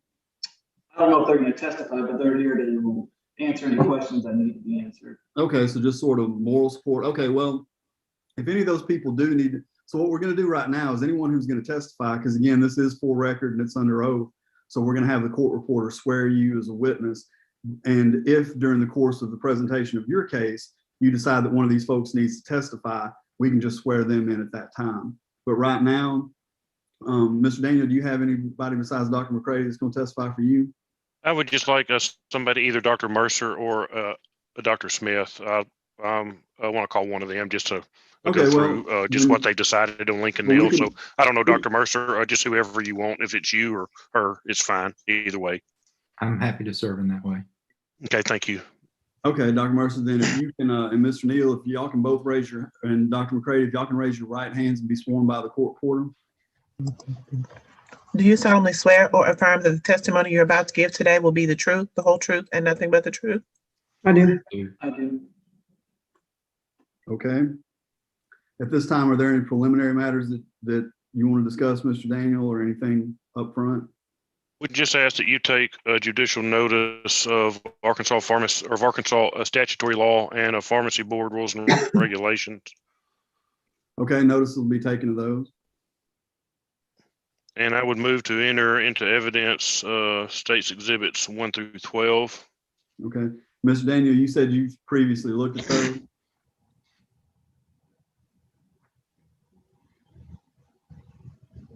Sorry, I'm Mr. sorry. Neal, sorry, I said Mr. Daniel. Mr. Neal, you looked at those? Oh, yes, sir. Okay, good. Do you have any objection to any of those documents coming in? No, sir. Okay, all right. Well, those will be admitted. Mr. Daniel, are you ready to proceed? I am. Mr. Neal, you ready to proceed? Yes, I am. Okay. At this time, the board will hear opening statements, and you don't have to give an opening statement if you don't want to. It's just, it's just sort of generally in a trial, or this isn't a trial, but it's just sort of, hey, here's what I intend to, a brief, here's what I intend to show you today. But it's not the point where you testify or anything like that. So if anybody wants to make an opening statement, you can, but you don't have to. I do in this case, and just very briefly, just so the board members, we're here today. Mr. Neal is asked to have his intern license reinstated. He was actually January 19th through April of 19. During that time period, he was arrested for theft of property from Walmart on 11 separate instances or separate occasions. He was using the checkout, the self-checkout counter, and purposely not scanning all of his items. He was charged with 11 counts of theft of property. In May of 2019, he surrendered his intern license in lieu of an emergency hearing. In June of that year, June of 2019, Harding suspended him from the College of Pharmacy. He then appeared in June 11th, 2019, he appeared before the board to discuss this matter and to discuss his intern license being reinstated. The board did not reinstate it at that time, and they wanted some more time to elapse between when that had happened, and also at that time his criminal cases had actually not been resolved. So he appeared on December the 3rd of 2019. He appeared in White County District Court and pled guilty to 7 misdemeanor counts of theft of property. He was just given the fines and court costs and was placed on probation for 1 year. He asked in December, right after that happened, he asked to appear before the board at the February 2020 board meeting. He later withdrew that and withdrew his request and just asked to postpone that to a future date. The board was notified this year on January 11th of 2021 from Harding. Harding College of Pharmacy contacted the board, stated they had met with the respondent, their team or committee of staff had talked and had stated that they would readmit him to complete his pharmacy education. So he contacted the board and is asked to be here today. So that's what he's here before today. I just wanted to give a little background before I get into anything with Dr. McCready, but that's the opening I have. Thank you. All right, Ms. Neal, if you want to give them a brief roadmap of what you want to show today. Yes, sir. First and foremost, I wanted to say thank you all for meeting with me today. I also wanted to apologize for the way I presented myself during our last meeting. I was in a dark place where honesty and contriteness eluded me. I was not being honest with myself at the time, and therefore I could not be honest with anyone else. I originally stated that my actions were for financial reasons, and through counseling and seeking guidance from others, I was able to determine that all of my actions were caused by my inability to handle stress and anxiety in a correct manner. For as long as I have known, if a problem or turmoil ever occurred, I needed to solve it myself and not talk to about it or open up to anyone about that. And this was especially the case when it involved anything personal. Whenever something that ever caused stress or anxiety, I always kept all the emotions or thoughts to myself and never talked to anyone, opened up, or tried to reason with anything about what was going on inside me. Before my path to recovery started, I was very bitter about the whole situation. I was mad at myself for putting so much at stake. I was mad for the unwanted burden on my family.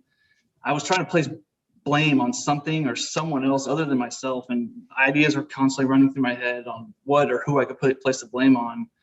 I eventually came to the realization that I was the one at fault and the blame could be cast on no one else. It was at this point in time that I realized I needed to seek help for myself.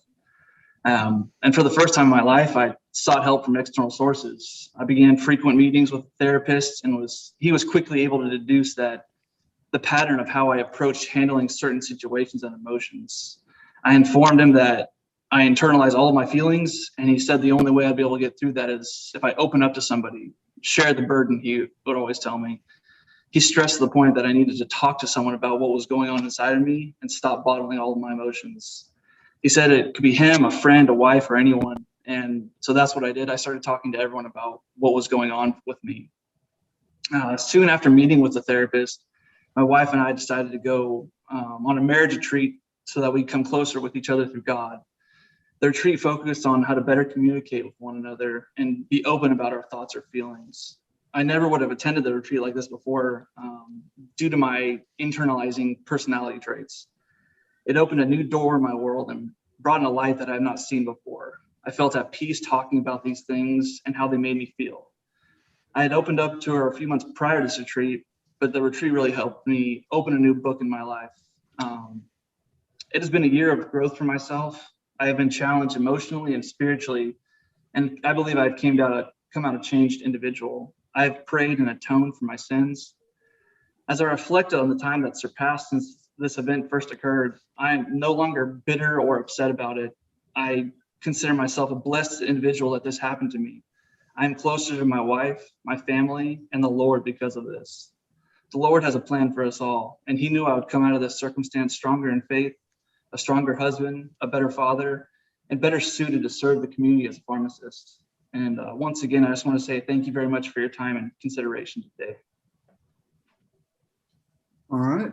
Mr. Daniel, opening statements are out of the way. You can call your first witness. Okay, and just something preliminary that we forgot to that I forgot to do at the beginning. Dr. Rodney Richmond, a board member, is on the faculty at Harding University, and he has stated that he will recuse in this matter just based on that connection to Mr. Neal. Dr. Richmond, I would just ask you to not vote and not be involved in the discussion that the board members have. If you would like to testify, you have the right to do that. If you would like to speak or be heard on his behalf, you have the right to do that. But I'm just asking you not to join in the discussion when it comes time to, or for the board to deliberate. Yes, sir. Okay, Dr. Richmond, so you are recusing in this case? Yes, I am. Okay, your recusal will be noted.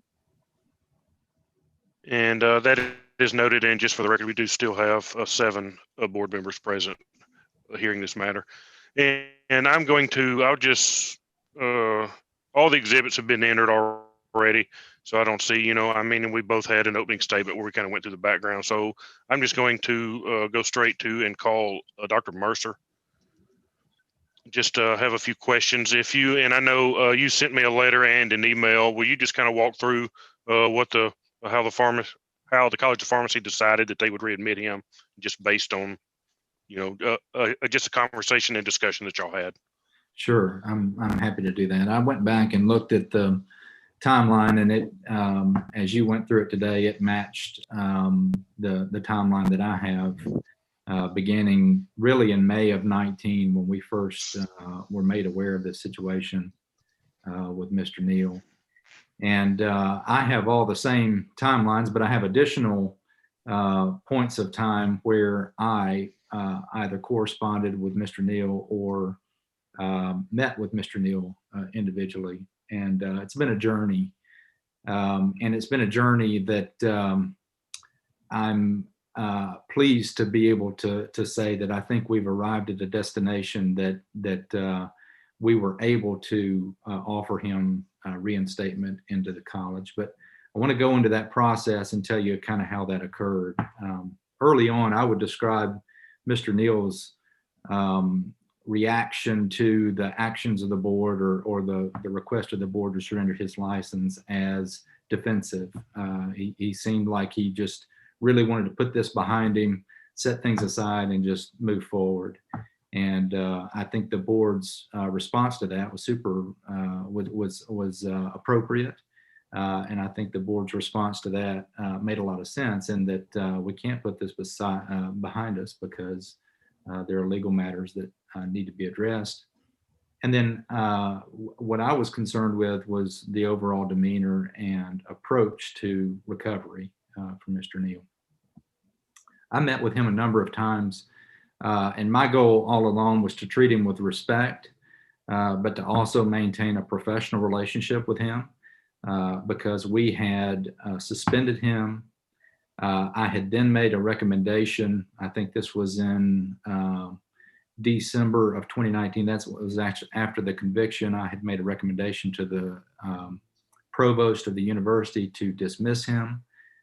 He was dismissed from the university in December of 2019 based on that recommendation. And so all along, I wanted to make sure that my relationship with him was professional, but at the same time that I provided guidance to him. And in the times that I met with Lincoln, I saw a lot of growth. And initially, I can say I don't think I didn't see it early on, and I kept trying to kind of chip away at what I perceived as kind of a wall of defense, and he's spoken to that already this afternoon. But over time, I could tell he was following some of the things that I encouraged him to do. One of those was to make sure things were good with his family, to make sure that he was interacting with people in his community that were positive influence on him, and that could also be someone that could speak on his behalf. You'll notice in the letters that you've received from him on his behalf, these are individuals that I know in the community that we live in. They're well-placed individuals, and they speak to his rehabilitation and to his work that he's done to get to where he is today. In September, that September of 2020, Lincoln reached out to us and made a request to reconsider his case and kind of asked me some advice about what he should do. And my response to him was, tell me where you've been, what you've done, and how you can prove that. And he began to do that. First of all, he provided the letters that you have. He also made it known that he was willing to meet with us, and I say us, I'll go into that in just a moment, in the College of Pharmacy to state his case and his situation. I did not want to make this decision.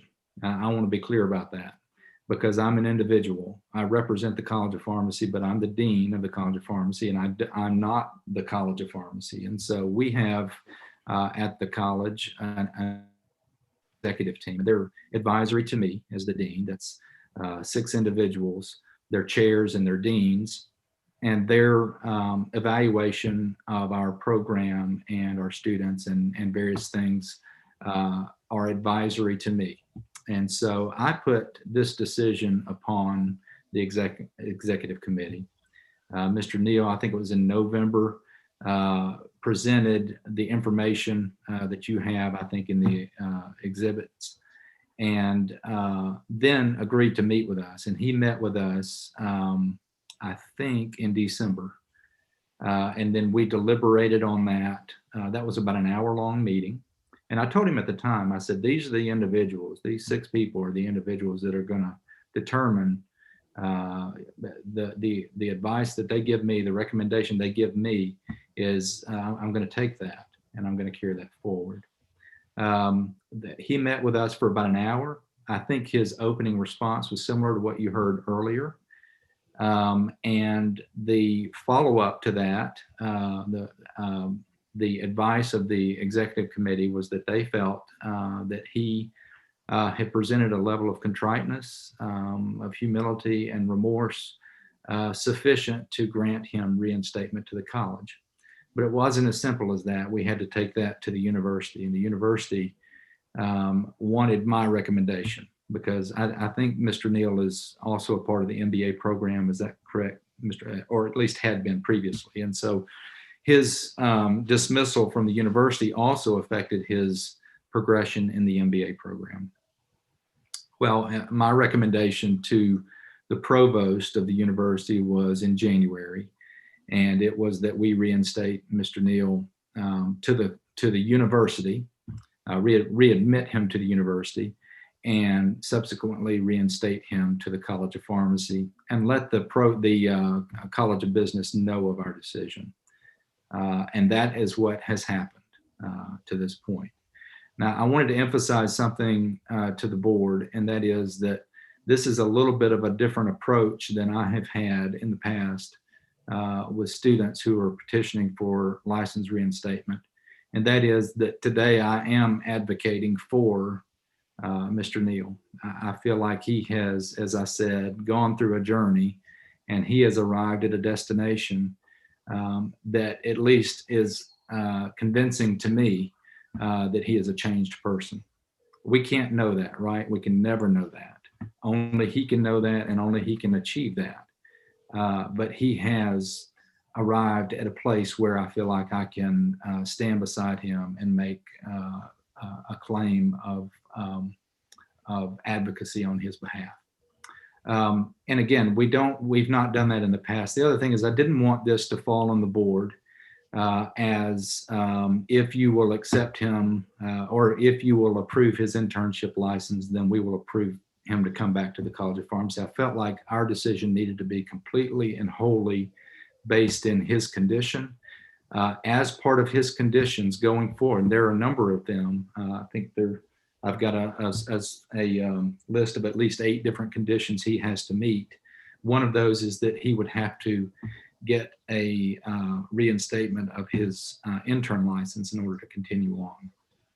I also want to state, and I'm almost done, sorry for the long-winded response, but I also want to state that I want the board to feel no pressure from the College of Pharmacy. I'm advocating on his behalf because I believe it's the right thing to do, but I respect the decision of the board. I appreciate the board's, the importance that the board holds in making sure that the citizens of Arkansas are protected. It's a very serious charge, and I believe Mr. Neal has owned up to that. But I want to let you guys know before I close that I respect the decision of the board. How that will affect him in his education going forward in the College of Pharmacy, I mean, it's obvious in certain ways how that would affect, but I want the board to feel no pressure from the college to make a decision one way or the other. And Dr. Mercer, I'm looking at your letter. Some of the other conditions, I mean, he has to meet with the Dean of Students, has to meet with the Dean of Experiential Education to develop his, I guess, his plan and going forward. Those are conditions also. They are, and he has already done so. So he has met the conditions, and we've added an additional set of conditions. Sorry to look over here, but it's over on my other screen. He has to develop an experiential education plan, a counseling plan. One of the key points of our conditions for him is that he continue counseling while he's going through the remainder of his education, that he doesn't let that go, and that is a requirement.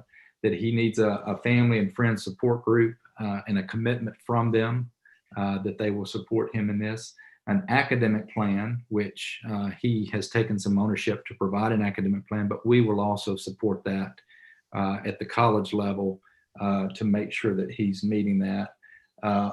Also, that he answer any questions, own up to anything that might be necessary for the Board of Pharmacy as far as you guys' questions of him, and then to give us an indication of what he might do where there to be temptation to relapse, and kind of a plan of action and what he would do in that situation. These have come from his meeting with Dr. Smith, Dr. Jeannie Smith, who is our Assistant Dean for Student Affairs and Admissions, and she's already met with him regarding these. The idea is that we address physical, spiritual, mental, emotional, and academic and professional aspects of his life, and that he, as he goes through the remainder of his time at the College of Pharmacy, provides some indication as how he's meeting each of those domains. Okay, and he surrendered his intern license in May. What year was he in? So he had just completed his P3 year. And so he was moving into experiential education, the advanced aspect of his experiential education. So moving into APPEs. Okay. And so this was, I mean, almost 2 years. So, I mean, is there going to be any remedial instruction, or will he go straight into those? The remedial instruction rotations, what's the plan? Yeah, it's a great question. The remedial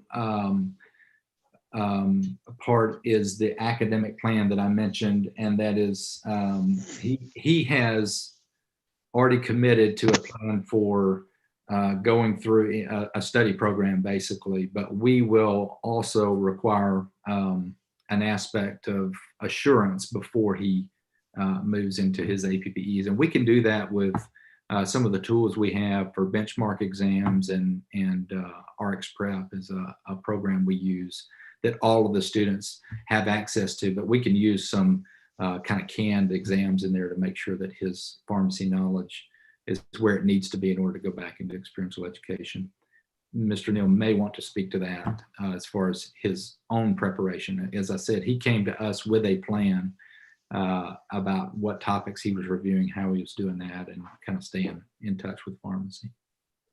Okay. Thank you, Dr. Mercer. Mr. Jones, that's all the questions I have for Dr. Mercer. All right, Mr. Neal, do you have any questions? Anything further you want to draw out from Dr. Mercer? No, sir, I do not. Okay. All right, Ms. Daniel, you can call your next witness. Or Just well, if the board- sorry. Yeah, sorry. Board, do you have any questions for Dr. Mercer?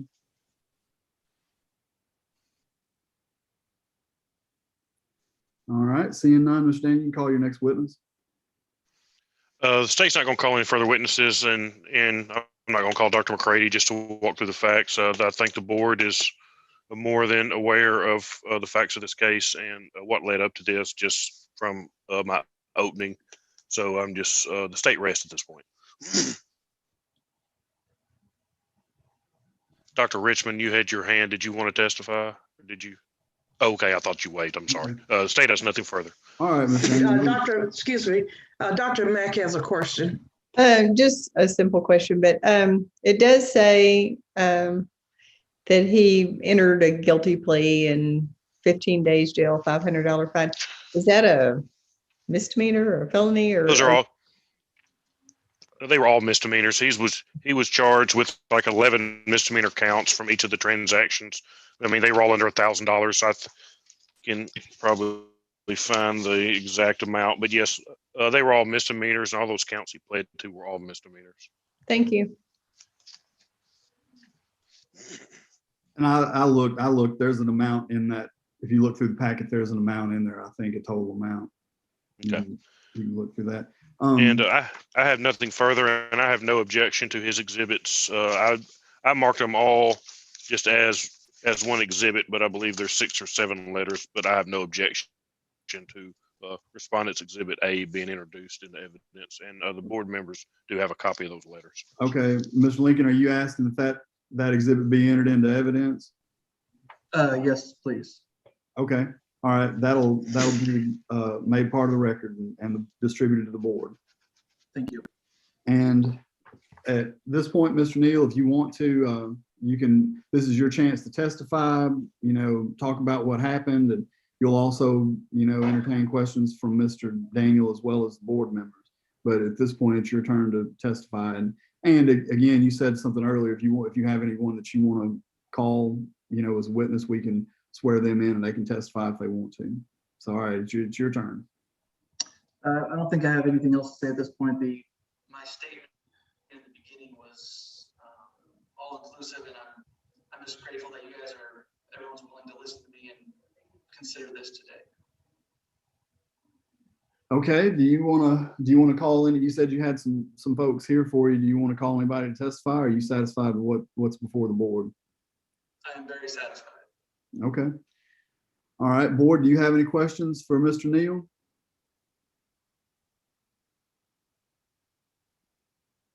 Okay, seeing none, Mr. Daniel, do you have any questions for Mr. Neal? You're muted. Okay, thank you. I actually do not have any questions. Thank you. Okay. So seeing no questions and anybody have any other evidence they want to introduce? Okay. Mr. Neal, do you rest your case? I do. Okay. At this point, Mr. Daniel, if you want to make a closing argument, you can. We're just here. Like I said, this is just a reinstatement application. These were all, like I said, it's all based on the theft of property charges that came out of, it was the early part of 2019. It was 11. It was 11 separate incidences, and I could agree with what Dr. Mercer said earlier. There has been a large improvement and change in Mr. Neal's attitude from 2 years ago until today. I mean, a year and a half ago, 2 years ago, whenever this was, he was very adamant about, he just thought that it was just all just going to go away and he would just be able to move on. And he couldn't understand why this was happening to him. And I can tell today that attitude has changed greatly. So like I said, he's here asking for his license to be reinstated so that he can finish his internship.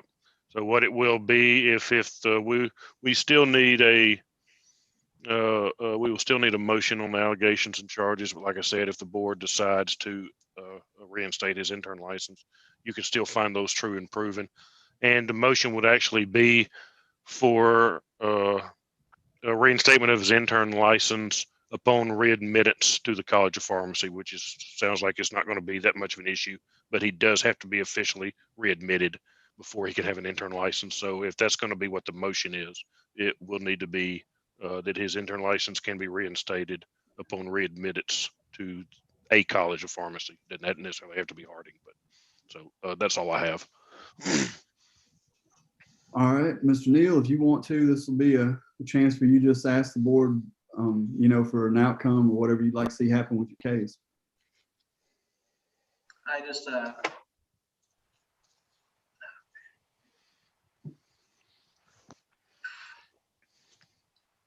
don't have anything else to say. I just want to say thank you so much for spending your time with me today, and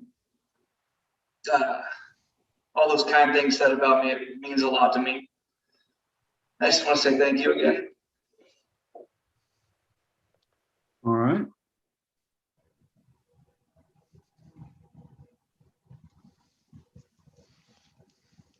Oh, Unless you're any- muted. Yeah, you were sorry. muted. Yeah, okay. Unless anyone has anything else to offer for the record, then we'll consider the record closed and the board can move into deliberations, and y'all can go off the record if you think you need to, or if you got a motion, you can just stay on the record and make a motion. Okay, does any board members have any questions at this point? Okay, we're gonna go off the record for deliberations. Okay, does anyone have any comments?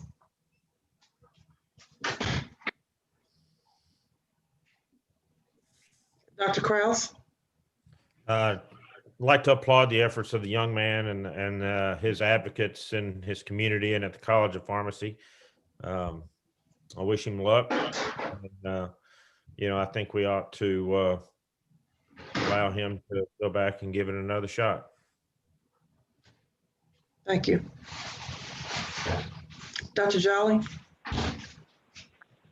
Oh, I was just going to say I appreciate his opening comments and was impressed with what he had to say, and also with Dr. Mercer's comments. And I think the plan, really appreciate the plan of action that they have proposed, and sort of the framework that sets for him moving forward.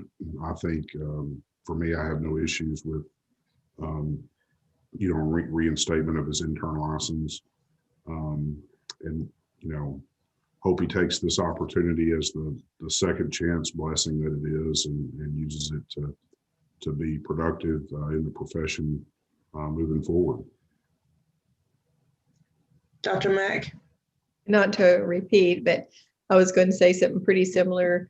I really appreciate his demeanor and that he has owned it and moved forward, because that's the only real way he's going to move forward. And I appreciate Dean Mercer saying, of course, we don't have to take their recommendation, and we don't. But I appreciate the fact that he saw the beginning and the end and has seen the change in the individual, which creates a lot of confidence for me. So I appreciate that. Anyone else? Well, who would like to do a motion for us? I'll be happy to make it. Thank you, Dr. Jolly. All right, we're back on the record in the matter of Mr. Lincoln Neal, case number 2019-060. I believe the board has a motion. Yes. Yes. I would like to. So in the matter, please. I'm sorry. Go ahead. Go ahead. I'll go ahead and make that motion, Dr. Newsom, if that's okay. Yes, sir. In the matter of Lincoln Neal, unlicensed intern, formerly PI 22347, case number 2019-060.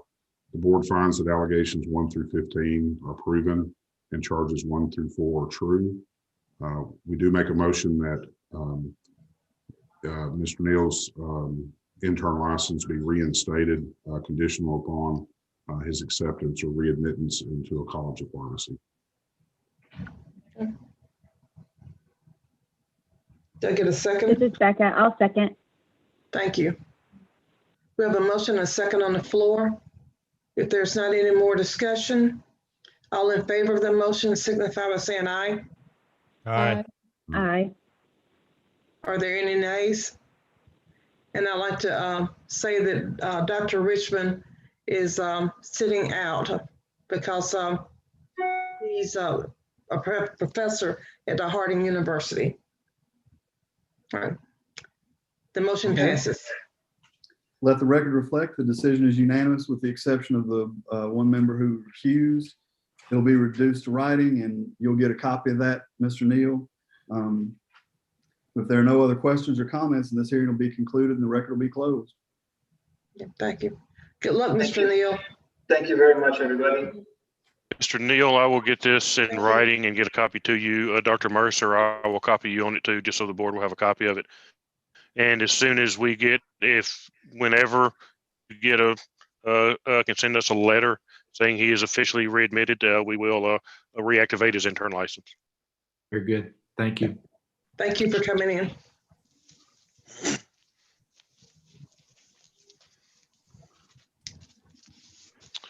We have the next one we have is Heather. Are you there? And how do you, I don't even want to attempt to pronounce your last name because I know I'm going to do it wrong. So, how do you pronounce your last name? Ketsoryavong. Ketsoryavong. Okay. So we Yes. have her Can I up just- next. So I will. All right. Can I just refer to you as Miss Heather? Yes, absolutely. All right. All right. So this is an administrative hearing before the Arkansas State Board of Pharmacy. It's February 11th. This is case number 2021-113. Heather, you heard earlier, you heard my explanation about how this flows. You got to see how the last one flowed. You have any questions you need me to go over any of that stuff again?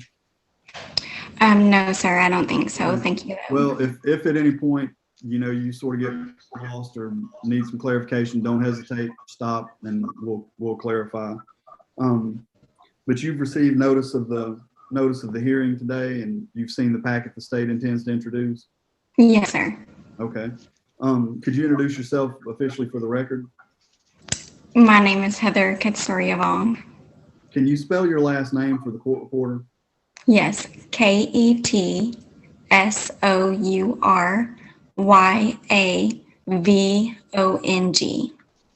Okay. Counsel for the state, can you please introduce yourself for the record? Luke Daniel, Arkansas State Board of Pharmacy. Okay. At this point, are there any preliminary matters you want to introduce, Mr. Daniel? We just ask that you take judicial notice of Arkansas statutory law and a Board of Pharmacy rules and regulations. Okay, notice those will be taken. Do you have any? And would move to enter exhibits 1 through 11 into evidence. And Ms. Heather, you've seen those exhibits. Do you have any objection to any of those coming in? No objections. Okay, all right. Those will be admitted for the record. And at this time, Heather, do you have any, are you represented by an attorney? Do you have any witnesses other than yourself you're going to call today? No, sir, just myself. Okay, that's fine. Well, at this point, then everybody who's going to be a witness in the case, raise your right hand and be sworn by the court reporter, please. Do you solemnly swear or affirm that the testimony you're about to give today will be the truth, the whole truth, and nothing but the truth? I do. I do. Okay. Mr. Daniel, you want to make an opening statement? I do not. Okay, Heather, do you care to make an opening statement? You don't have to. It's just, it's up to you. You'll get a chance to testify, and then you'll get a chance at the end to tell the board, how you think they ought to dispose of your case. Okay, I'll wait for to testify. Okay, all right, that's fine. Well, with that, Mr. Daniel, you can call your first witness. Board calls Deputy Director Brenda McCready. Dr. McCready will briefly go through these exhibits. I'm looking at Exhibit 1, which is the order notice of hearing. She actually applied or submitted an application back in 2018. Is that correct? Yes, it is. And back in April that application was denied based on her criminal history, correct? Correct. Back in 2010, she was arrested for a possession of marijuana charge with intent to deliver. Her and her boyfriend were in a vehicle, knowingly had marijuana that they were going to a house to sell. Yes. And the boyfriend was actually had the marijuana on him, but she knew she admitted to the police that she knew where they were going and what they were going to do when they got there. That's correct.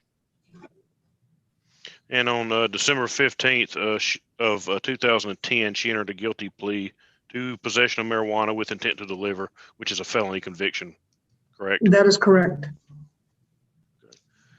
She had the board staff administratively denied her application, and then she wished to appeal that and was set for a hearing on February 19th of 2019, and she failed to appear for that hearing, and her application was denied.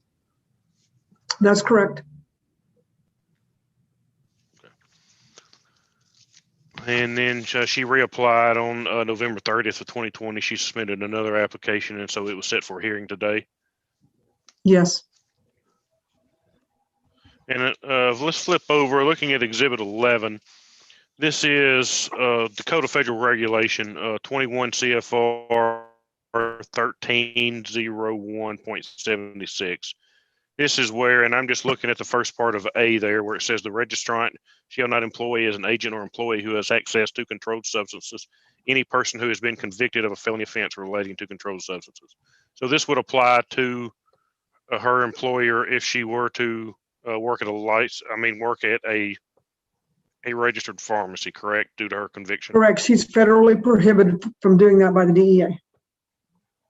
Okay, so, and the pharmacy she works at would have to get a waiver from the DEA. That is correct. I have nothing further. Thank you. All right, Ms. Heather, do you have any questions for Dr. McCready? You don't, I mean, if there's anything you want to ask about your paperwork or clarify anything, you can, but you don't have to ask questions. Hey, you need to come off mute. So sorry, I did not realize that was on mute. Yes, I do have a question. The charges were sealed and dismissed, so they are no longer on my record. I no longer have a felony conviction or anything on my record. So would that still prohibit me from working at a pharmacy? Would they still be required to have a waiver? My understanding is yes. Yes, the sealing, and I can answer that from a legal aspect. A sealed or expunged record in the state of Arkansas does not mean that conviction goes away. What that means is it is sealed from people outside of law enforcement or outside from licensing boards being able to see it. But like the Board of Pharmacy can still see it. If you get stopped on a traffic citation and they run your criminal history, they will still see it. If you apply for a job in like a school district or something like that, they will still see it. But what it means is like private corporations, private companies, when they do their, they will not see it. But it is still a legal conviction under state and federal law. Well, I asked that because I had my gun rights restored.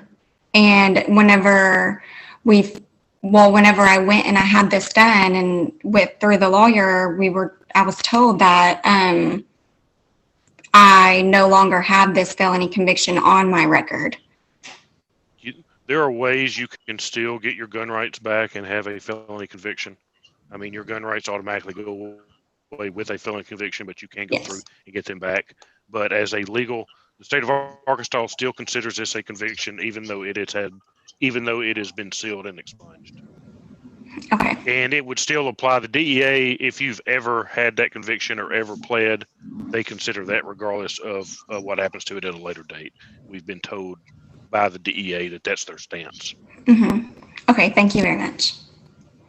Okay, any more questions for Dr. McCready? No, sir. Okay, board, do you have any questions for Dr. McCready? Okay, seeing none. Mr. Daniel, you can call your next witness. I have nothing further. Okay, and you rest? Yes, sir. Okay.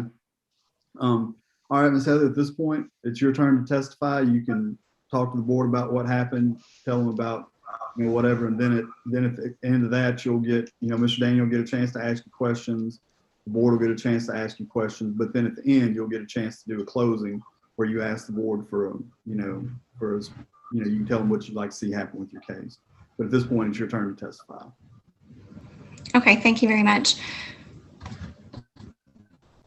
I would just like to say that I was 18 whenever this happened, and it was very unfortunate. However, though, I take full responsibility for my actions. I was in that vehicle. I did know what was going on. So I did plead guilty to this crime. So I take full responsibility for that. However, though, that was almost a so I'm a mother and I'm a wife now. I have had that dismissed, sealed and dismissed off of my record. I was a grown adult at 18 years old. I am going to be 30 years old this year. I have developed into a wonderful woman now. I was not a wonderful woman then.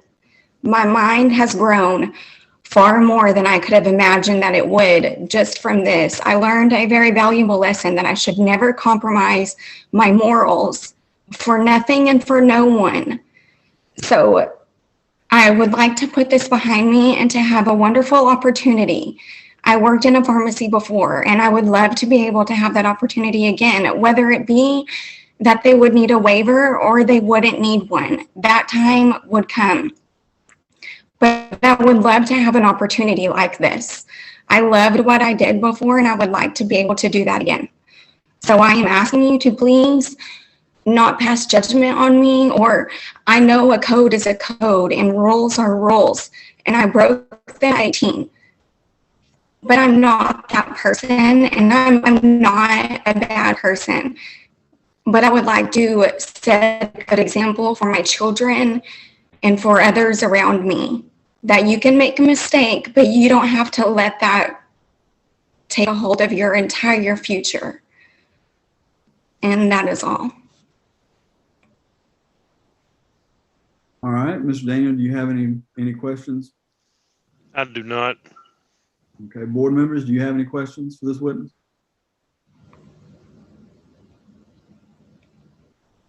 Okay, seeing none. I saw. Okay, go ahead. I saw a couple of hands. I was just trying to think through Ms. it. Carroll? Okay. Okay. So maybe back then or now, were you using marijuana and or drugs also, or were y'all, I guess you were going there to sell it, but I mean, were you also using it at that time? And then what's, I know it's changed in your life. You've grown up, you've got married, you have children. What really is different about your life now? Maybe what you did then and it's mistakes, but then according to what's now, because that was 10, 12, however many years ago. I'm not sure exactly what age you said, but. I know that it is going to sound absolutely ridiculous whenever I tell you this. I was not using marijuana then. I don't use it now. I've never been a drug user, by no means. That's just not my lifestyle. And what has changed is growth as a person, mental growth, emotional growth. It's a huge recollection. I was in nursing school then. I just got accepted into nursing school. And the day of the court date for the conviction was the day of my nursing school meeting. So it's a huge, it was just a huge recollection to, wow, like this is happening. Like, I cannot believe this is my life. And so 10 years have went by, and I'm just ready to move forward. So you had to go, you didn't get to go to nursing school due to this? Okay. Okay. Ms. Rader, you have a question? Yes. Heather, where have you been working during these last 10 years? I worked at a dental office, but they downsized. So that didn't work out. They let go of quite a few people whenever they did downsize, and I was one of the newer ones, so I was let go. I worked here in my town where I live, there is a baby wipe factory, and it's called Rockline Industries. I worked there for a little while. I worked at another pharmacy until I tried to get a technician license, and this was in 2018 whenever I applied and got denied. And then I have not worked there since. And I haven't really worked anywhere since. I tried to apply for a pardon since then, but the governor's office cannot pardon me because they explained to me that there's nothing on my record for them to pardon me from. So I'm just here, I guess.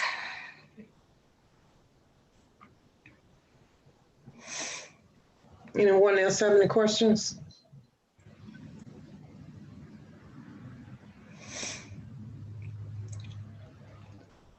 Okay, Mr. Daniel, anything about the board's questions that causes follow-up from you? No, sir. All right. Well, unless anyone else has anything to offer for the record, we'll go ahead and consider the record closed. And Mr. Daniel, you can make a closing argument if you like. Just briefly, like I said, this was 12 years ago. It was 11 years ago, her conviction was on December of 2010. The issue is the felony conviction. I mean, it's a felony drug conviction. If this was a misdemeanor drug conviction, it probably wouldn't, and it was 11 years old, probably wouldn't be that big of an issue, but she cannot work in any pharmacy that has controlled substances under the DEA. And the thing about giving her a technician permit is if she gets one and goes to work at a pharmacy and they're not aware of it, then that comes back on them. So, I mean, by giving her a permit, we're saying that we have cleared her to work in those pharmacies, and that's not possible under federal law. I know in the past we've had some of these come through, and the board has made the statement that if you get an employer that's willing to employ you, either a pharmacy that doesn't deal in controlled substances or one that doesn't get a waiver, then the board would go back and look at granting an application. But the issue that the staff has with these is that if she just gets a blanket registration today and she goes out and gets a job and doesn't let them know, and they just assume because she has a PT registration that everything's in good standing, then that's going to come back, that could put their license in jeopardy. So that's kind of the conundrum. And so we would ask that her license not be granted unless, and I don't know, I mean, if the board wants to put some condition that we have in writing from the pharmacy that they're aware that she has a felony drug conviction and they're not dealing in controlled substances, or they get a waiver, whatever the case may be. But we have an issue with her just getting the full license and going out to practice. Thank you. All right, Ms. Heather, you can, ask the board for, make a closing argument, ask the board for how you'd like to see your case disposed of. Thank you. I would like to add that I have been in no legal trouble since then. This was in 2010, and there's been nothing on my record since then. I have never been arrested since then, nothing. It's clean. I want nothing more than to show my children what a good mother is and what like an outstanding citizen of the community is and things like that. And that's who I am. I'm not just like what you see on paper is someone that has a felony conviction, had one, but that's not who I am. That's not the character that I show every single day. And that's not the personality that I have. So I would like for y'all to have some grace today Thank you.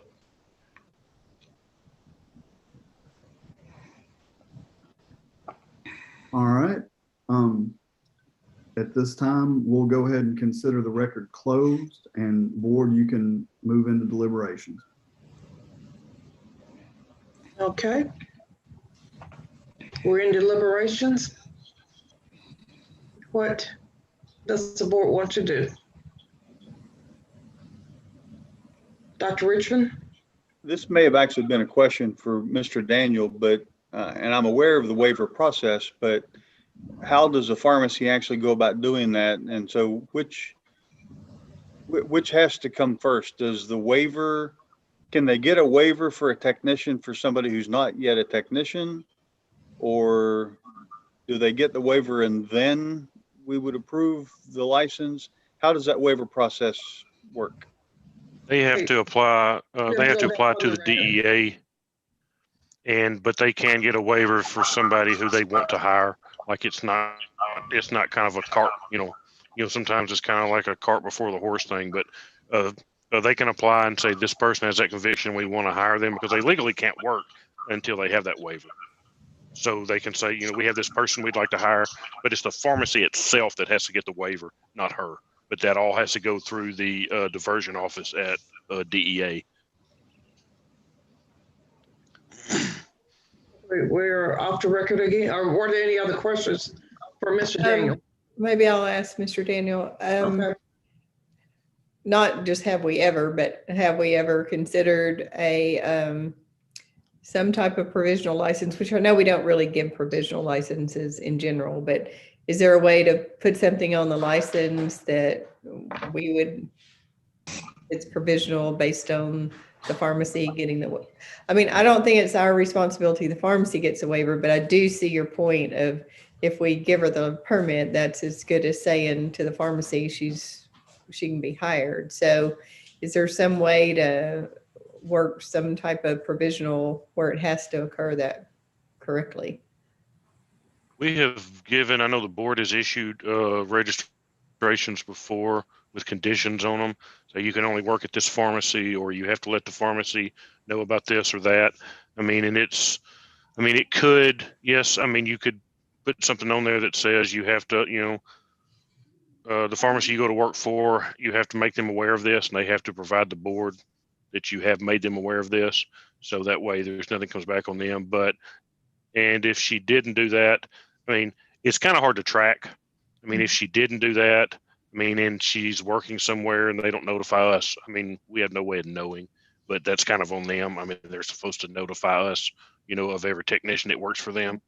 So yes, I mean, the board has done, it would be more of a condition on her regular permit, and then the, the way to, I guess, if something happened and she was in violation of those conditions, the board would just, suspend her license or set it for an emergency hearing and move forward that way. But I know the board has made conditions on licenses before, and I don't know that if John and Brenda have been here a lot longer than I have, but I don't know of anybody that's ever received one of these waivers. I think if they have, they're few and far between, and John can talk about that, but I think they are extremely difficult to get. Okay. Dr. McCready, did you have your hand up a while ago? I was only going to add to what Luke said. The problem with the provisional, it's a very, very consuming issue for the staff at the board. If you put a condition on a license, that's different than giving a provisional license. Yeah. And Dr. Kirtley, did you have a comment? I'll swear real quick first for Ms. Harrison. Do you solemnly swear or affirm that the testimony you're about to give today will be the truth, whole truth, and nothing but the truth? Yes, I do. Yeah, thank you. Go ahead. So I've only seen ever a couple of instances where this has actually worked out, and it was not necessarily because the person was able to get a waiver, but it was because we've had a person or two that were able to become a DEA registrant as a part owner of a pharmacy to work in it. And then, the board has told a couple of people, if you get a waiver from the DEA, or if you can get a letter of clearance from the DEA, meaning you do not have to have a waiver. We've had people before that say, well, I've got legal counsel that says I don't have to do this, or I've got legal counsel that says this doesn't count anymore.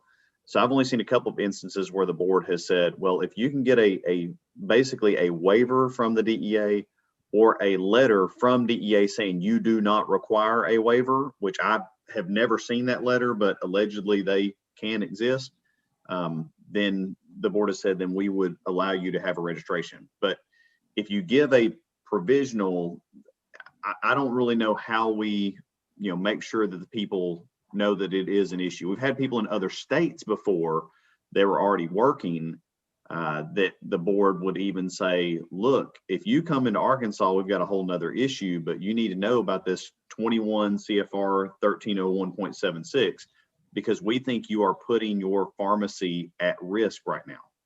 The last thing I'll add is if we had a pharmacy with no controlled substances in it and the board would decide to say, we will give you a permit, but with the agreement between us and you that you can only use it in this one pharmacy because it does not have a DEA registration or has no controlled substances.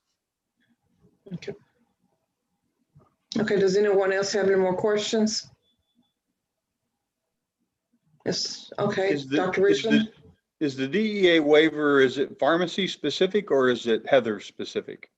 It's specific to the DEA registrant who applies for it. Okay. So and part of what they go through, Dr. Richmond, is looking at what the risk of potential diversion is and what type of either mitigating circumstances or what type of preventive measures are in place to prevent diversion. So you can look at it in your own time, but each year there are probably 3 to 5 waivers given across the U.S. And if you read them, most of them, it ends up being a DEA registrant that the person is given a waiver, but they do not actually have access to controlled substances. Any other questions? Okay, so y'all are ready to go back to deliberation? Okay, we're into deliberation.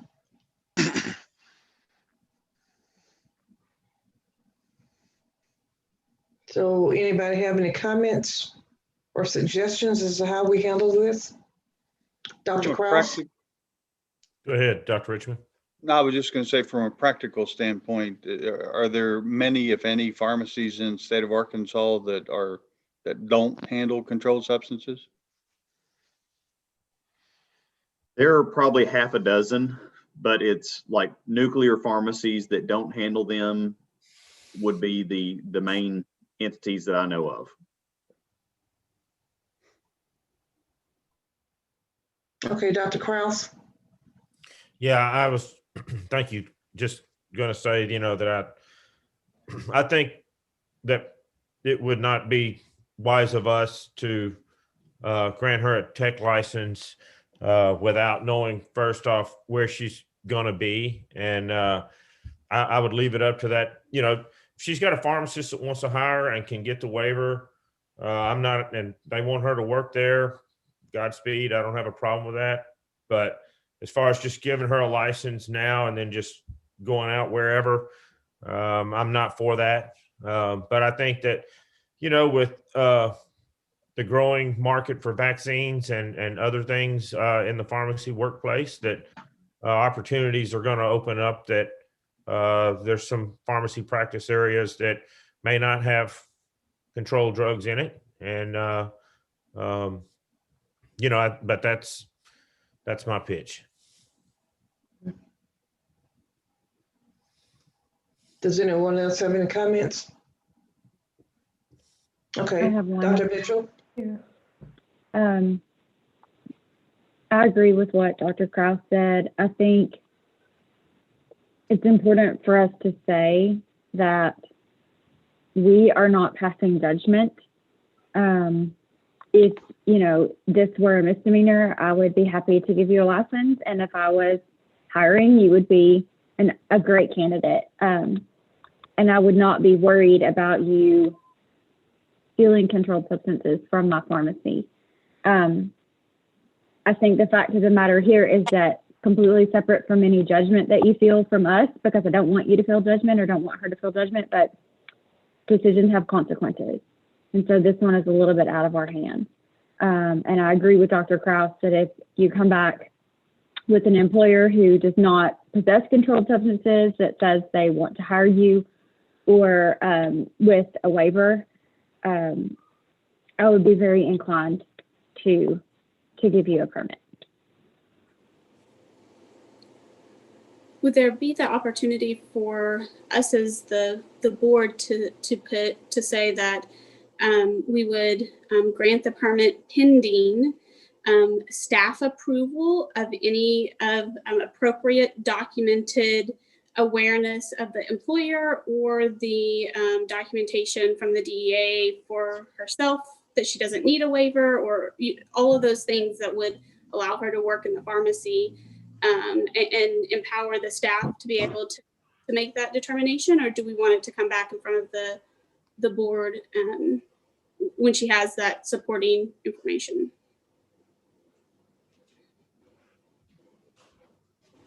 So do you think there's one huge thing to consider? She was 18 and now she's 30. I get it. She still has a felony that doesn't go away. I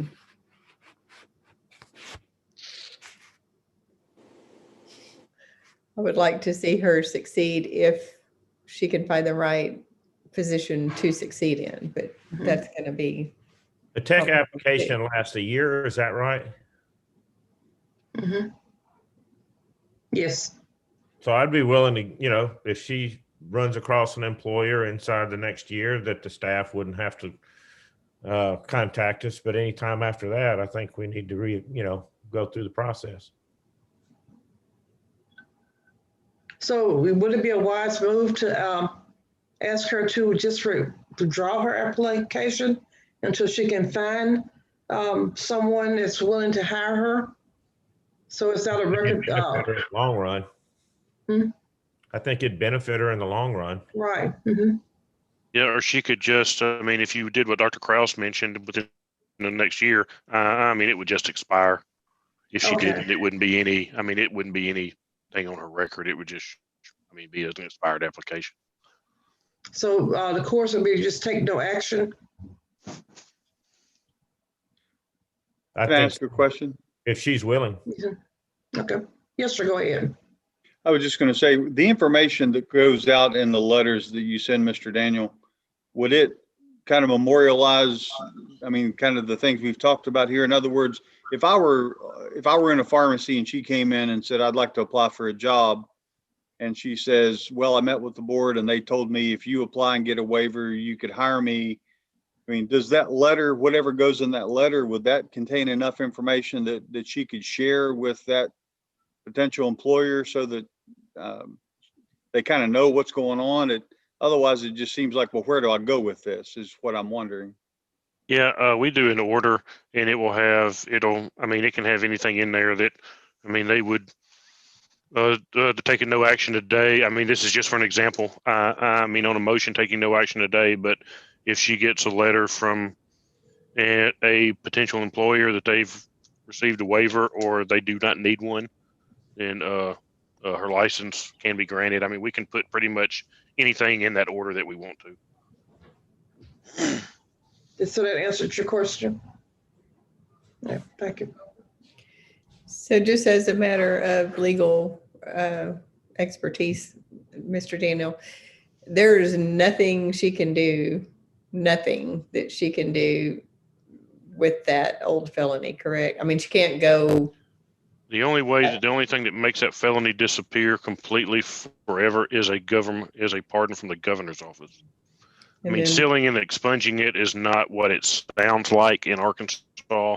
It's a little misleading when when somebody says they're going to have the record expunged or record sealed. Sometimes they're a little misled into what they believe it means. Here, it just means that it's just hidden. So, but it's still there and it will be there forever. Yeah, but currently, Luke, we have been told by at least local DEA from their experience in DC office before coming here in the past that they don't even look at a state governor pardon as the same, that's why they have the waiver process. The problem isn't what she can do with it. It's that a DEA registrant cannot put her in access to controlled substances without a waiver. Okay, so the DEA even looks at a pardon. I mean, is at least a state pardon, because Dr. Newsom will probably remember a pharmacist that I think got a governor's pardon that was still not eligible with DEA. Well, yeah, I mean, and the president of the United States can't pardon a state crime anyway. So, I mean, if they don't look at a state pardon, then there's no other option. Except the waiver. Thank you. I just want to know. Okay, I guess we're back on the record. Miss Heather, you had your hand up? Yes. Whenever Mr. Daniel was talking about the pardon, I tried to get a pardon. I cannot get a pardon because there is nothing for them to pardon. I have nothing on my record for them to pardon. Who did you talk to? Did you talk to the pardon office at the governor's office? Yes. I sent them an application. I hired a lawyer. I went through everything and I tried to pardon. I can't. They called me, sent me a letter. I spent days on the phone with them, so confused because I had just spent months collecting this recommendation letters and going through things for this application. And they said there's nothing on my record because it was sealed, dismissed, and it was null process. So there's nothing there for anyone to pardon. The felony conviction was dismissed after all the stipulations was met. See, and I find that, I mean, I have the order here, but also have a copy of the judgment that shows, a C felony conviction. I'm looking at, it's Exhibit 8. I'm looking at the order, at the judge report. It still shows that. So if that's true that happened, then maybe you need to, let's see, what court was this in? This was in Fort Smith, Sebastian County. Then maybe you need to reach out to them and be sure that they've done what they need to do, because this judgment is still showing up with that court that shows a C felony conviction. And maybe she could get a letter from DEA recognizing that she does not have a disqualifying conviction. That's true too. Well, and another thing, I'm also a judge advocate in the Army, and during the War on Terror years, we had to deal with, soldiers couldn't deploy if they had certain convictions, and so we were constantly dealing with expungements and sealing and stuff like that. And the law in Arkansas is very confused and confusing on that subject. And something I used to, we would get a soldier's record sealed or expunged, but it'd still show up, and you have to go through you'd have to contact, and actually they're right outside the pharmacy board's door, but the Arkansas Crime Information Center, they still keep, until they get a copy of that, it'll still show up, if they run your background. And then the National Crime Information Center, sometimes that doesn't talk with Arkansas Crime Information Center. So anyway, you very well may have it expunged and everything. And then the pardon from the governor is a separate thing, but it still may be showing up on some folks' book. And then as they put it, the thing with the DEA is a whole, separate issue. And that's really what's holding you up here. Yeah, and even if it had been, and it may have, if you'd completed your whatever and it had been sealed, dismissed, whatever, even if if you entered a guilty plea or were convicted at any point, regardless of what the outcome is now, the DEA looks at that as a conviction for their purposes. So even if it was dismissed, sealed, whatever, the DEA doesn't care. Honestly, that's just the best way of putting it. They look at it as you had this, so for their purposes, you still do. Okay. That's just what the DEA's told us, and that's just how they look at it. Would they care if it was officially dismissed? No. That doesn't matter either. Okay. Not to them. Because it's a drug. You pled guilty or were at some point convicted of a drug charge. That's all they care about.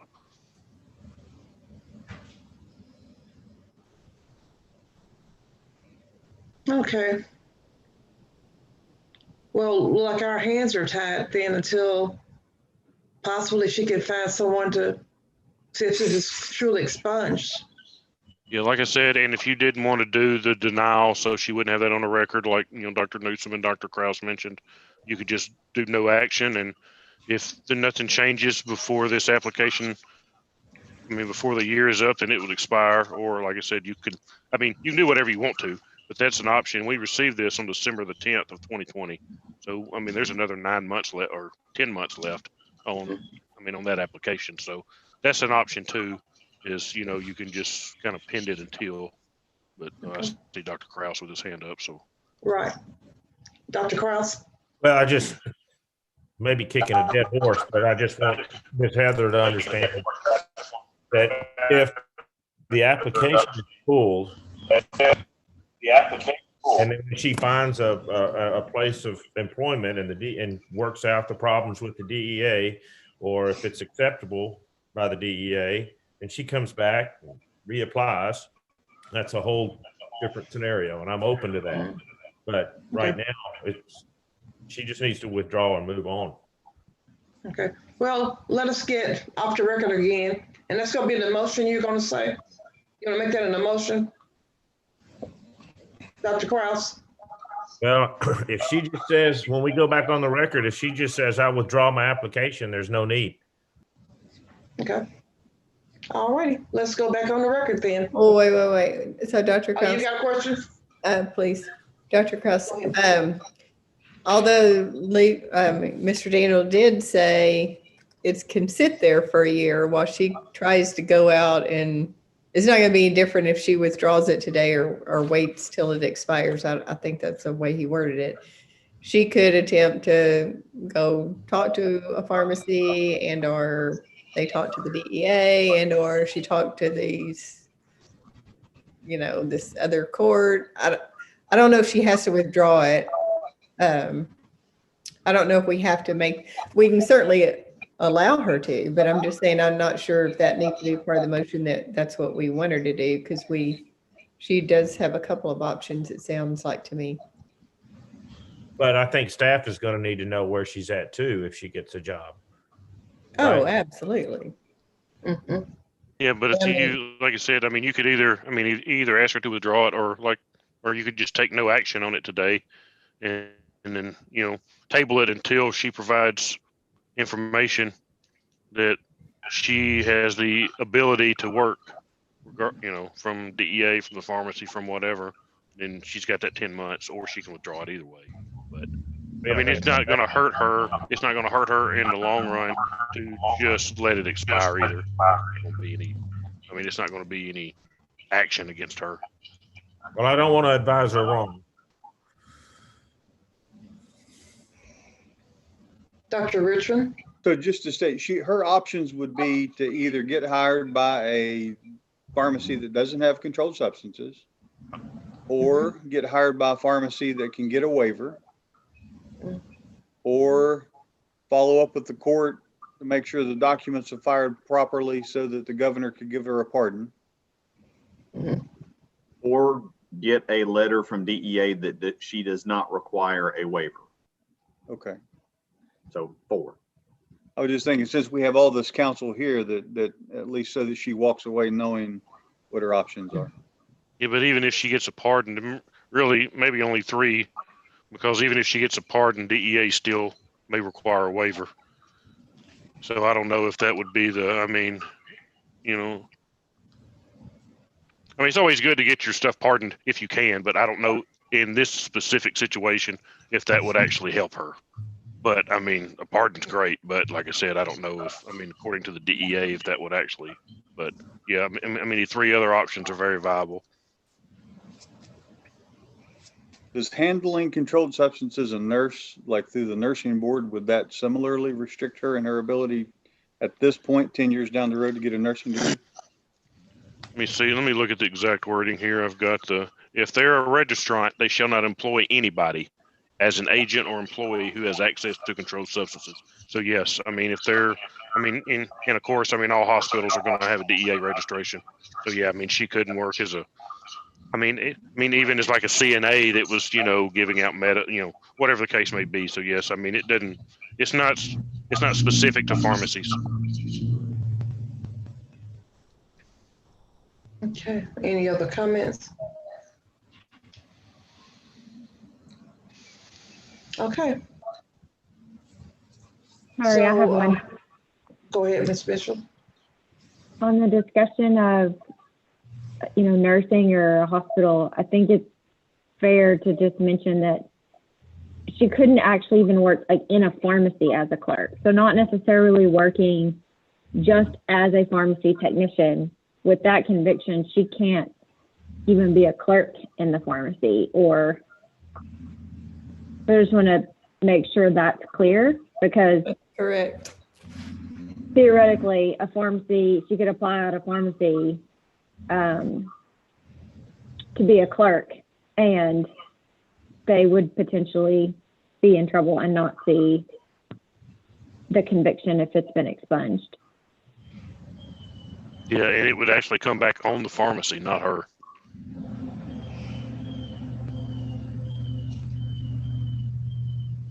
Ms. Heather, do you understand what we're saying? Mm-hmm. Okay. Yes, thank you. I think we all do really appreciate what you've gone through, what you're going through, how you've grown and matured, and you do seem like a very wonderful young lady, and we do want your success, and we're just trying to be, forthright with you here. Thank you. I understand. I really do.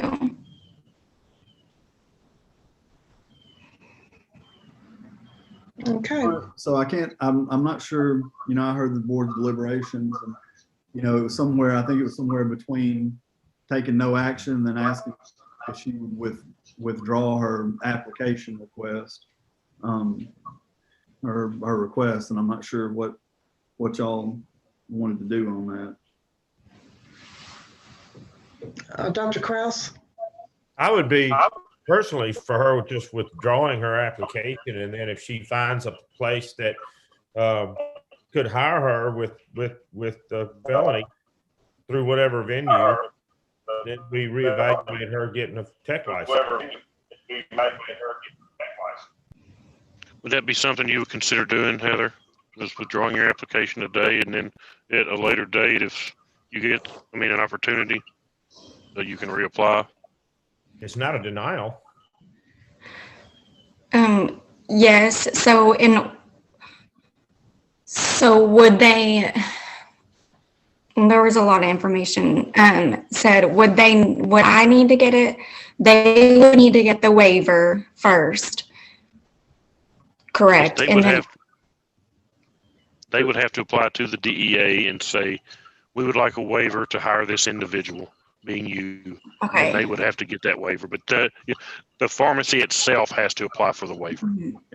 Okay. If you wanted to see if you were exempt from needing a waiver from DEA, you could individually ask DEA to tell you that you do not require a waiver, but you would want to get that in writing from the DEA.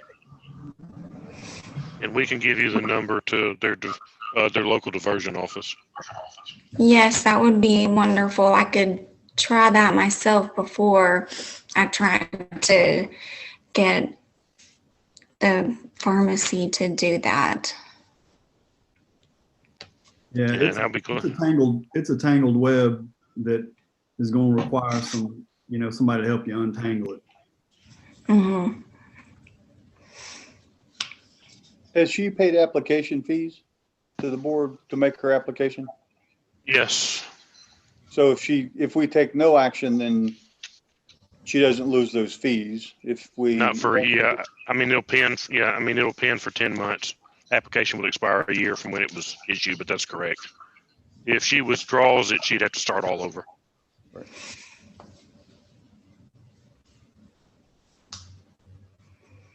Okay. So do we know what y'all want to do? Is someone gonna say? I would for recommend just that we taking just no allow action. her. Go Okay, ahead, one Beck, at I'm a sorry. time. Sorry. Dr. Mitchell? I'm for just taking no action. Okay. Dr. Richmond? Okay. Dr. That's what I Mack? was going to say. I agree with Dr. Mitchell. Okay. All right, well, that's So what. I can make where a the motion. is. Okay. And I have a second? Oh, do I need to go through it?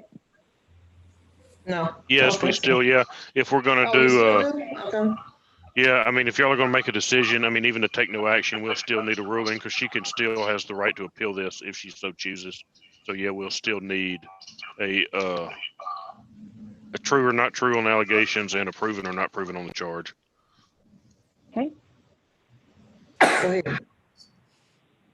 In the matter of Heather Lee Kitsoriavong, a pharmacy technician applicant, case number 2018-140, the board finds allegations A1 through A8 to be true and charge C1 proven. Given her testimony today, I make the motion that we take no action on her pharmacy technician permit application. I'll second. All righty, have a motion and a second. Any further discussion? All in favor of the motion signify by saying aye. Aye. Aye. Any nays? The motion passes. All right, let the record reflect the decision is unanimous. It'll be reduced to writing, and Mr. Daniel and Ms. Heather will get a copy of that. I will get a copy sent out to you, and it will always, I mean, it will say that the board took no action on your application today. It will remain valid from 1 year until it was received, so that would be December the 10th. And it'll also stay in here that you can get a letter from the DEA stating you are exempt from needing a DEA waiver, or you will need to provide, or a pharmacy will need to provide a copy of a waiver that they've received and that they are willing to employ you. But it'll have all that in the letter. Thank you. Okay, thank you. Okay, and also, Mr. Daniel mentioned earlier, if you care to appeal the board's decision, you can appeal to the circuit court under the Administrative Procedures Act. But if there are no other questions or comments, then this hearing will be concluded and the record will be closed. Thank you, good luck. That is all we have hearing wise for Ms. Harrison and Mr. Jones. We have a few quick emergency hearings to take care of. But as far as court reporter and hearing officer, thank you for the last 2 days. Good to see you as always. And Ms. Harrison, if you will, send us just a transcribe, just a few pages of the actual motions and votes. And if you'll just send that along with your invoice, we'll get it sent over to you. Thank you as always. Thank you. Good to see you. Thanks, both of you. Thank y'all. Mr. Jones, thank you again. Always glad to have you. Thank you Yeah, no again for problem. always willing to sit on for us, and we do appreciate it. Yeah, all right, we'll see y'all next time. All right. Okay, take care. I have a few quick emergency hearings if we can. Does anybody need a break? They won't take but about 10 minutes. I don't know if John's got anything else after this or not. Yeah. So, okay. These are, let's see here. I've got Ashley Allen, which is PT 08170. She actually, like I said, is a pharmacy technician. She had a hearing in June of 2018 to discuss a theft of property from 01 and a DUI in 2003 and another DUWI in 2014. Her pharmacy technician license was granted at that hearing in 2018. We got a rap back from the state police, which is just, they have their computer system shows everybody we have license. So when they get hit, if somebody's been arrested, they let us know. Which rap back showed that she was arrested in Faulkner County on January the 11th of 2021 for a domestic battery. That is currently pending. She also has a felony theft by receiving arrest from December 31st of 2020. She was, her and her co-defendant, the male subject she was with, were in possession of a stolen trailer. She is actually currently in jail in Faulkner County. She failed to appear on that theft by receiving charge. So she also has a felony failure to appear. And in January 28th of 2021, She was arrested for felony possession of drug paraphernalia. She had a white straw with residue and also a loaded syringe, which means it had meth in it, ready to inject. So just has all of those issues. We would just ask that her license be suspended, and the matter will be set for a full hearing on revocation. I got a motion. So moved. Second. Second, okay. Have a motion, a second. Any further discussion? All in favor signify by saying aye. Aye. Aye. Any nays? All right, sir. Next, I have Pamela Hahn, last name's H-O-N, PT 05873. Again, this was a wrap back on November the 4th of 2020. Police were called to a disturbance at her residence. Her and her husband got into a disturbance. They opened the door. They were talking to the police. The police looked down and there was cocaine laying on the table in plain sight. The police got a search warrant for the residence. After they got the search warrant, went into the residence.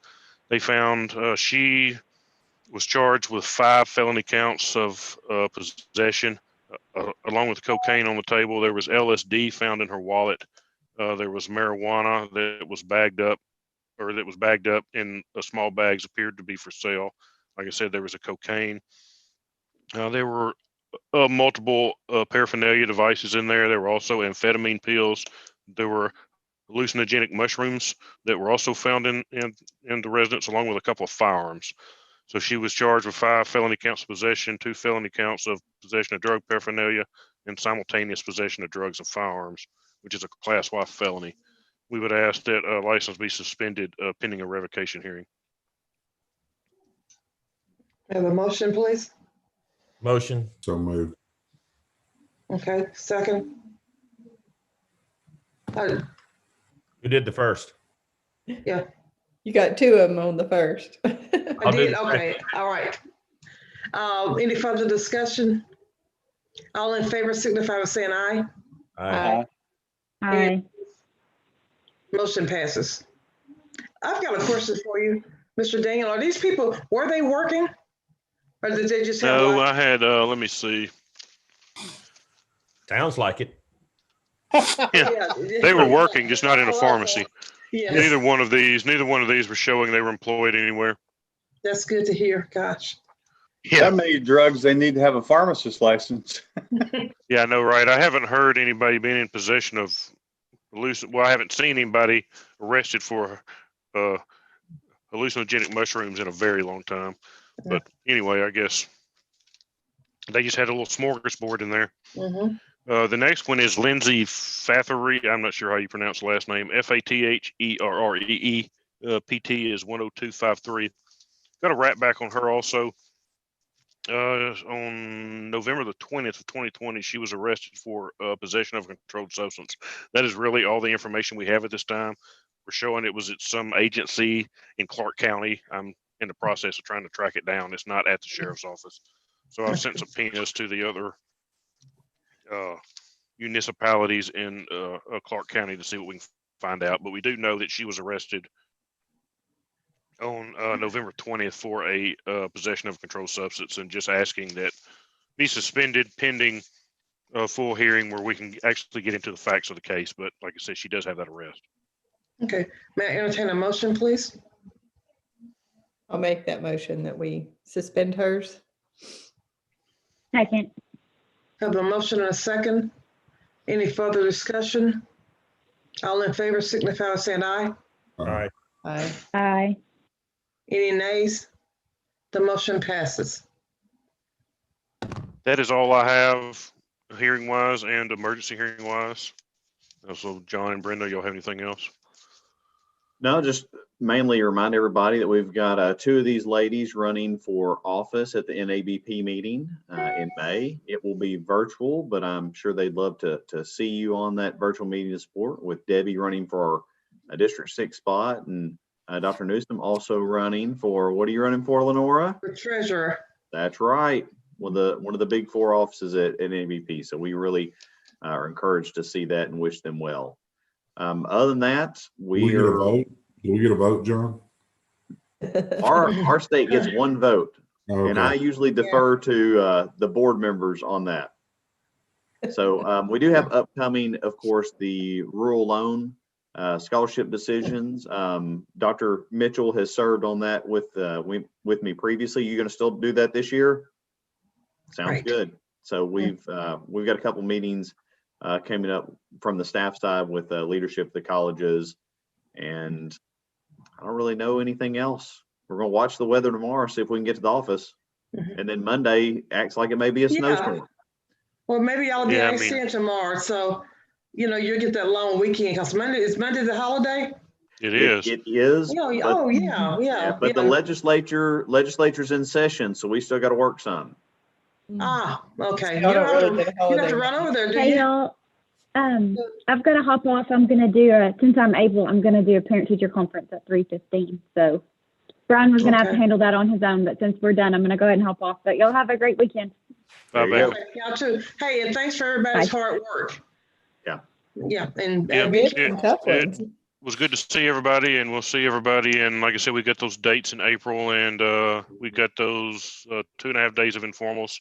So anybody that's available, I'll send out an email. But anywhere from 3 to 5 of you, like I said, it's no big deal. I know some of you have. You talking about It's hard to April? make plans, but as long as we have 3, and I mean 4 or 5 is great. But as long as we have 3, everything should go okay. And then that April 28th date for a full board hearing. So if y'all put those on your calendars, like I said, I'll send out an email. And I mean, once we get back from, Snowmageddon next week, I'll send out an email to see if who's available on those April dates. But it was good to see everybody. The And, polar thanks. vortex. I'm here. Yeah. Thanks, everybody. Yeah, I guess Yeah. we need an official motion to adjourn if somebody wants to make one. Motion moved. to adjourn. So Object. moved. No, I'm just. Okay, all in favor? Any nays? The motion passes.